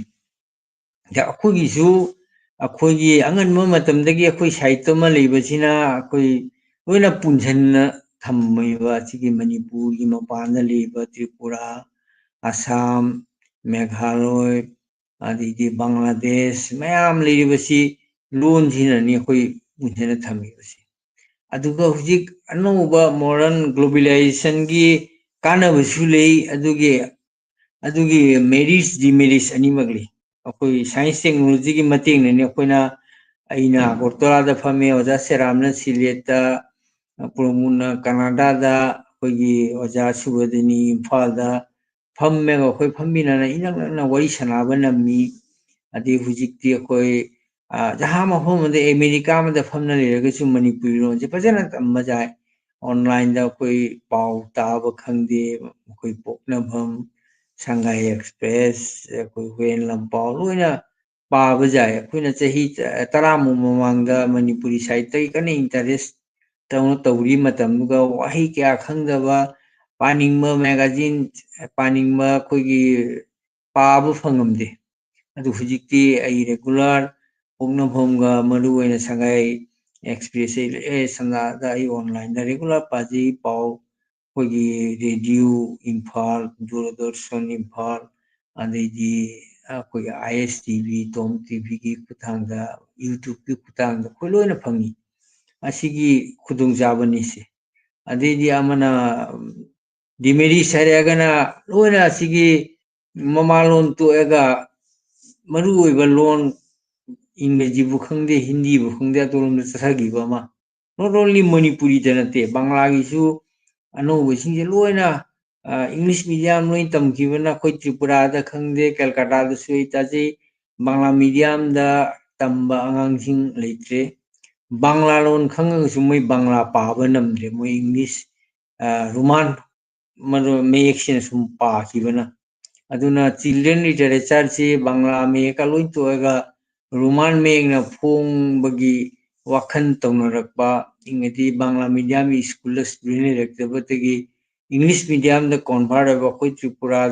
ma'am convert होगी पोखम Narayan Khamar school high school ने English medium convert होगी student लेरक्तबगी मरम अदुना अखोई Assam Tripura like तंब होगलपदमे असम मणिपुरी मीडियम स्कूल लेरिबसी लोइना स्टूडेंट लेरक्ते स्कूल मैम क्लोज होइबा तौदे हाई मणिपुर लोइन इंग्लिश मीडियम चटनीबा गवर्नमेंट स्कूल तमक्तबा प्राइवेट स्कूल तंबा असुमाना लाई अदुगा अदि अमना मणिपुरी लोन सेंगना कोई लोंजान जाउदनबगी अमा मूवमेंट अमा लेरी असिगी अफबसु लेई छात्रो को हैरमसी महीरो हैरे सरकार जी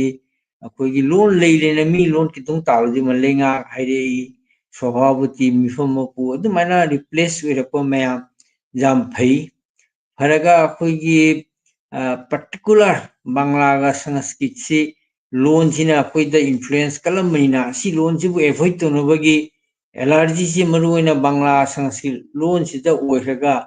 इंग्रेजी लोन चंगपदुदि अखोइ थौसादब म तौरी अयाम अखोइ मिंगजिंजे लोइना इंग्लिश ममिंगदा थोलपा जैक्सन फुटबॉलर जैक्सन गा हाइबे वांगजु जाव जैक्सन हाइजे मिति मचारा अखोइ खंगनमक्तबा अदैदि आइन जादबगा हाइरमदु तो अखोइ लोन जादबगा अदु हाइरपददि अखोइ सुमदो आइन तो सुमदि लो चंगे अदुदि करिमता कानद्रे अदुना अखोइगी अगांगसिंग अखोइ मपानदा लेरिबा बांग्लादेश त्रिपुरा मयामजी अखोइ लोनजी अखोइ बांग्ला इन्फ्लुएंस तगी बांग्ला ngangnarakpa हिंदी ngangnarakpa कमाइना अखोइ ममालो ngangहनगनी याबगी अखोइ चिथेमा लेरि सोम फंगनरि मणिपुरदसु अखोइगी बांग्ला इंग्रेजी वहाई यामना ngangakpa मणिपुरी लोन सेंग ngangakतबा अदि मिंगौ मिथा अखोइ लेरमिबा मिंगौ दलोएगा डेट हाइरपा अखोइगी मयाम अमा चेंज लाइबसे असिसु अखोइ मणिपुरगी लिटरेचर तौरिबा कल्चर पामियो कांगु त्रिपुरा असम लोइबनामकी से अखोइ कॉन्शियसली अखोइ लोनसिबु सेंग ngaknabagi अखोइ मिरोनसिंजे लोनसि सेंग तमहलगा लोनसि फजना ngakहले कल्चर खंगलगा अखोइ जातिगी आइडेंटिटी सिमा ngakna थमबगी मतंगसिगी अचौबा अखोइ रूल मा लहुम थोई जामना कॉन्शियस लहुम थोई गार्जियन मैम निजो सिगा जाम कॉन्शियस ओइना अखोइदी मसिंग लिखपनी मसिंग अजामा बांग्ला बाव मरु ओइना अखोइगी बांग्लादेशी हाइनमरे इंडिया गिदी बांग्ला सिगी मथक्ता हिंदी अमसुंग इंग्रेजी लोनगी अचौबा मोगी येमा तारकपसी मोजी जाम प्रॉब्लम ममा जामना बांग्ला लोन सिगी अवाब मा तारे हाइबा मो intellectual हाइनरी masing yamgraba Bangla se to khoi gi masing likraba Manipuri lon se khoi hujikena khara conscious hudadi Manipuri gi integrity gi matangda khoi conscious ohudubagi maramna Manipur gi huji awaba taraiba masing likharaiba asumaina khoi lon gi ju in future da jamna danger rakadaba khoi lon kaurokadaba khoi gi miron ji fajana ate loan chobo loan gi influence lakalakpa asi hujikena kamaina ngakthok jai bisi ko yam khanbam darkar no tai koi di asumana koi direction to no ba koi gi Manipur matomda nataba Tripura matomda nataba Bangladesh matomda nataba koi international oina si wakhanji yam khanbam thui asi wahai kharaji thamjaraga ai wa side थागचरे ओजा थागचरे ओजा यामना मन लेरबा कई हाइतारे वहायनी ओजाना थंबिरमी मसी तसिंगना कोई anywhere हाइतारे world anywhere दे race कोई इमालोन काउबा यादे हाबदिन ओजागी पाउताक्सी इमालोन अमसुंग कोई culture नाटसी आथोपा यादे अमसुंग मणिपुर दसो कोई हाना दगी सुम चुम्मी ओजाना मणिपुर खकना ते ऑल ओवर द वर्ल्ड कोई इंग्लिश की कनोस इन्फ्लुएंस हेलकपा अदगी सोशल मीडिया नत्रगना कनोगे कोई कैरियर नत्रगना को अंगांग सिंगी कनोसी खलकपदगी लोन की कनोसी तसेंगना मवोंग द लाए हाइता नॉट ओनली मिटे लोन खकंग नतब अमा वर्षु पतमसी लेसलक्तम को ओजासु बोदिन ओंग लाक्चरगे ओजासु बोदिनदगी सु ngasi program asigi loisalakpoina yam sangna hainagadabadushu ojagi kenodagi yamna keno toba ngamjararoi adu ojagi maikai akoigi closing remark oina amasung ojana kari haningba adugi kenodushu ojasung tambiram thakere oja shobodini tari ojasung habiu freeze oi habo hello sound si net si khara shon bro jagi se net si khajitang shon ba aduna keno si lak ta ba aduna oja sum try tau si akoi yeng si yaraga di changak pangambra haina yare oja ꯑꯩꯈꯣꯏꯅ ꯈꯟꯅꯖꯩ ꯑꯩꯈꯣꯏꯅ ꯉꯁꯤ ꯈꯟꯅꯖꯔꯤꯕ ꯈꯨꯗꯤꯡꯃꯛ ꯑꯩꯈꯣꯏꯒꯤ ꯏꯃꯥꯂꯣꯟ ꯁꯥꯍꯤꯇ꯭ꯌ ꯆꯥꯎꯈꯠꯅꯕ ꯑꯗꯒꯤ ꯃꯗꯨ ꯀꯔꯝꯍꯥꯏꯅ ꯇꯧꯔꯒ ꯑꯩꯈꯣꯏ ꯍꯧꯖꯤꯛꯀꯤ ꯂꯩꯔꯤꯕ ꯍꯧꯒꯠꯂꯛꯏꯕ ꯑꯉꯥꯡꯁꯤꯡꯁꯤꯅ ꯍꯣꯡꯂꯛꯏꯕ ꯑꯩꯈꯣꯏꯒꯤ ꯂꯣꯟꯒꯤ ꯃꯁꯛ ꯑꯌꯥꯝꯕꯗꯤ ꯏꯪꯂꯤꯁꯁꯦ ꯑꯌꯥꯝꯕ ꯂꯣꯏꯅ ꯍꯧꯖꯤꯛꯀꯤ ꯑꯉꯥꯡꯁꯤꯡꯁꯦ ꯏꯪꯂꯤꯁ ꯁ꯭ꯀꯨꯜꯗ ꯂꯣꯏꯅ ꯇꯝꯃꯕꯅꯤꯅ ꯑꯌꯥꯝꯕ ꯃꯃꯥꯂꯣꯟꯁꯦ ꯀꯌꯥ ꯏꯃꯨꯡ ꯃꯅꯨꯡꯗꯁꯨ ꯃꯁꯤ ꯑꯩꯈꯣꯏ ꯉꯥꯡꯅꯗꯕꯁꯦ ꯑꯩꯈꯣꯏ ꯌꯥꯝꯅ ꯇꯥꯖꯔꯦ ꯑꯗꯣ ꯑꯩꯈꯣꯏꯅꯁꯨ ꯑꯗꯨꯝ ꯍꯥꯏ ꯁꯨꯃꯥꯏꯅ ꯇꯧꯗꯅ ꯑꯩꯈꯣꯏ ꯏꯃꯥꯂꯣꯟꯁꯤꯗꯤ ꯃꯣꯏ ꯀꯩꯅꯣ ꯇꯧꯕꯤꯌꯨ ꯅꯠꯇ꯭ꯔꯒꯗꯤ ꯑꯩꯈꯣꯏꯒꯤ ꯂꯣꯟꯁꯤꯡꯁꯦ ꯂꯣꯏꯅ ꯁꯤꯊꯔꯛꯀꯅꯤ ꯃꯁꯤ ꯌꯥꯝꯅ ꯑꯆꯧꯕ ꯀꯩꯅꯣꯝꯃ ꯑꯣꯏꯔꯦ ꯆꯨꯝꯅꯒꯤ ꯃꯅꯤꯄꯨꯔꯗ ꯂꯩꯔꯤꯕ ꯏꯪꯂꯤꯁ ꯁ꯭ꯀꯨꯜꯗ ꯇꯝꯕ ꯑꯉꯥꯡꯁꯤꯡ ꯂꯣꯏꯅ ꯃꯣꯏ ꯏꯪꯂꯤꯁꯅ ꯑꯗꯨꯝ ꯋꯥꯔꯤ ꯁꯥꯟꯅꯗꯅ ꯈꯣꯠꯅꯗꯅ ꯃꯅꯤꯄꯨꯔꯗꯁꯨ ꯃꯁꯤꯒꯤ ꯐꯤꯕꯝꯁꯦ ꯌꯥꯝꯅ ꯀꯟꯗꯤꯁꯟꯁꯤ ꯑꯩꯈꯣꯏꯒꯤ ꯌꯣꯛꯁꯜꯂꯛꯑꯕꯅꯤ ꯑꯗꯨꯅ ꯑꯌꯥꯝꯕ ꯃꯇꯝꯗ ꯑꯩꯈꯣꯏ ꯒꯥꯔꯖꯤꯌꯥꯟꯁꯤꯡꯅ ꯃꯥꯒꯤ ꯏꯃꯨꯡ ꯃꯅꯨꯡꯗ ꯑꯩꯈꯣꯏꯒꯤ ꯌꯥꯔꯤꯕ ꯃꯈꯩ ꯑꯩꯈꯣꯏꯒꯤ ꯃꯩꯇꯩꯂꯣꯟꯁꯤ ꯉꯥꯡꯅꯅꯕ ꯇꯧꯕꯤꯌꯨ ꯍꯥꯏꯗꯅ ꯑꯩꯈꯣꯏ ꯌꯥꯝꯅ ꯍꯥꯏꯖꯕꯅꯤ ꯑꯩꯈꯣꯏꯒꯤ ꯐꯦꯃꯤꯂꯤ ꯃꯌꯥꯝ ꯑꯃ ꯑꯩꯈꯣꯏꯒꯤ ꯑꯌꯥꯝꯕ ꯑꯩꯈꯣꯏꯒꯤ ꯃꯁꯤ ꯊꯦꯡꯅꯖꯔꯕꯅꯤ ꯇꯁꯦꯡꯅ ꯍꯥꯏꯇꯥꯔꯒꯗꯤ ꯑꯩꯈꯣꯏꯅ ꯏꯃꯥꯂꯣꯟ ꯁꯥꯍꯤꯇ꯭ꯌ ꯆꯥꯎꯈꯠꯅꯕ ꯍꯣꯠꯅꯕ ꯍꯥꯏꯕꯁꯦ ꯑꯩꯈꯣꯏꯒꯤ ꯇꯉꯥꯏꯐꯗꯕ ꯑꯩꯈꯣꯏꯒꯤ ꯊꯧꯗꯥꯡꯅꯤ ꯃꯔꯝꯗꯤ ꯀꯔꯤꯒꯤꯅꯣꯗ ꯑꯩꯈꯣꯏꯅ ꯑꯩꯈꯣꯏꯒꯤ ꯁꯥꯍꯤꯇ꯭ꯌ ꯍꯥꯏꯕ ꯂꯤꯇꯔꯦꯆꯔꯁꯤ ꯆꯥꯎꯈꯠꯄꯇꯅ ꯑꯩꯈꯣꯏꯒꯤ ꯖꯥꯇꯤꯁꯤ ꯆꯥꯎꯈꯠꯂꯛꯀꯗꯣꯏꯅꯤ ꯑꯗꯨꯒꯤꯁꯨ ꯃꯊꯛꯇ ꯑꯩꯈꯣꯏꯒꯤ ꯏꯄꯥ ꯏꯄꯨꯁꯤꯡꯅ ꯆꯍꯤ ꯀꯌꯥꯗꯒꯤ ꯆꯍꯤ ꯂꯤꯁꯤꯡ ꯑꯅꯤ ꯑꯍꯨꯝꯗ ꯍꯦꯟꯅ ꯑꯩꯈꯣꯏꯒꯤ ꯁꯥꯍꯤꯇ꯭ꯌꯒꯤ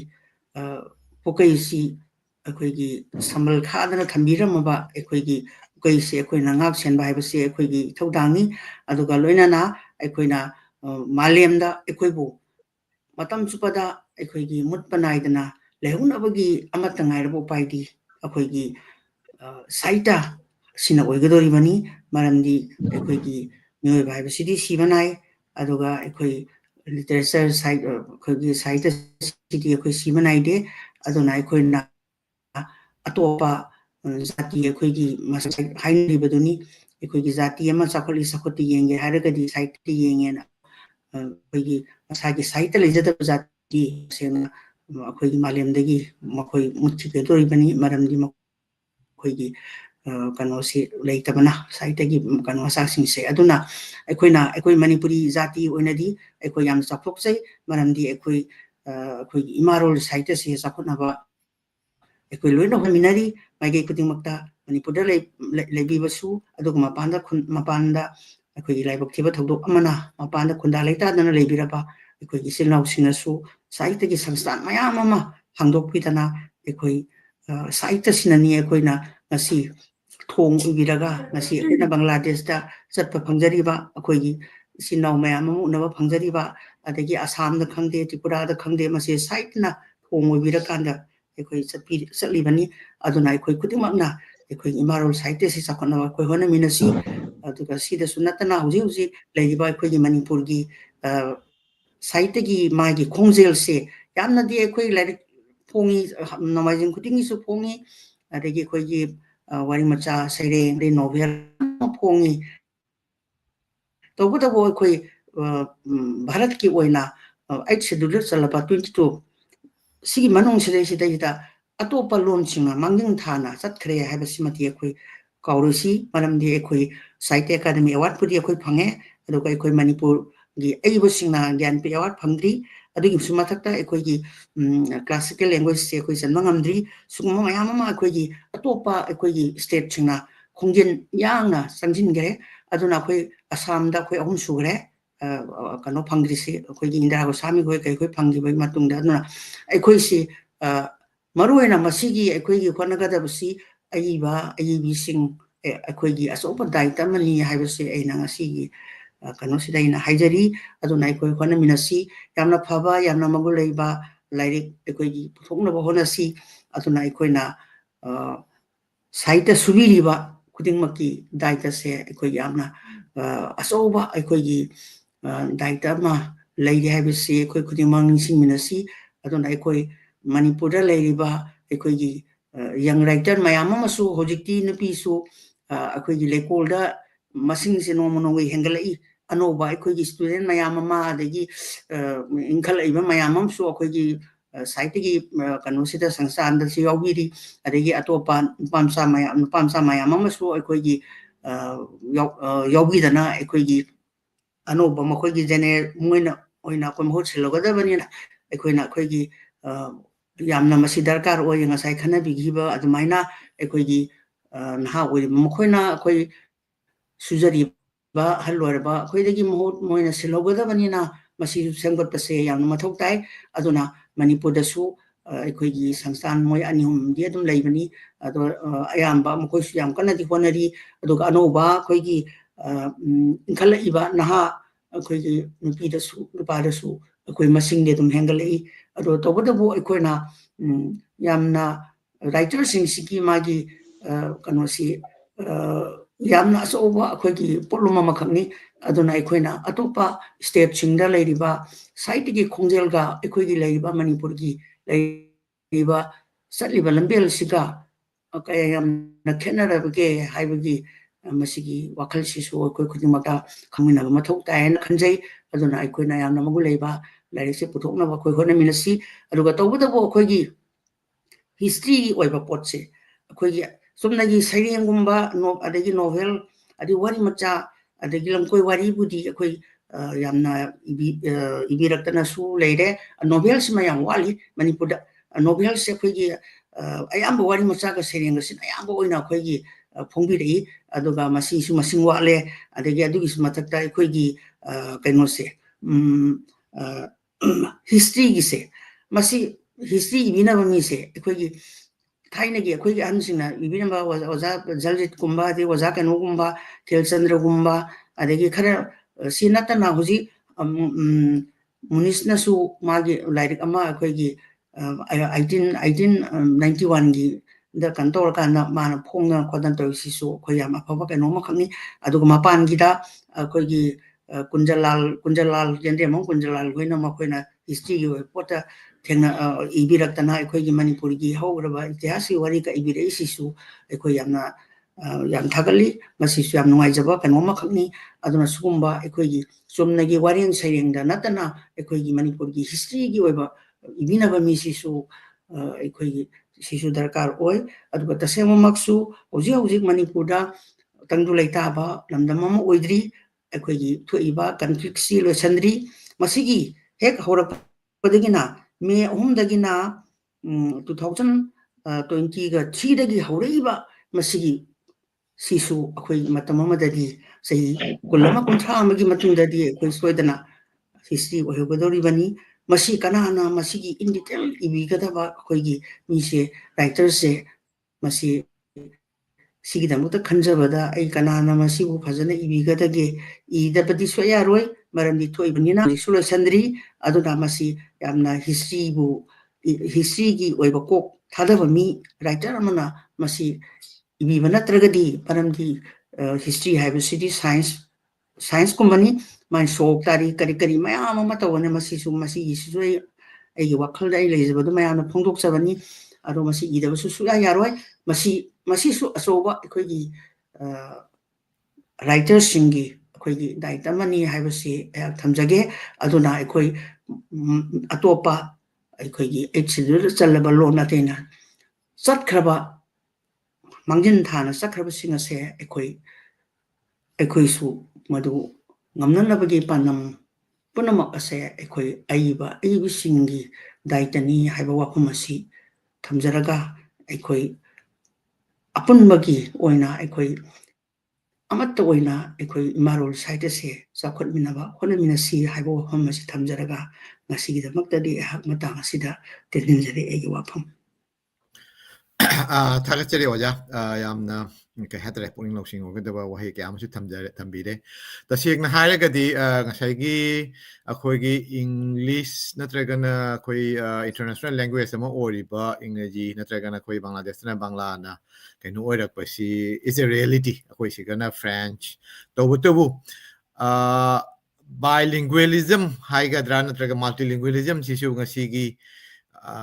ꯄꯨꯟꯁꯤ ꯅꯠꯇ꯭ꯔꯒꯅ ꯉꯁꯤꯒꯤ ꯃꯥꯂꯦꯝꯁꯤꯗꯁꯨ ꯑꯁꯤꯁꯨ ꯔꯤꯌꯦꯂꯤꯇꯤ ꯑꯃꯅꯤ ꯁꯄꯣꯁ ꯑꯩꯈꯣꯏ ꯃꯩꯇꯩꯂꯣꯟꯒ ꯂꯣꯏꯅꯅ ꯕꯦꯡꯒꯣꯂꯤꯁꯨ ꯐꯖꯅ ꯉꯥꯡꯉꯤ ꯈꯪꯉꯤ ꯑꯁꯤ ꯑꯉꯥꯡ ꯑꯣꯏꯔꯤꯉꯩꯗꯒꯤ ꯀꯔꯤꯒꯨꯝꯕ ꯑꯩꯈꯣꯏꯅ ꯇꯥꯛꯄꯤ ꯇꯝꯕꯤꯍꯧꯔꯒꯗꯤ ꯑꯩꯒꯤ ꯏꯆꯥ ꯑꯩꯒꯤ ꯑꯉꯥꯡꯁꯤꯡꯗꯨ ꯕꯦꯡꯒꯣꯂꯤꯒꯤ ꯁ꯭ꯀꯨꯜ ꯅꯠꯇ꯭ꯔꯒꯅ ꯏꯪꯂꯤꯁꯀꯤ ꯁ꯭ꯀꯨꯜꯗ ꯊꯥꯔꯦ ꯑꯗꯣ ꯃꯈꯣꯏ ꯃꯩꯇꯩꯂꯣꯟ ꯇꯝꯕ ꯅꯠꯇ꯭ꯔꯒꯅ ꯃꯩꯇꯩꯂꯣꯟ ꯉꯥꯡꯕ ꯏꯕ ꯍꯩꯕ ꯌꯥꯗꯦ ꯅꯠꯇ꯭ꯔꯒꯅ ꯌꯥꯔꯣꯏ ꯍꯥꯏꯕ ꯂꯩꯇꯦ ꯀꯔꯤꯒꯨꯝꯕ ꯑꯩꯈꯣꯏꯅ ꯍꯣꯠꯅꯔꯒꯗꯤ ꯃꯗꯨꯒꯤ ꯀꯩꯅꯣꯗꯨ ꯆꯞ ꯆꯥꯅ ꯐꯪꯉꯤ ꯑꯩꯈꯣꯏ ꯃꯄꯥꯟꯗ ꯂꯩꯕ ꯑꯁꯤꯁꯨ ꯑꯩꯈꯣꯏꯒꯤ ꯆꯥꯎꯔꯕ ꯆꯦꯂꯦꯟꯖ ꯑꯃꯅꯤ ꯑꯩꯈꯣꯏ ꯍꯣꯠꯅꯔꯤ ꯌꯥꯝꯅ ꯄꯨꯡꯗꯤ ꯐꯥꯕ ꯍꯥꯏꯕꯗꯨꯗꯤ ꯊꯣꯛꯇ꯭ꯔꯤ ꯑꯗꯨꯒ ꯑꯩꯈꯣꯏ ꯑꯁꯤꯗꯩꯁꯤꯗ ꯎꯖꯕꯗ ꯀꯣꯔꯤꯌꯥꯟꯁꯤꯡ ꯑꯗꯩꯗꯤ ꯑꯩꯈꯣꯏ ꯆꯥꯏꯅꯤꯁꯁꯤꯡ ꯃꯔꯨ ꯑꯣꯏꯅ ꯑꯩꯈꯣꯏ ꯑꯦꯁꯤꯌꯥꯟꯗꯒꯤ ꯂꯥꯛꯄꯗ ꯃꯈꯣꯏ ꯐꯖꯅ ꯕꯥꯏꯂꯤꯡꯒ꯭ꯋꯦꯜ ꯑꯣꯏ ꯏꯪꯂꯤꯁ ꯑꯣꯔ ꯐ꯭ꯔꯦꯟꯆ ꯐꯖꯅ ꯉꯥꯡꯉꯤ ꯐꯖꯅ ꯐꯖꯅ ꯄꯥꯏ ꯑꯗꯨꯒ ꯂꯣꯏꯅ ꯃꯁꯥꯒꯤ ꯃꯃꯥꯂꯣꯟꯗꯁꯨ ꯃꯈꯣꯏꯒꯤ ꯁꯟꯗꯦ ꯁ꯭ꯀꯨꯜ ꯅꯠꯇ꯭ꯔꯒꯅ ꯑꯩꯈꯣꯏ ꯀꯩꯅꯣꯁꯤꯡꯅ ꯃꯨꯁꯂꯤꯝꯁꯤꯡꯅ ꯃꯣꯛꯇꯣꯞ ꯆꯠꯄꯗꯧꯅ ꯑꯩꯈꯣꯏꯒꯤ ꯂꯥꯏꯔꯤꯛ ꯑꯩꯈꯣꯏ ꯀꯩ ꯍꯥꯏꯇꯥꯔꯦ ꯐꯣꯔꯃꯦꯜ ꯁ꯭ꯀꯨꯜ ꯆꯠꯇ꯭ꯔꯤꯉꯩꯗ ꯑꯌꯨꯛ ꯉꯟꯇꯥ ꯅꯠꯇ꯭ꯔꯒꯅ ꯋꯤꯀꯦꯟ ꯍꯥꯏꯔꯦ ꯑꯩꯈꯣꯏꯒꯤ ꯏꯟꯗꯤꯌꯥꯗ ꯅꯣꯡꯃꯥꯏꯖꯤꯡꯒꯨꯝꯕ ꯕꯪꯒ꯭ꯂꯥꯗꯦꯁꯅ ꯏꯔꯥꯏꯒꯨꯝꯕ ꯑꯁꯤꯗꯩꯁꯤꯗ ꯇꯣꯉꯥꯟꯅ ꯇꯝꯕꯤꯕ ꯇꯥꯛꯄꯤꯕꯒꯤ ꯆꯠꯅꯕꯤ ꯑꯃ ꯂꯩ ꯑꯁꯨꯝꯅ ꯑꯩꯈꯣꯏ ꯂꯣꯟꯗꯤ ꯂꯩꯕ ꯆꯥꯎꯈꯠꯄ ꯑꯗꯨꯒ ꯑꯩꯈꯣꯏꯒꯤ ꯃꯁꯤꯡꯗꯤ ꯂꯤꯛꯄ ꯑꯗꯨꯒ ꯑꯩꯈꯣꯏꯒꯤ ꯏꯟꯁꯇꯤꯇ꯭ꯌꯨꯁꯟ ꯑꯣꯏꯅꯗꯤ ꯌꯥꯝꯅ ꯋꯥꯡꯗꯕ ꯌꯥꯝꯅ ꯀꯩꯅꯣ ꯂꯩꯇꯕ ꯑꯩꯈꯣꯏꯒꯤꯁꯤ ꯇꯣꯉꯥꯟꯕ ꯏꯁꯇ꯭ꯔꯦꯇꯦꯖꯤ ꯑꯃ ꯄꯨꯊꯣꯛꯄ ꯑꯃ ꯆꯪꯉꯤ ꯑꯁꯤꯒꯤꯗꯃꯛ ꯑꯩꯈꯣꯏ ꯀꯣꯟꯅ ꯊꯪꯗ ꯍꯥꯏꯒꯗ꯭ꯔꯥ ꯇꯨꯡꯗꯁꯨ ꯑꯩꯈꯣꯏ ꯃꯁꯤꯒꯤ ꯃꯇꯥꯡꯗ ꯈꯟꯅ ꯅꯩꯅꯒꯅꯤ ꯑꯗꯨ ꯉꯁꯤꯒꯤ ꯀꯩꯅꯣꯁꯤꯒꯗꯤ ꯌꯥꯝꯅ ꯊꯣꯏꯗꯣꯛꯄ ꯑꯗꯨꯒꯤ ꯃꯇꯝꯗ ꯂꯧꯖꯔꯔꯣꯏꯒꯦ ꯑꯗꯨꯒ ꯑꯣꯖꯥ ꯁꯨꯕꯣꯙꯤꯅꯁꯨ ꯍꯥꯏꯈꯤꯕ ꯑꯩꯈꯣꯏꯒꯤ ꯂꯤꯇꯔꯦꯆꯔꯒꯤ ꯂꯝꯗꯁꯨ ꯑꯩꯈꯣꯏꯒꯤ ꯀꯩꯅꯣꯁꯤ ꯌꯥꯝꯅ ꯋꯥꯠꯂꯤ ꯑꯁꯤꯒꯤ ꯃꯇꯥꯡꯗꯁꯨ ꯑꯩ ꯑꯣꯟꯂꯥꯏꯟꯒꯤ ꯑꯣꯏꯅ ꯑꯩꯈꯣꯏ ꯍꯛꯊꯦꯡꯅꯅ ꯌꯥꯎꯕꯉꯝꯗ꯭ꯔꯁꯨ ꯑꯣꯟꯂꯥꯏꯟꯗ ꯑꯣꯖꯥꯁꯤꯡꯅ ꯃꯔꯨꯑꯣꯏꯅ ꯍꯧꯖꯤꯛꯇꯤ ꯁꯣꯁꯤꯌꯦꯜ ꯃꯦꯗꯤꯌꯥꯒꯤ ꯀꯩꯅꯣ ꯑꯣꯏꯅꯤꯅ ꯑꯩꯈꯣꯏ ꯌꯨꯇ꯭ꯌꯨꯕꯇ ꯏꯝꯐꯥꯜꯗꯒꯤ ꯊꯥꯗꯣꯔꯛꯄ ꯀꯩꯅꯣꯁꯤꯡꯗꯨꯁꯨ ꯑꯩꯈꯣꯏ ꯁꯨꯝ ꯇꯥꯖꯕ ꯐꯪꯉꯤ ꯂꯥꯏꯔꯤꯛꯇꯤ ꯑꯩꯈꯣꯏ ꯁꯨꯝ ꯄꯥꯏ ꯑꯗꯨ ꯂꯣꯏꯅꯅ ꯍꯧꯖꯤꯛꯇꯤ ꯇꯥꯕꯁꯨ ꯐꯪꯉꯦ ꯃꯔꯨꯑꯣꯏꯅ ꯑꯩꯈꯣꯏꯒꯤ ꯏꯝꯐꯥꯜꯗ ꯂꯤꯇꯔꯦꯆꯔ ꯀꯩ ꯍꯥꯏꯇꯥꯔꯦ ꯊꯧꯔꯝ ꯀꯌꯥꯗ ꯄꯥꯡꯊꯣꯛꯄ ꯊꯧꯔꯝꯁꯤꯡꯗꯣ ꯑꯩꯈꯣꯏ ꯁꯨꯝ ꯇꯥꯖꯩ ꯃꯄꯥꯟꯗ ꯂꯩꯕ ꯑꯩꯈꯣꯏ ꯑꯣꯖꯥ ꯕꯤꯔꯕꯣꯡꯅꯁꯨ ꯍꯥꯏꯕꯤꯈꯤꯕꯗꯨꯅꯤ ꯑꯗꯨꯅ ꯕꯪꯒ꯭ꯂꯥꯗꯦꯁꯇ ꯂꯩꯕꯁꯨ ꯑꯩꯈꯣꯏ ꯉꯝꯅꯤꯡꯉꯩ ꯍꯣꯠꯅꯖꯔꯛꯀꯦ ꯃꯅꯤꯄꯨꯔꯤ ꯃꯤꯔꯔꯅ ꯂꯧꯅꯤꯡꯉꯤꯕ ꯊꯧꯗꯥꯡꯗꯤ ꯑꯁꯤꯅ ꯑꯩꯈꯣꯏ ꯃꯅꯤꯄꯨꯔꯤ ꯃꯤꯔꯔꯒꯤ ꯀꯩꯅꯣꯗ ꯑꯩꯈꯣꯏ ꯄꯦꯖꯇ ꯍꯥꯏꯇꯥꯔꯦ ꯃꯔꯨꯑꯣꯏꯅ ꯑꯩꯈꯣꯏꯒꯤ ꯏ ꯕꯨꯛꯀꯤ ꯄ꯭ꯂꯥꯠꯐꯣꯝ ꯑꯃꯁꯨ ꯑꯩꯈꯣꯏ ꯁꯦꯝꯃꯦ ꯕꯪꯒ꯭ꯂꯥꯗꯦꯁ ꯃꯔꯨꯑꯣꯏꯅ ꯑꯍꯥꯟꯕꯗ ꯑꯩꯈꯣꯏ ꯕꯪꯒ꯭ꯂꯥꯗꯦꯁꯇ ꯐꯣꯡꯕ ꯂꯥꯏꯔꯤꯛ ꯑꯃꯗꯤ ꯃꯦꯒꯥꯖꯤꯟ ꯅꯠꯇ꯭ꯔꯒ ꯆꯦꯐꯣꯡꯁꯤꯡꯗꯨ ꯊꯝꯖꯔꯦ ꯑꯗꯨꯒ ꯂꯣꯏꯅ ꯃꯅꯤꯄꯨꯔꯒꯤ ꯑꯏꯕꯤ ꯑꯃꯗꯤ ꯃꯄꯥꯟ ꯀꯩ ꯍꯥꯏꯇꯥꯔꯦ ꯃꯅꯤꯄꯨꯔꯒꯤ ꯑꯁꯥꯝꯒꯤ ꯑꯣꯏꯔꯣ ꯇ꯭ꯔꯤꯄꯨꯔꯥꯒꯤ ꯑꯣꯏꯔꯣ ꯑꯩꯈꯣꯏꯒꯤ ꯑꯏꯕꯤꯁꯤꯡꯒꯤ ꯂꯥꯏꯔꯤꯛꯁꯨ ꯑꯩꯈꯣꯏ ꯊꯝꯖꯔꯛꯀꯅꯤ ꯃꯊꯪ ꯑꯗꯨꯒꯤ ꯑꯩꯈꯣꯏ ꯀꯟꯅ ꯆꯪꯁꯤꯟꯖꯔꯤ ꯍꯧꯖꯤꯛ ꯂꯥꯏꯔꯤꯛ 100ꯃꯨꯛꯇꯤ ꯂꯩꯔꯦ ꯏ ꯕꯨꯛ ꯑꯣꯏꯅ ꯑꯗꯨꯒꯁꯨ ꯃꯌꯥꯝ ꯆꯪꯕꯤꯗꯨꯅ ꯄꯥꯕꯤꯕ ꯌꯥꯒꯅꯤ ꯃꯊꯪꯗ ꯑꯩ ꯁꯤꯌꯔ ꯇꯧꯖꯔꯛꯀꯦ ꯑꯗꯣ ꯉꯁꯤꯒꯤ ꯑꯣꯏꯅꯗꯤ ꯃꯤꯅꯤꯠ ꯄꯨꯡ 2ꯁꯤ ꯌꯧꯔꯛꯇꯣꯔꯦ ꯑꯗꯨꯅ ꯑꯩꯈꯣꯏ ꯂꯣꯏꯁꯤꯟꯕ ꯀꯩꯅꯣ ꯇꯧꯗ꯭ꯔꯤꯉꯩꯗ ꯑꯩꯈꯣꯏ ꯑꯣꯖꯥ ꯈꯣꯏꯔꯝ ꯏꯟꯗ꯭ꯔꯖꯤꯠꯇ ꯃꯛꯇ ꯂꯥꯛꯆꯒꯦ ꯃꯍꯥꯛꯇ ꯑꯣꯖꯥꯗꯒꯤꯁꯨ ꯑꯇꯦꯟꯕ ꯑꯣꯏꯅ ꯈꯖꯤꯛꯇꯪ ꯀ꯭ꯂꯣꯖꯤꯡ ꯔꯤꯃꯥꯔꯛ ꯑꯃꯁꯨꯡ ꯑꯣꯖꯥꯒꯤ ꯀꯔꯤꯒꯨꯝꯕ ꯍꯥꯏꯅꯤꯡꯕ ꯂꯩꯔꯒꯗꯤ ꯑꯩꯈꯣꯏ ꯌꯦꯡꯕꯤꯔꯤꯕ ꯃꯌꯥꯝ ꯑꯃꯁꯨꯡ ꯇꯥꯔꯤꯕ ꯃꯌꯥꯝ ꯂꯣꯏꯅꯅ ꯑꯩꯈꯣꯏ ꯕꯪꯒ꯭ꯂꯥꯗꯦꯁ ꯑꯃꯗꯤ ꯃꯄꯥꯟ ꯂꯝꯗ ꯂꯩꯔꯤꯕ ꯃꯌꯥꯝꯗꯁꯨ ꯀꯔꯤ ꯍꯥꯏꯅꯤꯡꯕ ꯑꯗꯨꯒ ꯂꯣꯏꯅꯅ ꯑꯩꯈꯣꯏꯒꯤ ꯃꯅꯤꯄꯨꯔꯗꯒꯤ ꯌꯦꯡꯕꯤꯔꯛꯏꯕ ꯋꯥꯔꯜꯗꯒꯤ ꯍꯥꯏꯇꯥꯔꯦ ꯌꯦꯡꯕꯤꯔꯤꯕ ꯃꯌꯥꯝꯗꯨꯁꯨ ꯑꯩꯈꯣꯏ ꯕꯪꯒ꯭ꯂꯥꯗꯦꯁꯀꯤ ꯃꯥꯏꯀꯩꯗꯒꯤ ꯀꯔꯤ ꯍꯥꯏꯅꯤꯡꯕ ꯑꯗꯨꯁꯨ ꯁꯨꯝ ꯊꯝꯕꯤꯔꯝꯃꯣ ꯑꯣꯖꯥ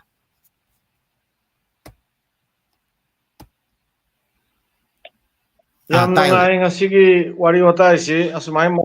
ꯃꯔꯛ ꯃꯔꯛꯇ ꯇꯥꯕ꯭ꯔꯥ ꯐꯖꯅ ꯇꯧꯅ ꯇꯥꯏ now is hello clear now is clear ꯃꯔꯛ ꯃꯔꯛꯇ ꯑꯁꯨꯃꯥꯏꯅ ꯇꯧꯅ ꯍꯥꯏꯔꯒ ꯑꯣꯖꯥ ꯕꯤꯔ ꯃꯪꯒꯣꯜꯒꯨꯝꯕ ꯃꯦꯗꯥꯝ ꯁꯨꯕꯨꯗꯅꯤꯒꯨꯝꯕ ꯑꯣꯖꯥ ꯑꯦ ꯀꯦ ꯁꯦꯔꯥꯝꯒꯨꯝꯕ ꯑꯇꯩꯁꯨ ꯃꯌꯥꯝ ꯑꯃ ꯆꯪꯍꯜꯂꯦ ꯍꯥꯏꯔꯒ ꯋꯥꯔꯤ ꯋꯥꯇꯥꯏ ꯅꯨꯡꯉꯥꯏꯕ ꯂꯤꯕ ꯌꯥꯏ ꯑꯩꯈꯣꯏꯁꯤ ꯀꯅꯦꯛꯇꯤꯚꯤꯇꯤꯁꯤ ꯐꯔꯗꯤ ꯑꯩꯈꯣꯏꯁꯨ ꯅꯨꯡꯁꯤꯅꯕ ꯍꯦꯟꯒꯠꯂꯛꯀꯅꯤ ꯃꯤꯔꯣꯅ ꯃꯁꯤꯒꯤ ꯁ꯭ꯇꯦꯞꯁꯤ ꯂꯧꯔꯤꯁꯤ ꯌꯥꯝ ꯊꯥꯒꯠꯅꯤꯡꯉꯥꯏꯅꯤ ꯋꯥꯔꯤ ꯑꯩꯈꯣꯏꯁꯨ ꯃꯌꯥꯝ ꯑꯃ ꯇꯥꯔꯦ ꯍꯥꯏꯔꯒ ꯕꯨꯙꯤ ꯂꯧꯁꯤꯡ ꯌꯥꯝ ꯆꯥꯎꯈꯠꯂꯤ ꯂꯦꯡꯁꯤꯟꯕꯤꯔꯤꯕ ꯃꯌꯥꯝ ꯄꯨꯝꯅꯃꯛꯄꯨ ꯑꯩꯅ ꯇꯣꯉꯥꯟ ꯇꯣꯉꯥꯟꯅ ꯐꯪꯅꯅ ꯋꯥꯔꯤ ꯋꯥꯇꯥꯏ ꯁꯥꯟꯅꯕꯒꯤꯁꯨ ꯈꯨꯗꯣꯡ ꯂꯩꯇ꯭ꯔꯦ ꯑꯣꯖꯥ ꯕꯤꯔꯃꯪꯒꯣꯜ ꯑꯩꯅ ꯈꯨꯔꯨꯝꯖꯔꯤ ꯃꯦꯗꯥꯝ ꯁꯨꯕꯨꯗꯅꯤꯕꯨꯁꯨ ꯈꯨꯔꯨꯝꯖꯔꯤ ꯑꯦ ꯀꯦ ꯁꯔꯥꯝꯕꯨꯁꯨ ꯈꯨꯔꯨꯝꯖꯔꯤ ꯃꯌꯥꯝꯕꯨꯁꯨ ꯑꯩꯅ ꯊꯥꯒꯠꯆꯔꯤ ꯃꯗꯨ ꯍꯥꯏꯔꯒ ꯑꯩ ꯃꯇꯥꯡ ꯑꯁꯤꯗ ꯂꯣꯏꯁꯤꯟꯖꯒꯦ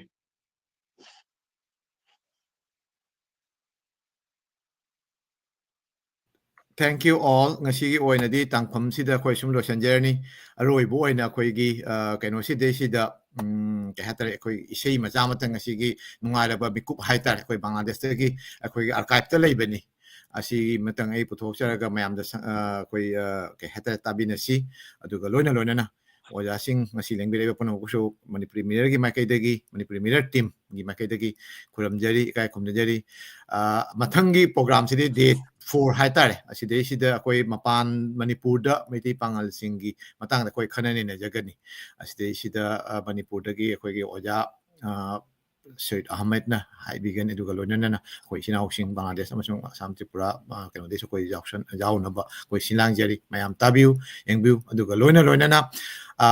kai hadra koi gi lotion ba closing day sina koi Dhaka da oina tawgani Dhaka da koi in person hadra in person plus online da koi kai hadra hybrid mode online as well as koi in person on su mayam conference room hall amada koi pangtokani aside sida Zoom link akoi gi Manipuri Mirror gi page ta share tawjir kana gumbana in person oina online da saruk ya ningba leiraga su sum yaw biba ya gani aduga loina na koi live oina su akoi kaino sandorak sekani akoi Manipuri page Manipuri Mirror gi page amasung YouTube da asi haraga mayam dagi kaina yathang nijari aduga aroi bo oina koi se amatang tabinasi adugi matung da akoi program se sum loisan tawja mayam pumna mukho kharamjari Mukhuramjari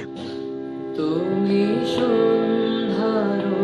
মেঘমালা তুমি আমার সাধের সাধনা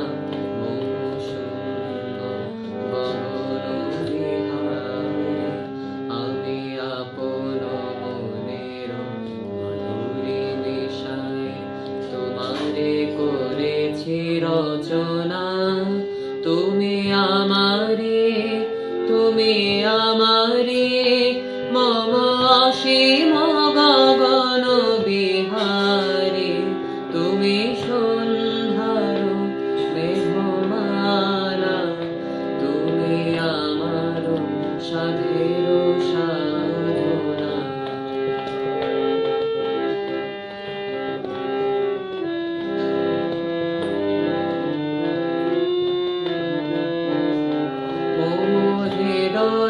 রক্ত রাগে তব চরণ দিয়েছি রাঙিয়া ওই সন্ধ্যা স্বপ্ন বিহারে তব এঁকেছি সুধা বিষে মিশে মৌ সুখ দুঃখ ভাঙিয়া তুমি আমারে মম বিজয়